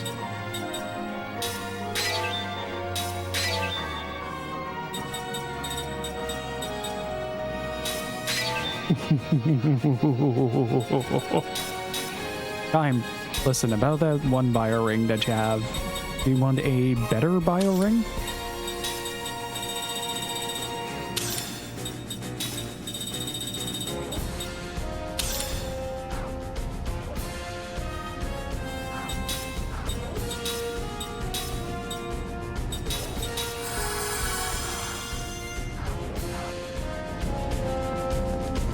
Oh damn, already at 100 rank 100.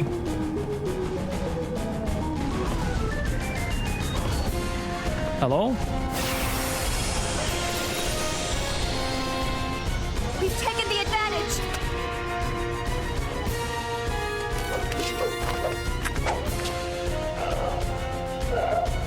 So here's the deal. I'm gonna still try the same thing, but I should be getting a pretty massive damage boost now to begin with. So if I all wind here, I should in theory be able to decimate a large portion of this. Oh, that is a substantial upgrade, unless it misses. Good counter. Oh, ring effects don't work on counter. Gotcha.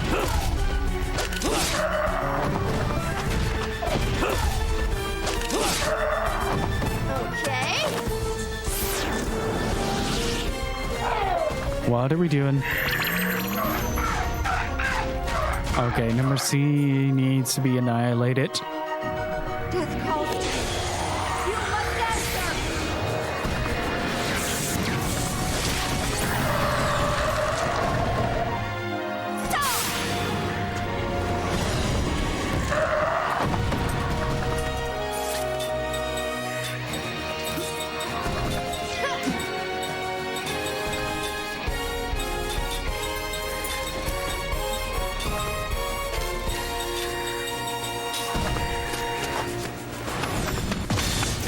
This should take it down to level 1.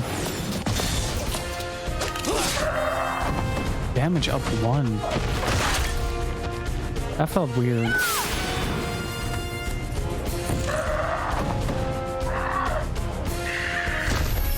Oh, okay. I guess it was near death.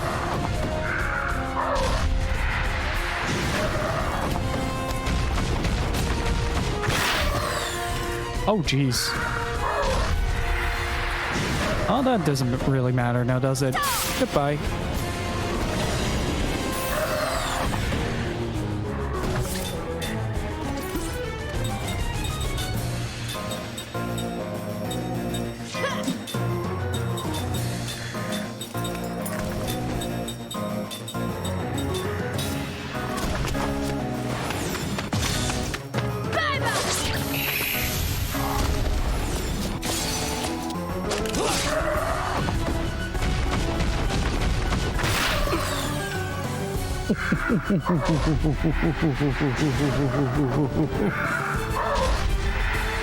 Oh, okay. Now I understand why he doesn't do any damage. Gotcha. Either way, we already got the queen, so it doesn't really matter. There you go. Goodbye. I'll no longer doubt myself.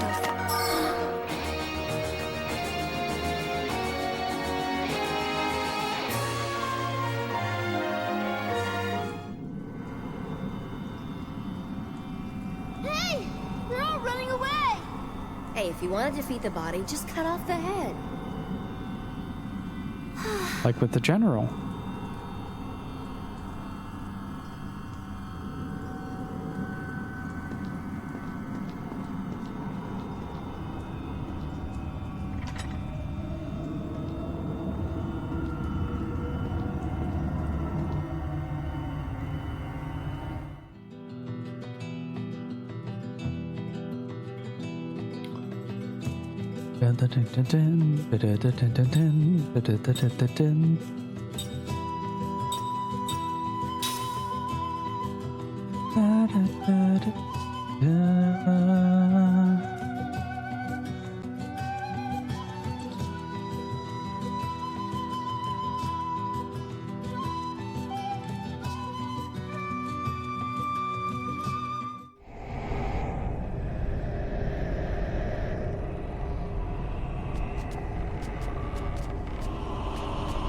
Well, this feels like a Halloween town.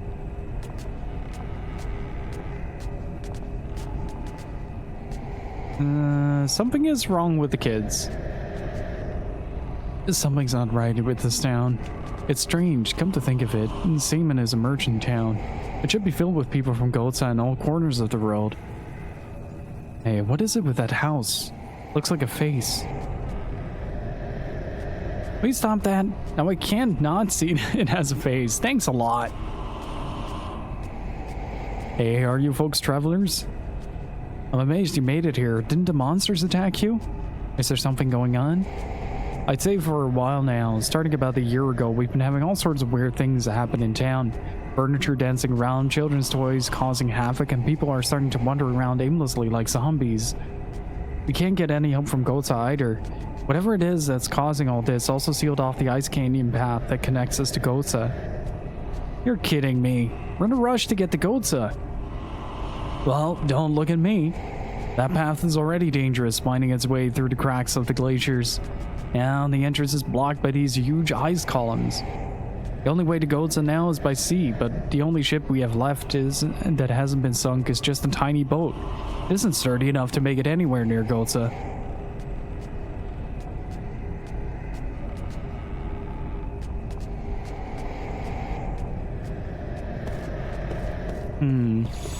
I am definitely saving though. This looks like Halloween Town.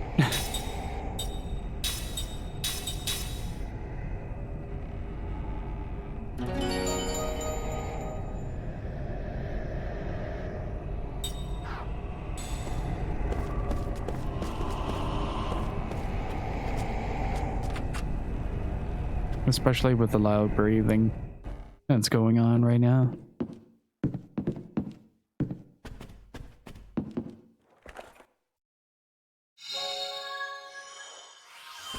Oh fuck yeah, I got some seed. Still nothing. Oh, that is not creepy at all. It just seemed quite occupied right now. Quite bothering me.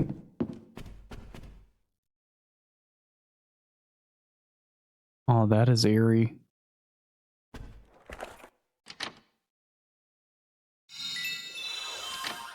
I just robbed the place blind. All he ever does is talk to that doll now. I'm afraid he might be cursed.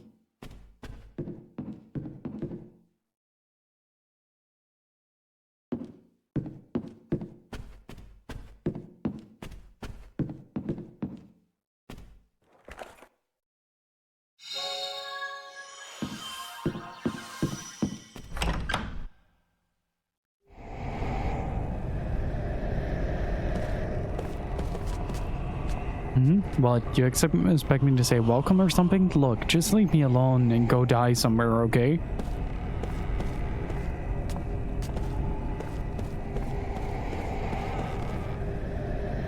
Okie dokie.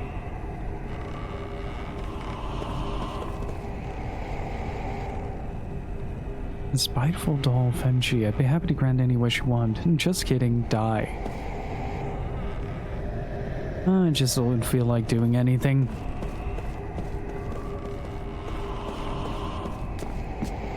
I am concerned.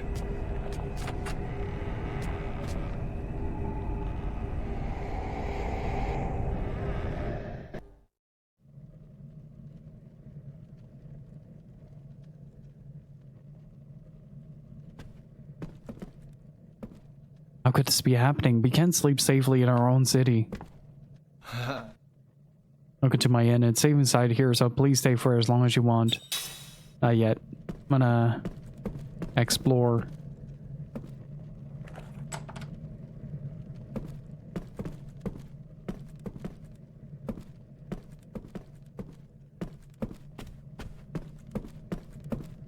I find it weird how little music there is in this town.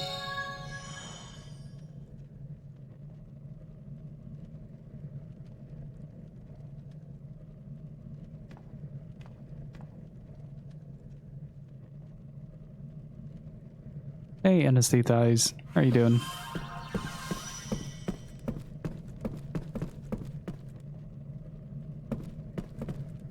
I can understand if things are crowded right now with all the refugees, but do they really have to hog the bathrooms too? Sort of. They're like these little critters in pots that you can find that give weapons. Glad to see you made it to safety. You'll be alright inside here. I am not too sure about that.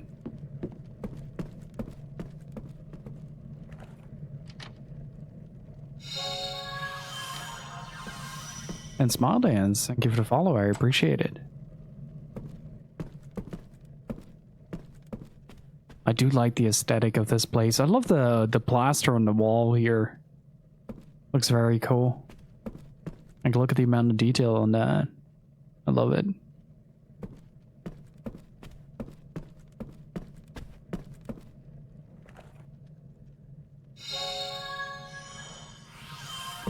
I'm just singing Distance Halloween in my head because you called it Halloween Town. It looks like Halloween Town. It has to be Halloween Town. You're new in town, aren't you? Something about this mist is turning Saman upside down. Monsters appeared out of the ocean a little while ago, you know? Why did I ever decide to leave Nomura? To find the thrill of adventure. To hit the open seas. And to become a new man.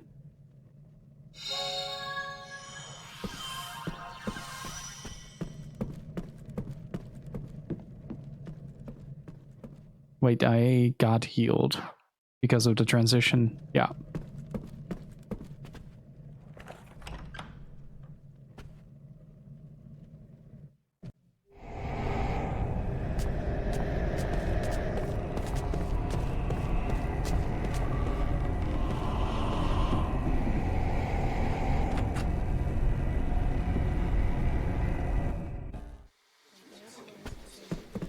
And suddenly there is a massive mood shift over here.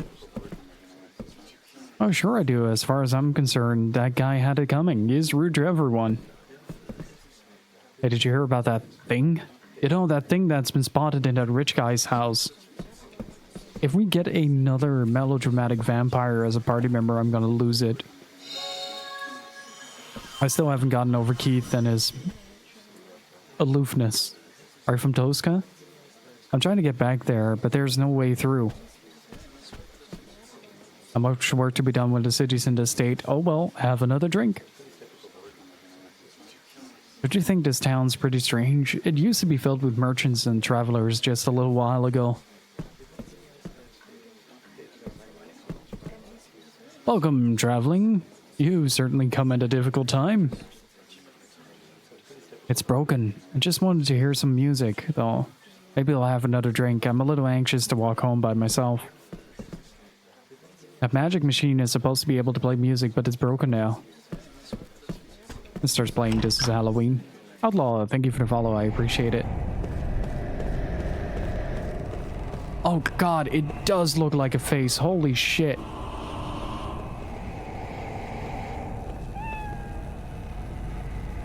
Looking at something invisible.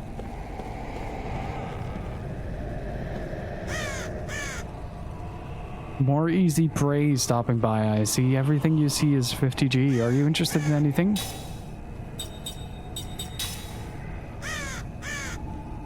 My stuff drives all the chicks crazy. That one.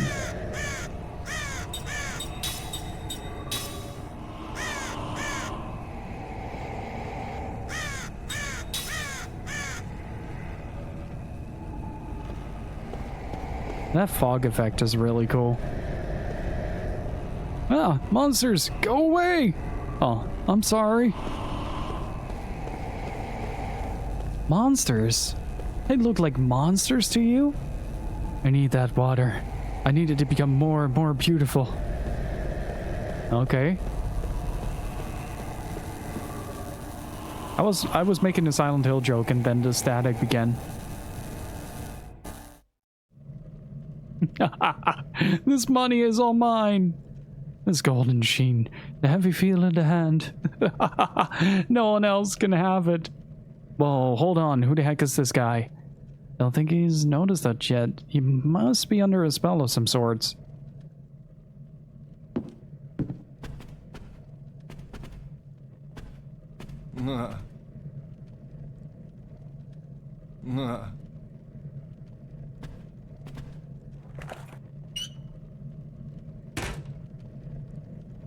What is that? A ledger or something? That looks like bad news waiting to happen. You wanted him to find us? What you got that thing out for? I don't care about it if it ain't money. You see? He doesn't even want it. That's kind of beside the point. Well, whatever. He probably won't miss it anyway. Weep. Bit of a squeak going on there.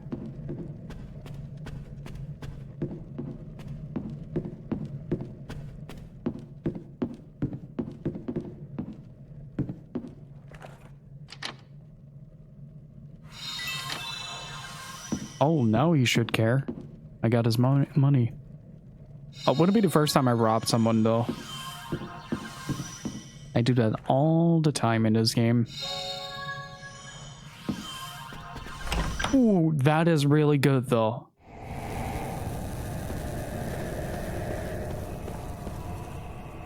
That is actually fantastic. Items.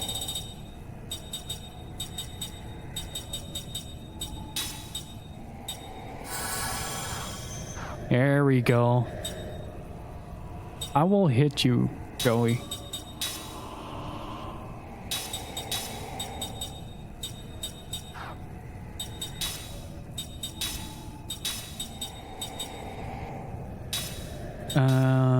Let's see.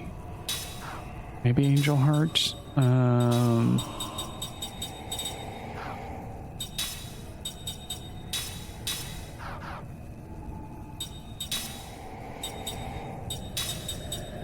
Yeah, no, I still call dibs on that.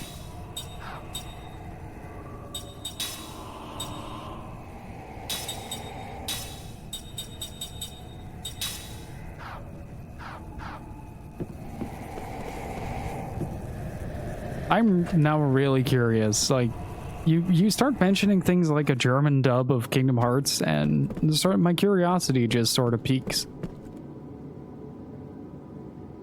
My store has been rendered inoperable by all the paranormal phenomena, and so if I set up shop here.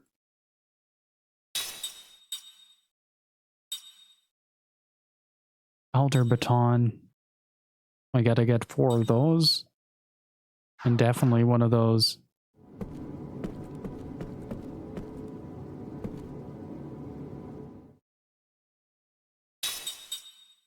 Ooh, healing tanks. Gimme. Let's see. Let's just equip the main party, see how much I have left. 5 weapons in total, so that's 1, 2. Bought 2, 1. That is also 2.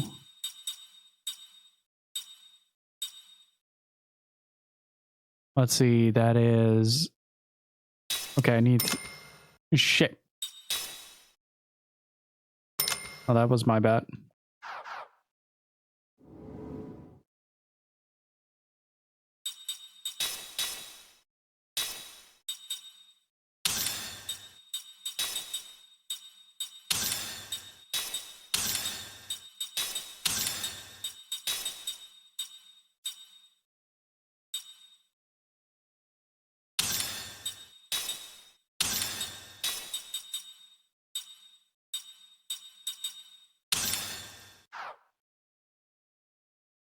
Let's see.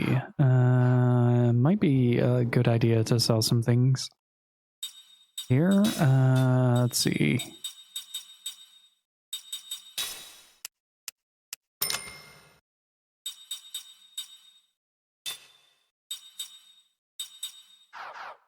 Oh, I wanted to buy. Give me all of your shit, good sir. Ooh, I definitely want one of those. Composite magic, I want one of those. Immunity to poison, want one of those. Immunity to seal, haven't got one of those. Spirit magic up to level 4, don't need that.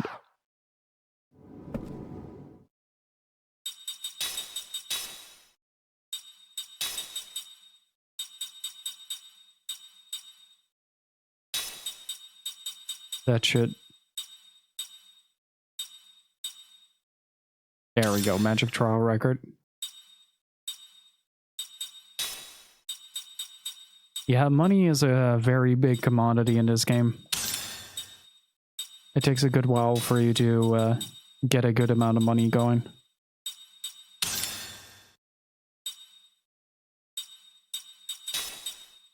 Let's see, jamming ring, dark crystal, severe. Let's go with the dark crystal ring. Let's give you the demon warrior and do...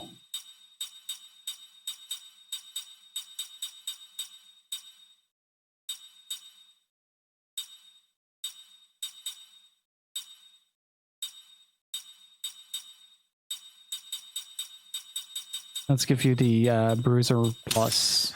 Yeah.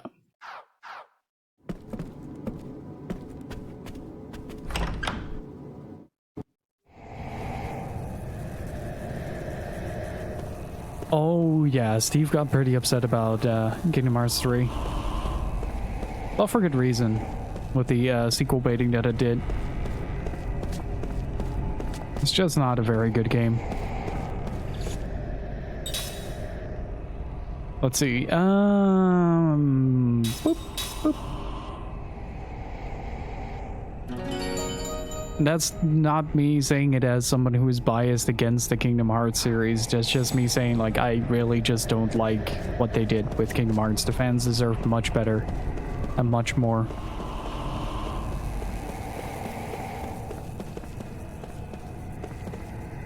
The captain is probably nervous about the trip or something. He said that his stomach was hurting. I wonder if he'll be alright.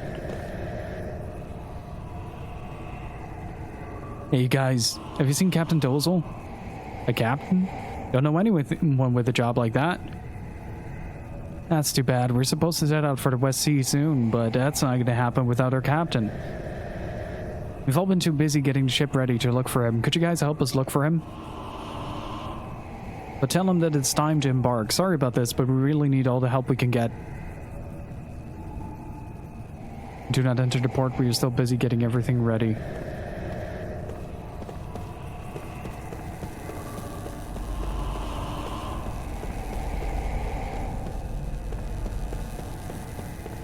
What do you mean you're busy getting everything ready? Why would that ban me from the port? Travelers, how are your shoes treating you? Pardon me if I surprised you. I'm a shoemaker, you see, so I always worry about people's feet. There was once a legendary shoemaker, and the story of his exploits enthralled me so much that I figured I'd become one myself. Concern for people's feet triggers a memory deep within his heart? Oh, we found out what his fetish is. Alright, the chat, are you ready for a story about feet?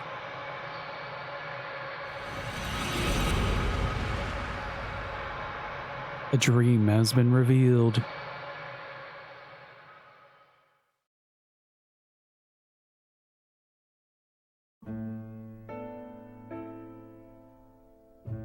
The story of Old Man Griot. Old Man Griot was known as the best shoemaker in the country. His shoes were light as a feather and tough as steel. They were also expensive, 3 times higher than anything else on the market. People who did not know his reputation were so shocked to hear that he charged that they would say, "The old man must be making shoes for his own amusement." Of course, this was not the case. He had become a craftsman's apprentice at a tender age, and whenever he learned one master's skills, he would move on to a more talented shoemaker's. Before he knew it, he found himself making shoes for the grandchildren of his earliest customers.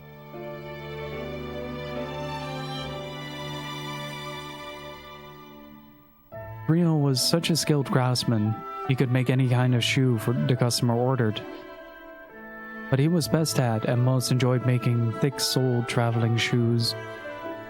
All his customers agreed, once you've traveled in Old Man Griot's shoes, you can't wear anybody else's. Some would say, you know what it's like to wear his shoes? You don't get tired the same way. You just want to keep on walking, as long and as far as you can. You almost hate to get where you're going. True craftsman that he was, though, Old Man Griot rarely talked to his customers, and he could be downright unfriendly. Complimented on his work, he wouldn't so much as smile. Instead, he would put another piece of tanned leather on his wooden shoe last and start hammering away. The only time the old fellow would crack even the slightest smile was when a customer visited his workshop to place an order. Not that he was ever thrilled to get an order. What he most enjoyed was when a customer brought him a pair of shoes that had outlived its usefulness. He would stare lovingly at the worn-down soles and the disintegrating uppers, and he would actually talk to them. He'd done some good traveling, I see.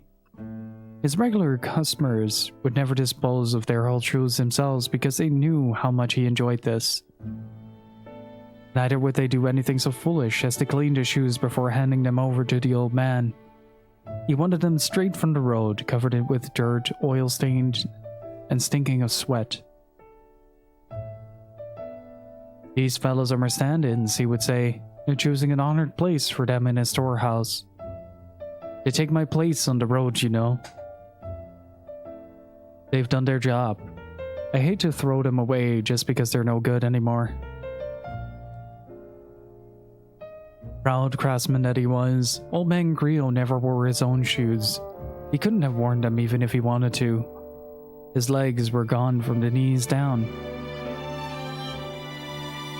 A terrible illness had attacked his bones when he was very young, and the legs had been amputated to save his life. The old man had lived his long life in a wheelchair. He had never once left his native village. This was what he meant when he said that his shoes did his traveling for him. Haven't seen you for a while, old man Griot says without looking up from his work as Kaim steps across the threshold. His back is towards the door, but he can tell from the sound of the footsteps when a regular customer has entered his shop. Across the desert? The sound tells him how worn down his shoes are, and where they have been. Old man Griot is a craftsman of the First Order. It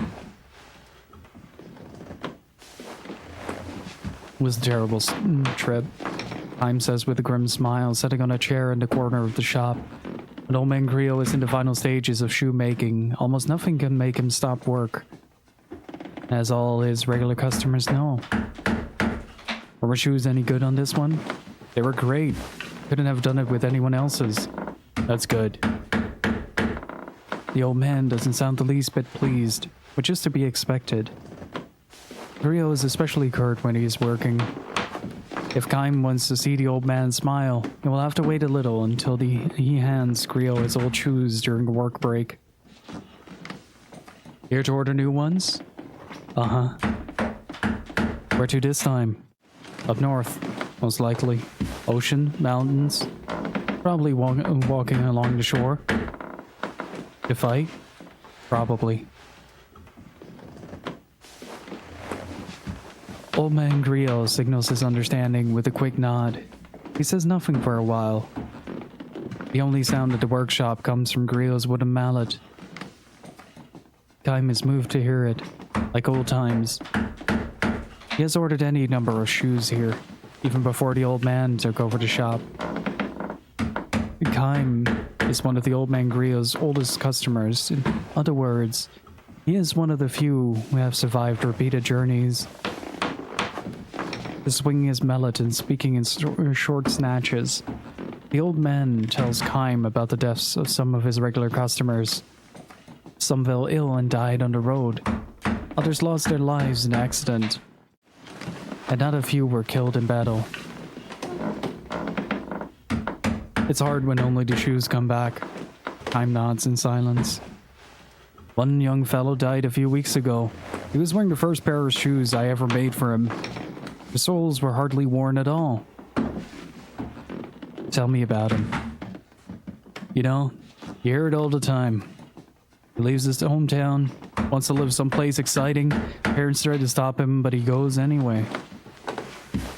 I'm surprised he could afford shoes from you. The parents brought them. It's sad, isn't it? They give their boy all of this love and care, and he's barely out of childhood when he says he's going to leave home. They finally give up and decide to let him go. They figure they can at least give him a pair of my shoes as a going away present. Less than a month later, he comes back as a corpse.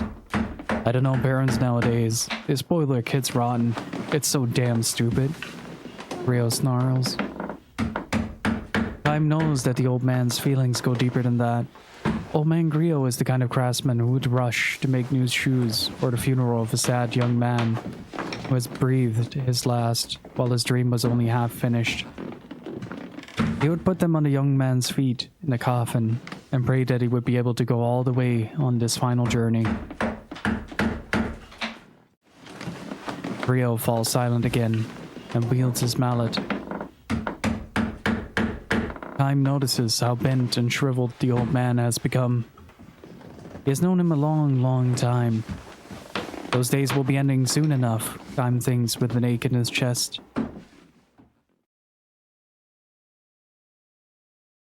Old Griot finally reaches a point in his work where he can turn and face his customer. It's good to have you back, Kaim. His face is covered with wrinkles. Kaim realizes anew how old he has become.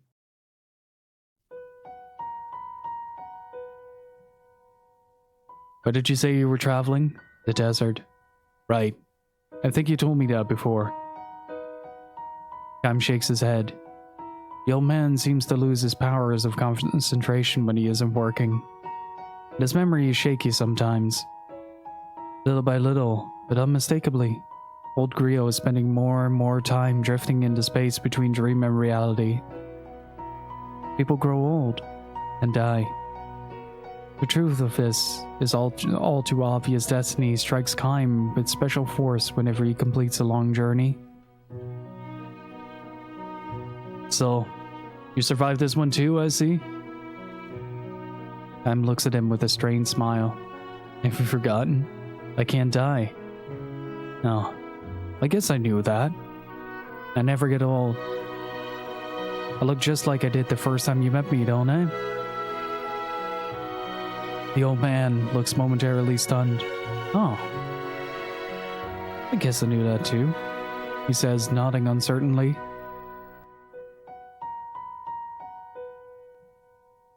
Sure, you were a kid then. You had just had that sickness and lost your legs and were crying all day long. Right. I remember. You used to call me Big Brother Kaim and play with my old shoes. Do you remember?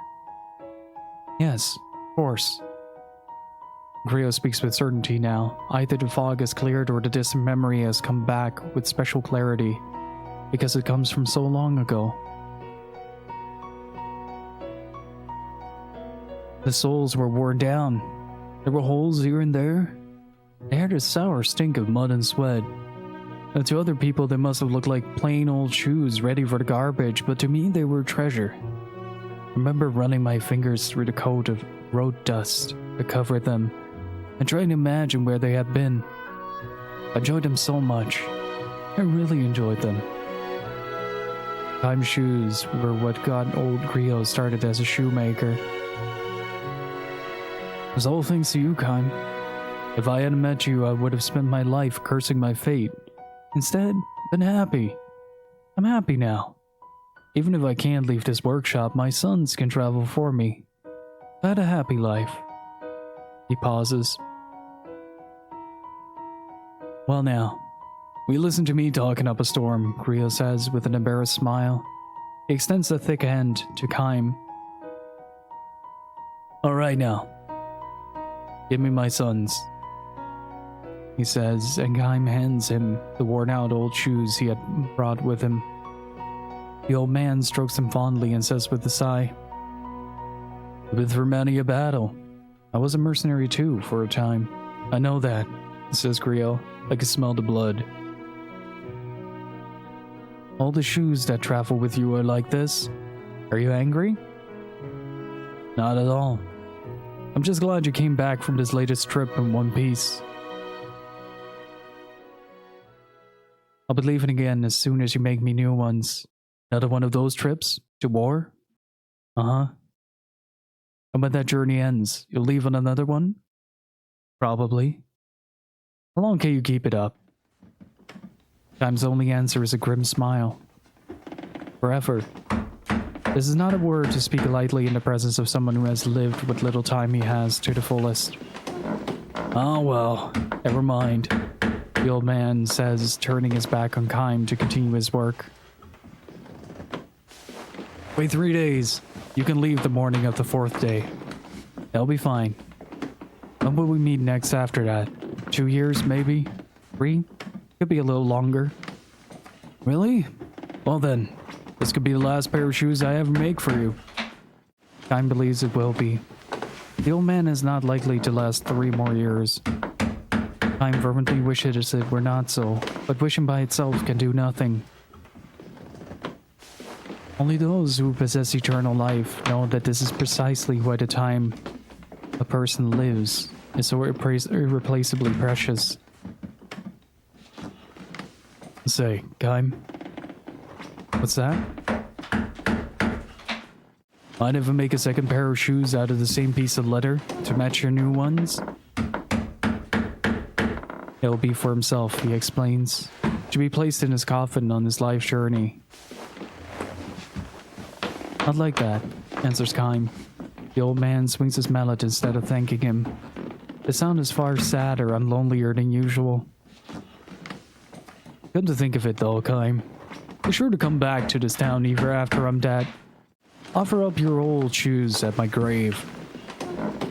I will. I like to say I'll be going to heaven a step ahead of you, waiting for you there, but in your case that doesn't work. No, unfortunately. What's it like? Endless journey? Happy? Unhappy? Probably unhappy. Kaim replies, but his voice is drowned out in the rising sound of Grio's mallet, until it is lost even to his own ears.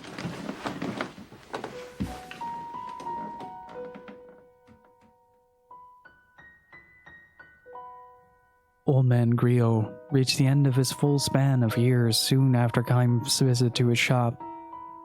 Because Grio had no family, his grave in the cemetery at the edge of town was cared for by his many sons. In accordance with his wishes, his regular customers offered up their old shoes at his grave. Kaim's shoes were among them. The words inscribed on his gravestone were chosen by Grio himself. He explained his choice to Kaim this way. I would say the words to each new pair of shoes before I handed them to the customer. I always said them to the customer too. I never once had the experience though of hearing someone say the words to me. That's why I want them on my gravestone. These are the words I want to be seen off with on my journey to heaven.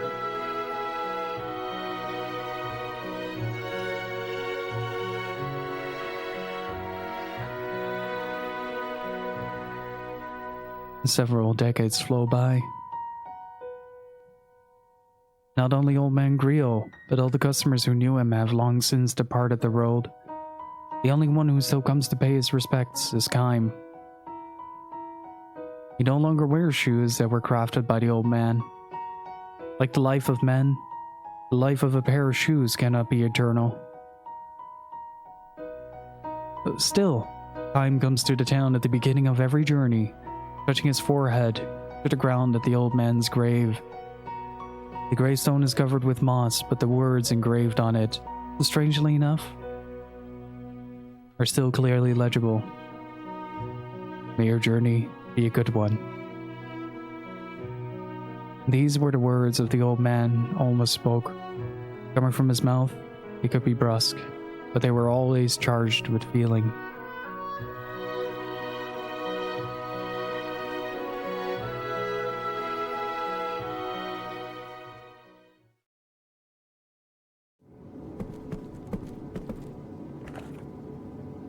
I never thought I'd see a story in a game use shoes as a metaphor for the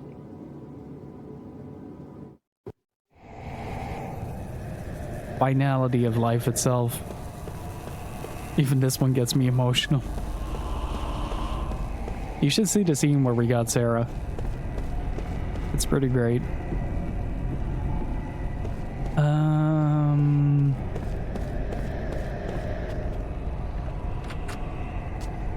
That scene was incredibly wholesome.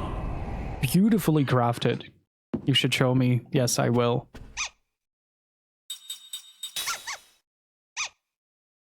That little shit, give me something in return. Looks regretful. Yeah, screw you too. You got all my seeds. Got no more seeds to give. I don't think the stories are overbearing at all.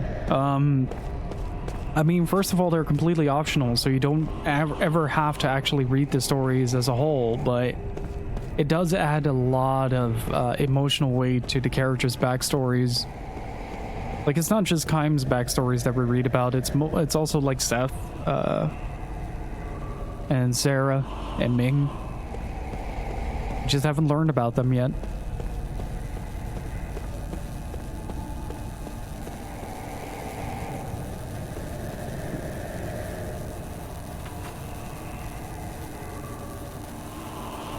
I also kind of love running through this game like this.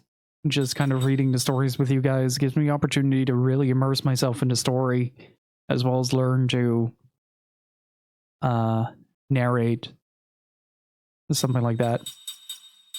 Yeah, Kaim, Seth, Sarah, and Ming are immortals.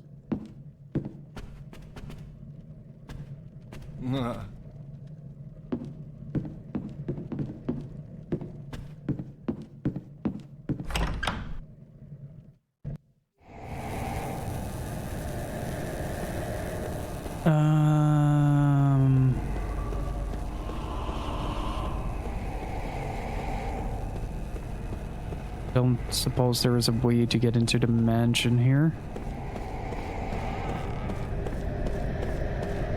Yeah, I was really glad. Like, my voice isn't recovered yet because I got a little bit of a cold going on, so my throat is a little sore. But I was really happy that I got like 2 days off so I could recover my voice.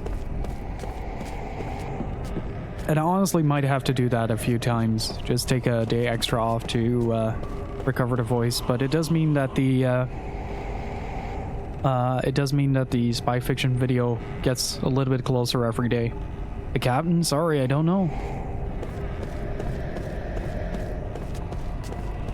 Are you a captain, my captain? Can't help you there. Maybe one of those strange things got him. Also, trying to withhold a sneeze during story time is something else. And Mr. Godders, thank you for the follow. I appreciate it.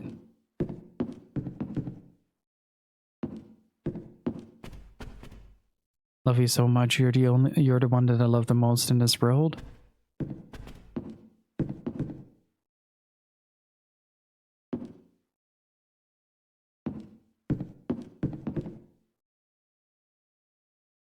Do we have multiple dialogues? We're supposed to be newlyweds. Something's got to be wrong with that doll.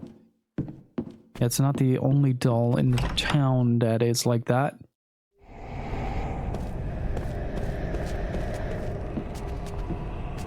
But yeah, the stories are exceptionally well written, and while I sometimes have a little bit of trouble pronouncing some of the words because I've never heard them before, I do really like reading it for you guys. And you guys seem to be really enjoying it as well, so that's also good.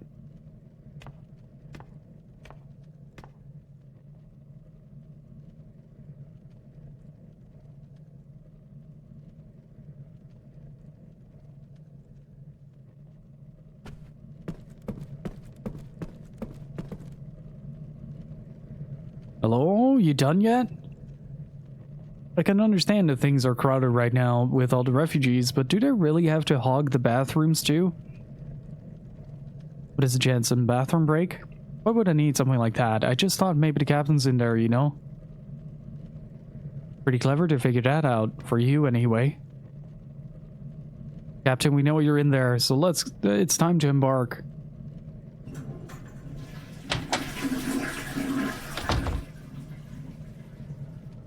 Oh, I'm sorry. I had no idea it was time to leave already. I'll run over to the port right now. Thanks for letting me know. Out of all places to find a man, he was just taking a shit. But I wonder though, I do really want to see if we can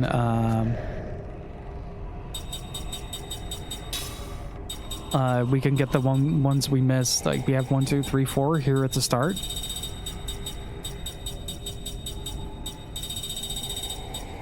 And then we have a few here missing. Maybe once the world opens up, we can start to explore, see if we can get the other stories as well. I also like how sometimes it's like a mundane thing that triggers a memory for Kaim. It's such a nice little touch. Like, oh yeah, this man is just talking about shoes and he just kind of suddenly remembers that time where there was a shoes salesman that he really liked.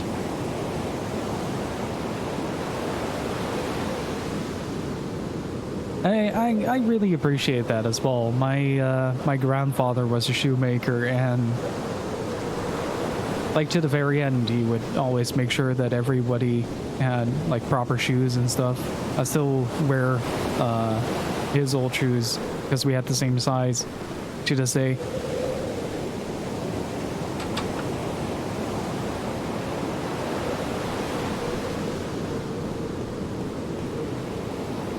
So it feels kind of wholesome, you know? It brings back some memories. Me bullying my grandpa by wearing sneakers in the house.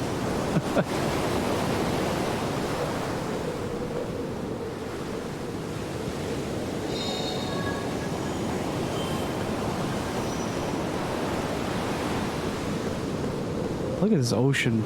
Those boats are completely undisturbed by the things that are going on. Hello, Captain.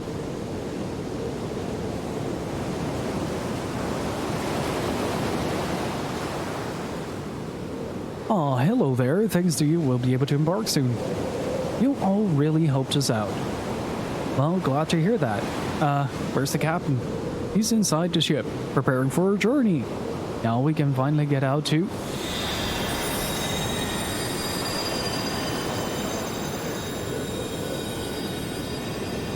Did you see that just now? Whenever we see that light from the Western Sea, bad things start to happen in town.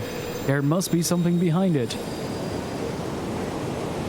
Oh, we're going off to the Western Sea to figure out what's hiding there. There's got to be something.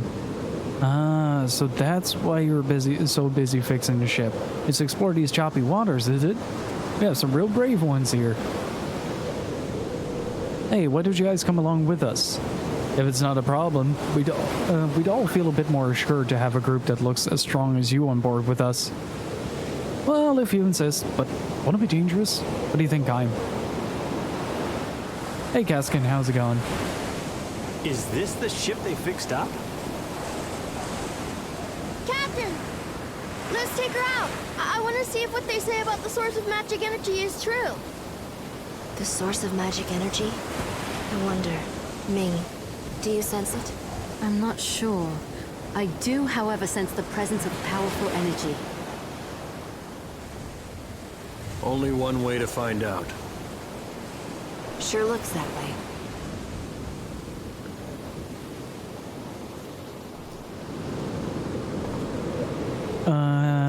No, not yet. I'm gonna get some healing supplies first before I leave. But what I also like about the fact that the memories trigger, they're triggering as mundane as like a, oh, you should hear Jansen. Jansen is great, honestly. How did the installation work, by the way, Joey?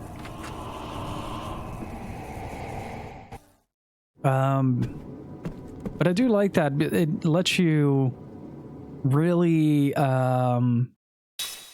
really explore the world for what it is, and it's kind of nice.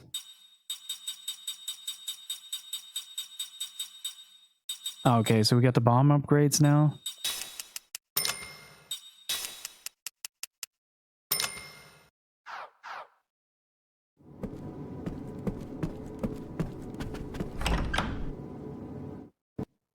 Alright, Ojoshiro. Thank you for the lurk. I appreciate it.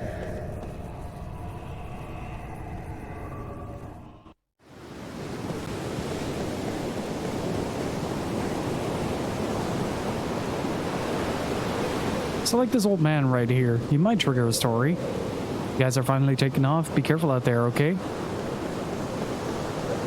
It's just like, look at that. Look at that ocean. For all intents and purposes, this is some pretty decent looking water, though. We've come this far. No way I'm gonna quit now. I'm gonna kick those monsters' butts all the way back to their stinking lair. I'm getting some H.P. Lovecraft vibes here, like Cthulhu is about to rain upon us. Thank heavens you found the captain for us. He's the best there is in Saman when it comes to seafaring.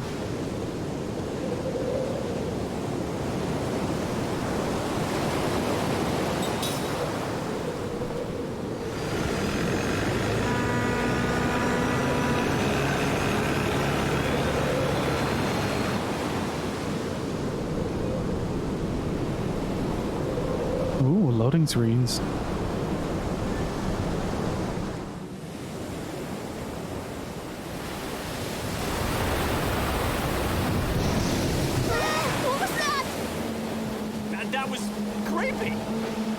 surrounded. What? Maybe they're a welcome party. All right, let's just go back. Who's with me? Come on, let's go. Turn this thing around. We're going right into the heart of this thing.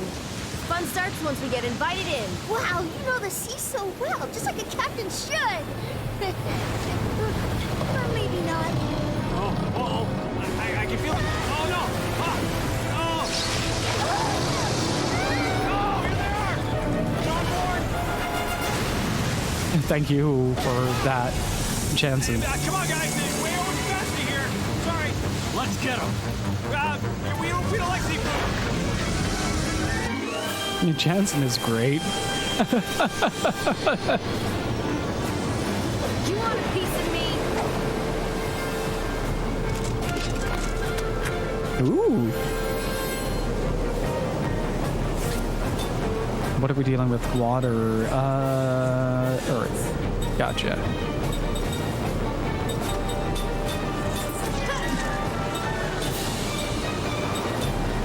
Mine works in any case. All right, I'll let you know if I.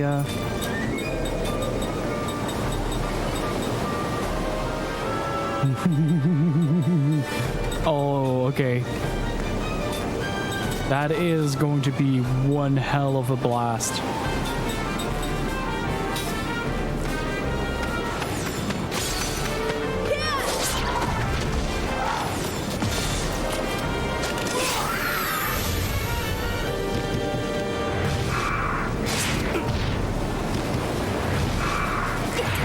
Their motions are really creepy.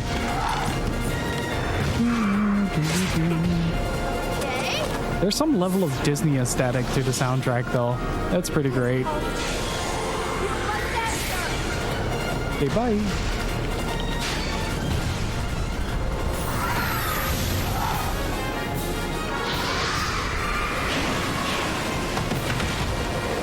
Yeah, that doesn't really matter now, does it? Oh.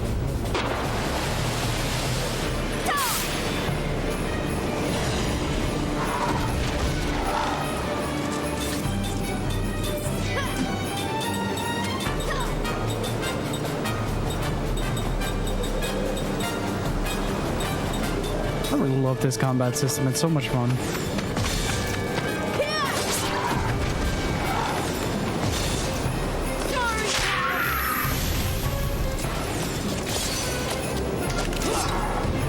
Oops.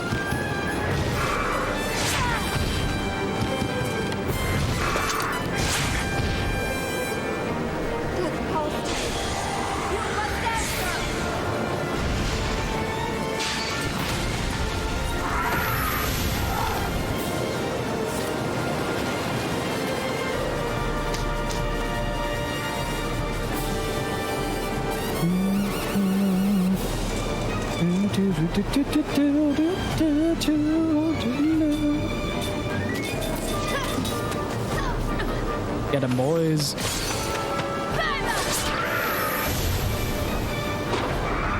Up here. Love that phrase.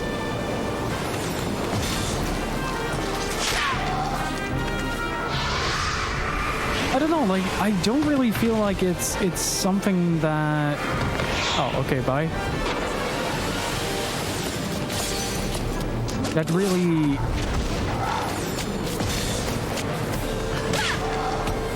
It doesn't really feel that turn-based, if that makes sense. Like, it is a turn-based RPG.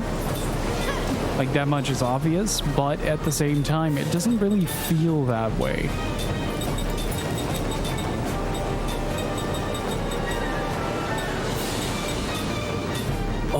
Grando.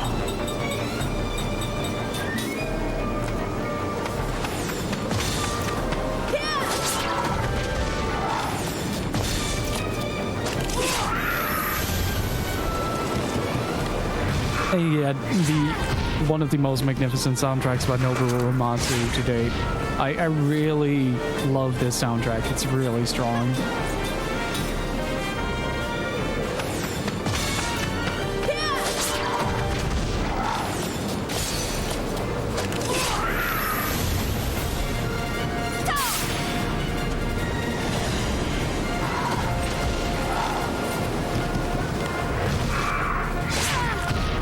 have a good one, Red Bang. Thank you so much for hanging out. Appreciate it.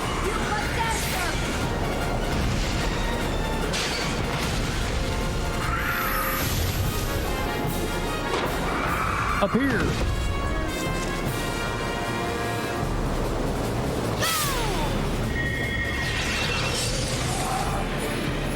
Bonk. And then she leaves again.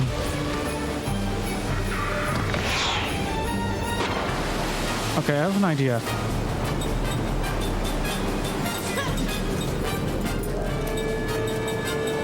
Which is a shame.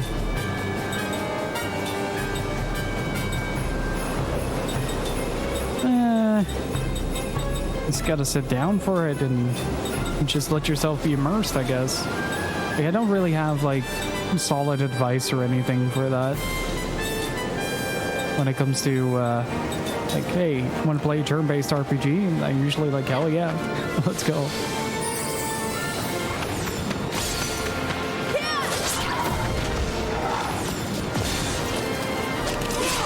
Like, in the end, it doesn't really matter what we do here on the forefront, as long as we can get that queen to show up. Because that's the problem right now, is that we can't get the queen to pop up. Which is something that we do need to have happen. I know, it is mostly the story that you need to kind of drive yourself off of. At least is what I do.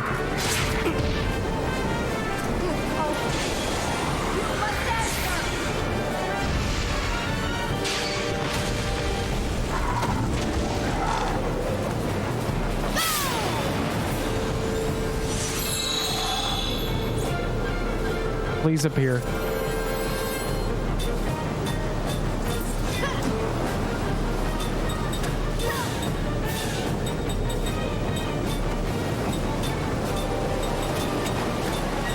I need to figure out how to get her to learn the extra black and white magic. That should kill that thing at least.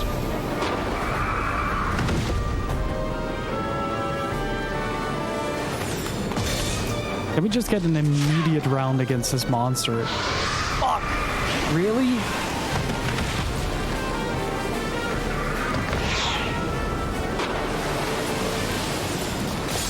That's true.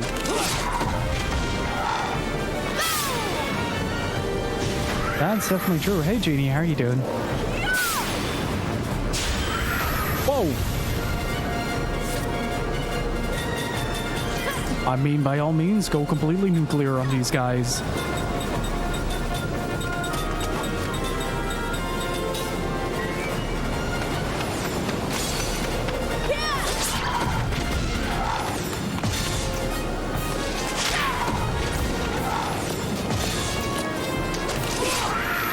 Probably should have filled that.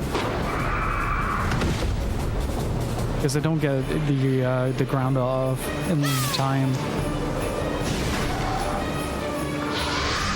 Yeah, get the bizarre howl.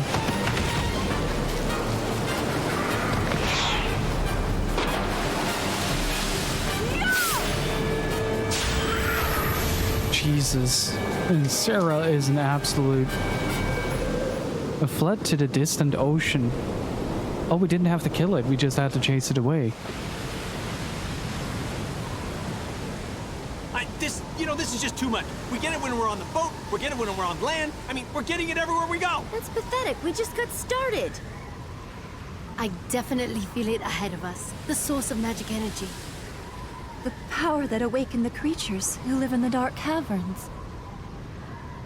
The light is coming.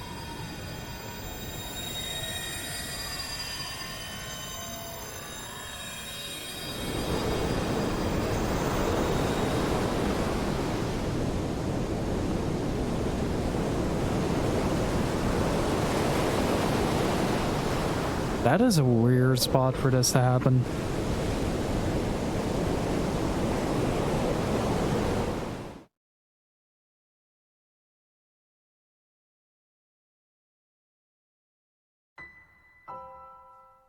Oh no.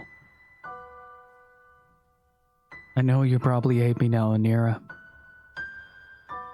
Or perhaps As a descendant of the noble White Wing clan, you harbor no such vulgar emotions as hatred.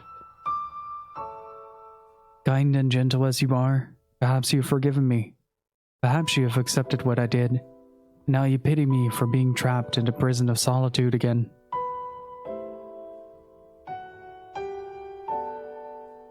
But still, good, kind Anira, I insist on making one last selfish request.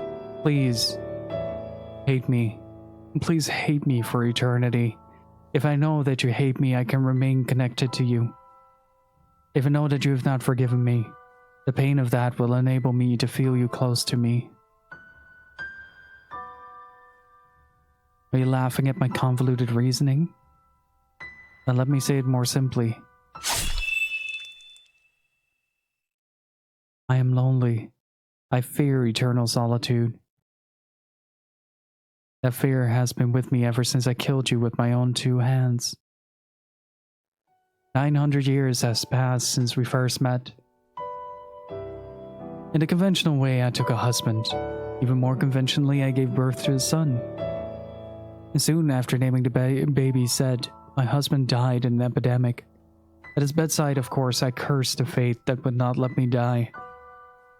Had you not been with me, Anira, I would never have been able to find the strength to raise Set by myself. You said to me, there is no greater joy than for a child to be born and grow up healthy. Fitting words from you, sole survivor of the White Wing clan. You also said to me, you'll be alright, Seth. You're no longer alone. Now you have said, you'll never be alone as long as he is with you. I nodded to you in tearful recognition of the truth of your words, and you went on with some embarrassment. You said to me, I will train him to be a full-fledged man of the sea. If anyone should dare to threaten him, I will protect him with my life. How kind you were, Anira. How truly kind. Even now I can recall the carefree smile on your face when you were playing with Zed. He was such a frail little boy, but you steeled your heart to train him sternly. And on those days when he had cried himself to sleep, I often caught you in a profile, watching him in sleep, your face suffused with ineffable gentleness. How glad I am, Anira, that fate brought us together. In my long, endlessly long life, I can declare without hesitation that you were my finest companion. And so why, Anira, did events play out the way they did? To this day, I have no idea why. Do you? Did you know why those things were happening to you? This is what I would like to know. All the more so because I could no longer learn the answer. I desperately want to know it. It happened 30 years ago. I said goodbye to you instead, and made my way to the Tower of Mirrors, where the memory had come back to me, the mission on which I had come to this world, the task I had been sent here to accomplish, and the reason I possess memories of 1,000 years spent in this world. I was a pirate who prized freedom above all, and what I enjoyed most of all was living wildly on the open sea. Exactly why I was so drawn to freedom I myself did not know. But that was when I learned, deep in the heart of one who desires freedom, lies the pain of freedom denied. It was you, Anira, who first taught me the expression, prison of solitude. And it was true. I was trapped in a prison of solitude. Not simply, however, because it was confined in a cave on a desert island. For me, being in this world was itself a prison of solitude. When I came to realize this, I headed for the Tower of Mirrors, in order to return to the world I had come from. Nourished by my 1,000 years of memories of having lived in this world, I would return to the world where I belonged. In the Tower of Mirrors, he was waiting, Gongora, the man with whom I was supposed to return to my original world.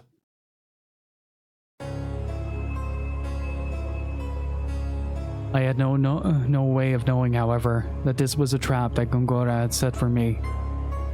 I can never forget how he stood there, spread-legged and defiant, before the Tower of Mirrors, laughing that arrogant laugh of his. My stomach turns when I recall his hateful face, and my flesh creeps when I think of his cunning, fearsome trap. Gongora had no intention of returning to our former world. Instead, he hatched a fiendish plot to make himself ruler of this world, and anyone who resisted him he crushed without mercy. I was one of those who stood in his way. As soon as I learned of his evil design, I flew back to my pirate ship. Of course, such a monster could not be satisfied with merely waiting for me there. Knowing him, I felt a terrible foreboding. "Said, Anira!" I screamed as I leaped into the ship. And then the next second, I saw with a gasp that my foreboding had been correct. Both Set and you were there, Anira, on the deck. Set lay bleeding, and you? When you became aware of me and slowly turned in my direction, you had a strange gleam in your eye, and there was something in your mouth. It was Set's leg. You had ripped it from his body.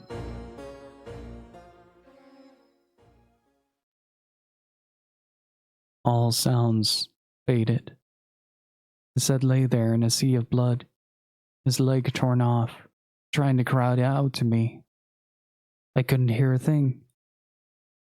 I could read his sorrow-filled eyes. However, his plea, "Don't blame Manira, it's not his fault." I'm sure I must have said something. What happened, or perhaps, how did this happen, or calm down, Anira, or be strong, Set. But then again, I may have simply screamed, too rattled to produce coherent words. In any case, I could not hear my own voice. You were glaring at me, Anira. Your eyes shone horribly. You're no longer the Anira I knew. You had been possessed by some holy other being. Why, Anira, why? He spat out and said slag, and let it drop onto the deck, and then you came after me. Set's voice broke the silence when he shouted stop. Was he screaming at you, Anira, or at me to stop?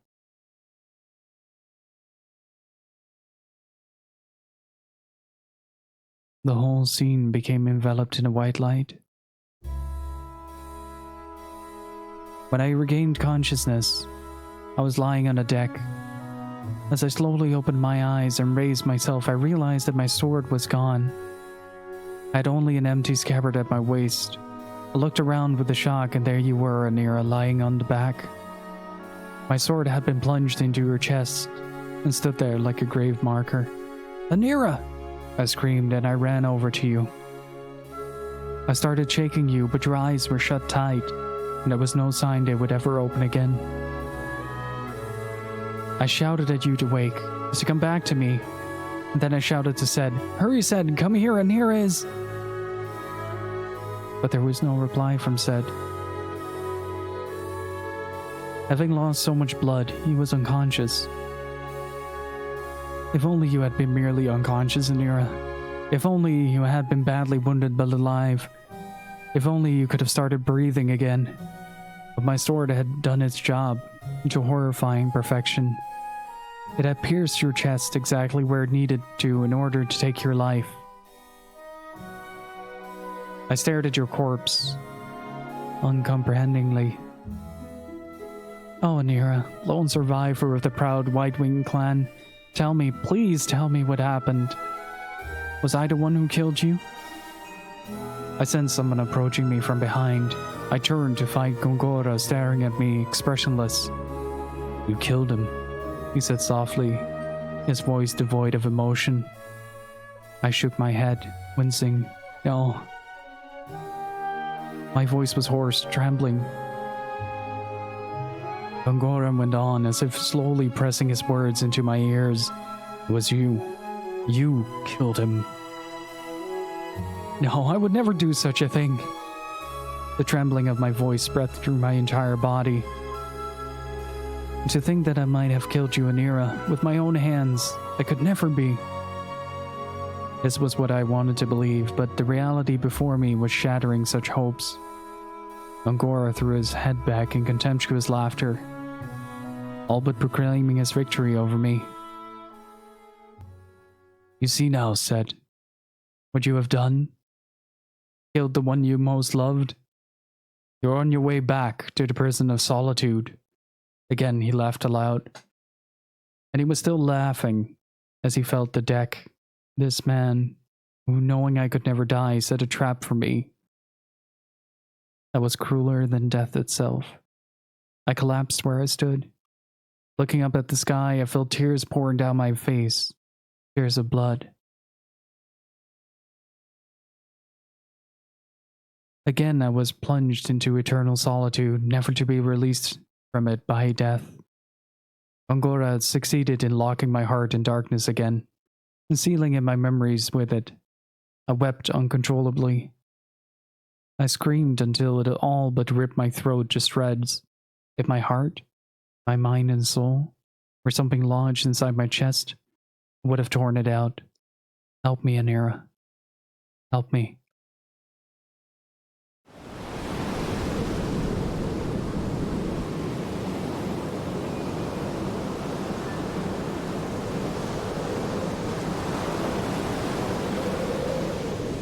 You okay, Captain? Yeah, I'll be alright, no big deal. I just felt like I was dreaming or something. Did I faint? Wasn't just you, we all fell unconscious when that light swept over the ship. Looks like we ran ourselves into the pier soon after that. What pier? Hey there, Sleeping Beauty. Finally woken by Prince Charming? On second thought, only a pirate can sleep this well on the boat.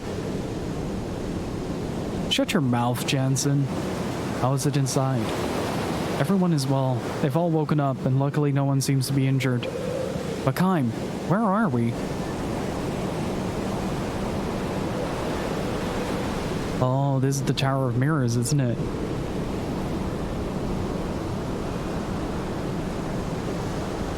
Experimental staff.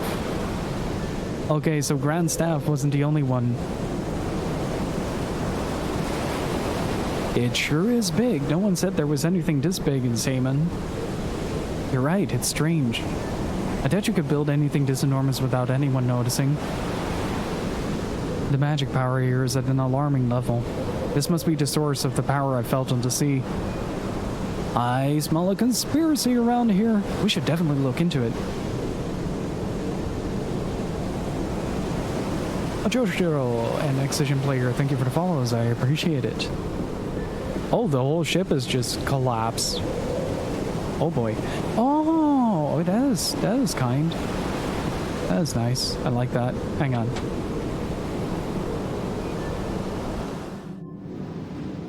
I think we can actually heal up around here somewhere.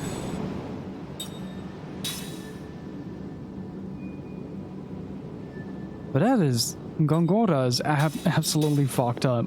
That he is an absolutely despicable villain in this. He plays it so well, though. You can't help but admire the 5D chess that he's playing. Hello, travelers. You're familiar with the art of ring assembly, am I right? But you're not satisfied with just any normal assembly, are you? Believe me, we've all been there. Me, I don't assemble rings with components. I take existing rings and reassemble them to create completely new rings. You know what else? The rings that I create have multiple effects. Oh, and I won't charge you a cent either. This is my life's work, you see. So how about it? Would you like one? Yes.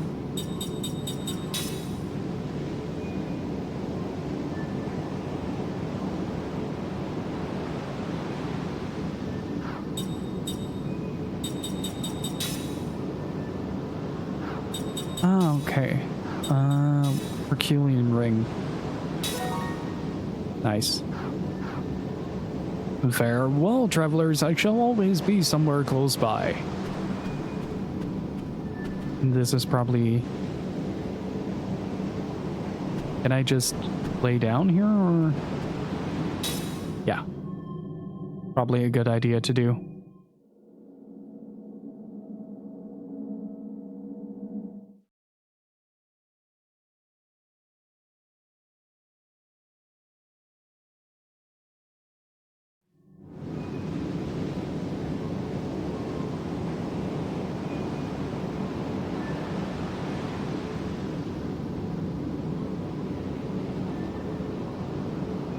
That was a good snap of the neck. You know how sometimes when you sit down for a long time, your neck just kind of becomes a little bit too stiff? You just have to crack it a little bit. I don't like the look of those waves. I've been out on the sea since I was a child and I've never seen weather like this.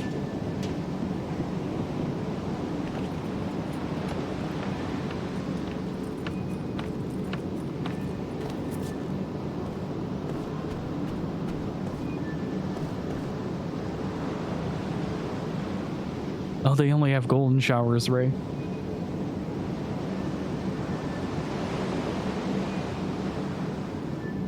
Hey, you're okay. I didn't see you around when I woke up, so I was getting worried. No need to worry. Ooh. Barricadus. A pretty dorky name. Let's do another safety save. I have like 6 gold, so I might have to actually grind a little bit here. Get some more money.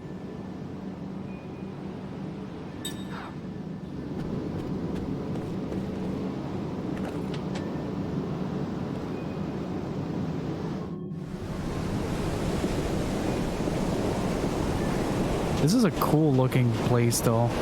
Really nice. I love the sound of the wind as well. I really like how this game manages to play really well into soundscapes, in the sense that it really tries its best to make something how do I say this? Make something feel very grand. Like it knows when to not play any music in the background, for instance. That's kind of rare. You don't see that too often in games. Let's see, 66666. Sarah gets another one. There you go.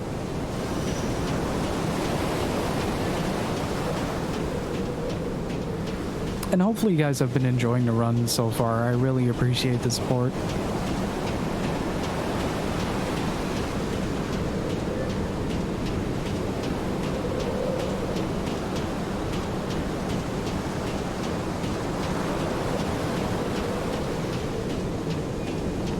I am losing my voice though, I'm noticing, so I'm probably not going to go on for much longer.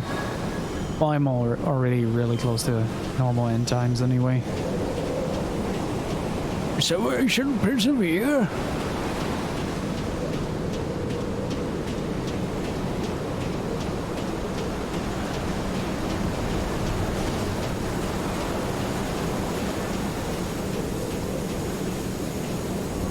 That's a big ass door.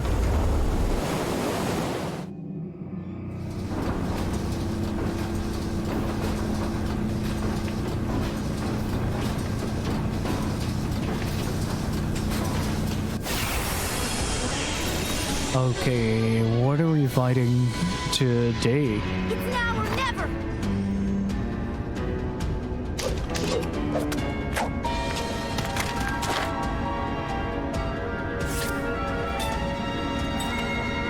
Ruin Guardsman. Gee, what a surprise.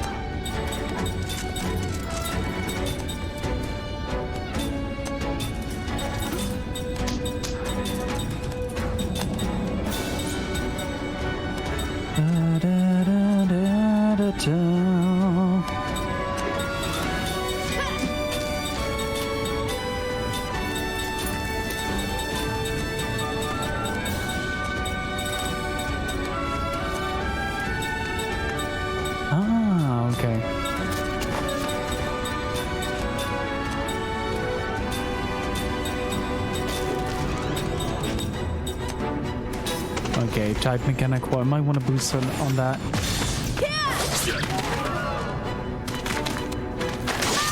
These guys have a metric fuckload of HP. What are they? What is it that they're inflicting? Counter! Oh, they can wall guard as well. Very nice.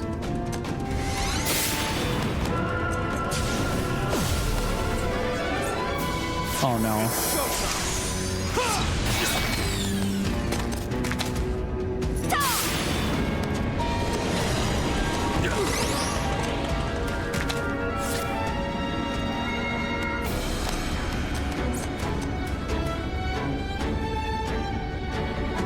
Oh, wait, that is just...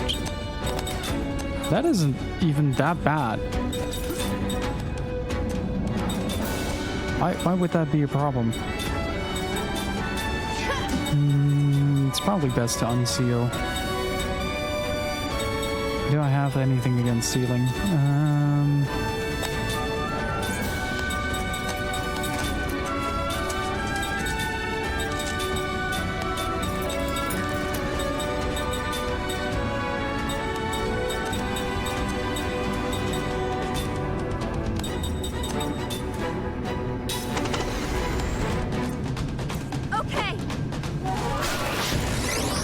Hey, that did damage.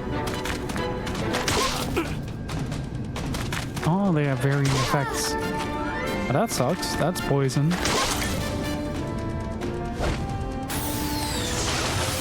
Jesus Christ, that wall increase. Look at that.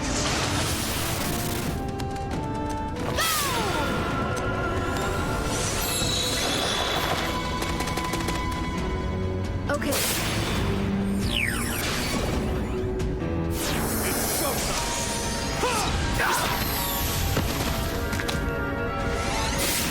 Oh no.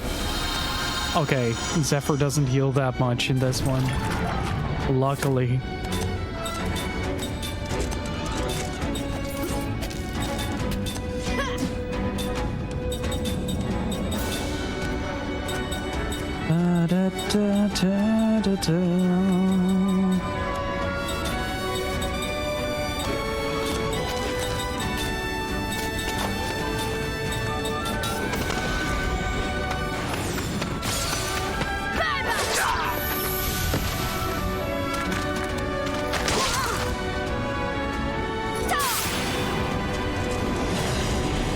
Might take another. Nice. Oh, two of them. Wait, what? One of them just outright vanished. Oh, okay, they have the wall back up. There you go, buddy. Also, goodbye.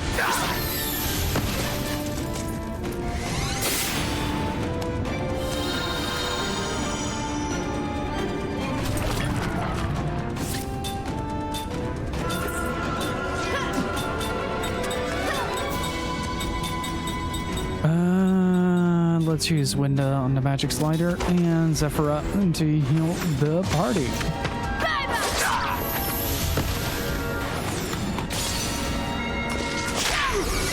Get him, kid!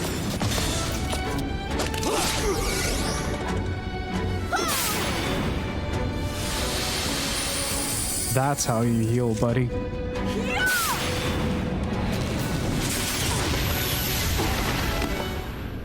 Wait, how much do I get for this? Because if this is a new area, I might be able to. Whoa!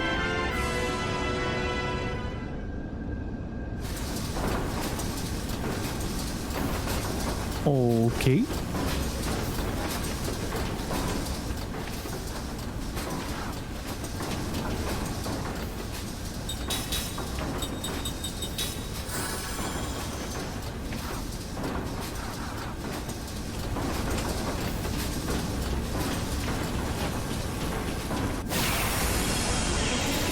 Let's see if we can get another fight like that. Let's get him!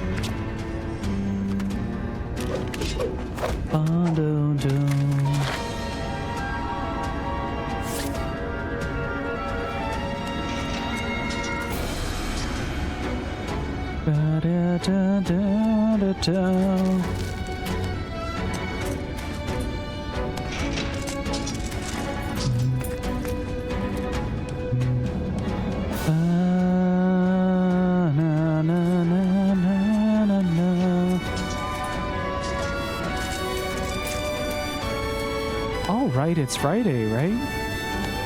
What's everybody doing for the weekend? Any good things planned?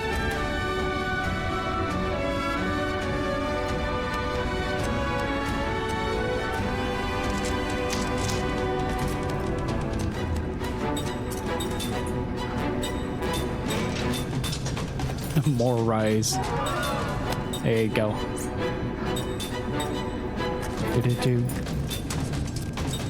Oh, everything is on the front. Nice.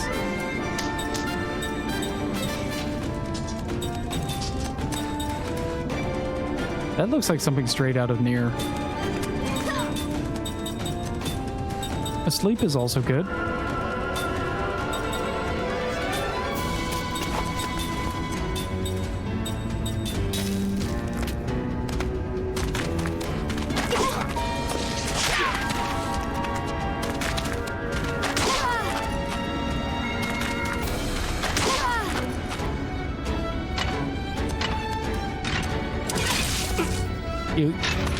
There was ample opportunity for you to dodge that, but you didn't.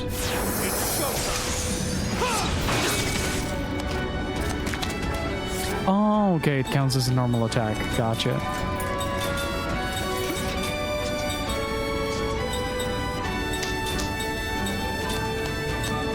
I'm just gonna uppercut this guy.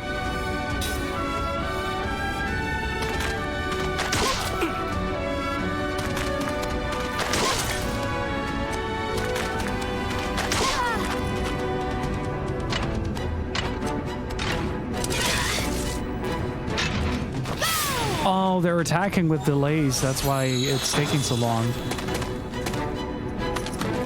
Here goes. Wouldn't it be really funny if you just obliterate someone with that? Just a little kid sucker punching somebody in the gonads and just killing everything.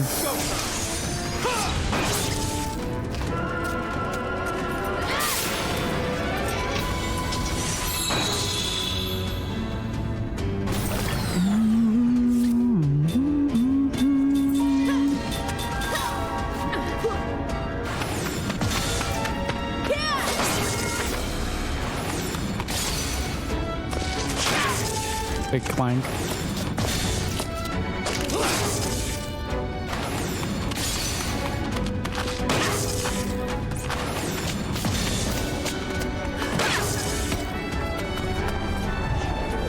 Ooh, lightsaber. Ow.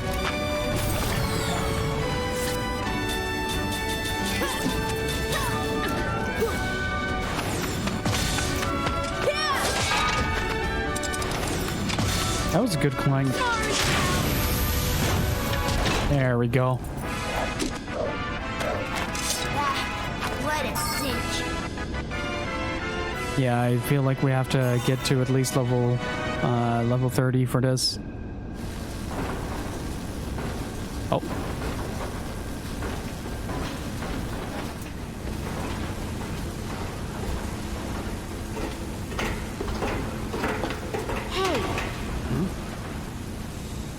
What's wrong? It's Gongara, the traitor who stole our memories and imprisoned us all. I'll be damned. What's he doing here? Has he got a twin or something? Hey, stupid pig! Get out of Proves here! it. Guys without a brain can still walk.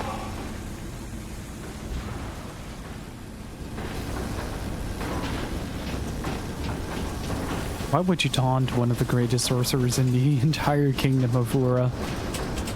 Why, kid? Why? I just started to like you because you were relatively smart in comparison to the rest of them. And then you did that. Exactly. How did he not hear that? I have a great many questions about that. The greatest sorcerer in the kingdom of Ura cannot afford a hearing aid? Oh, but it does mean that we might get the golden boy as a party member soon.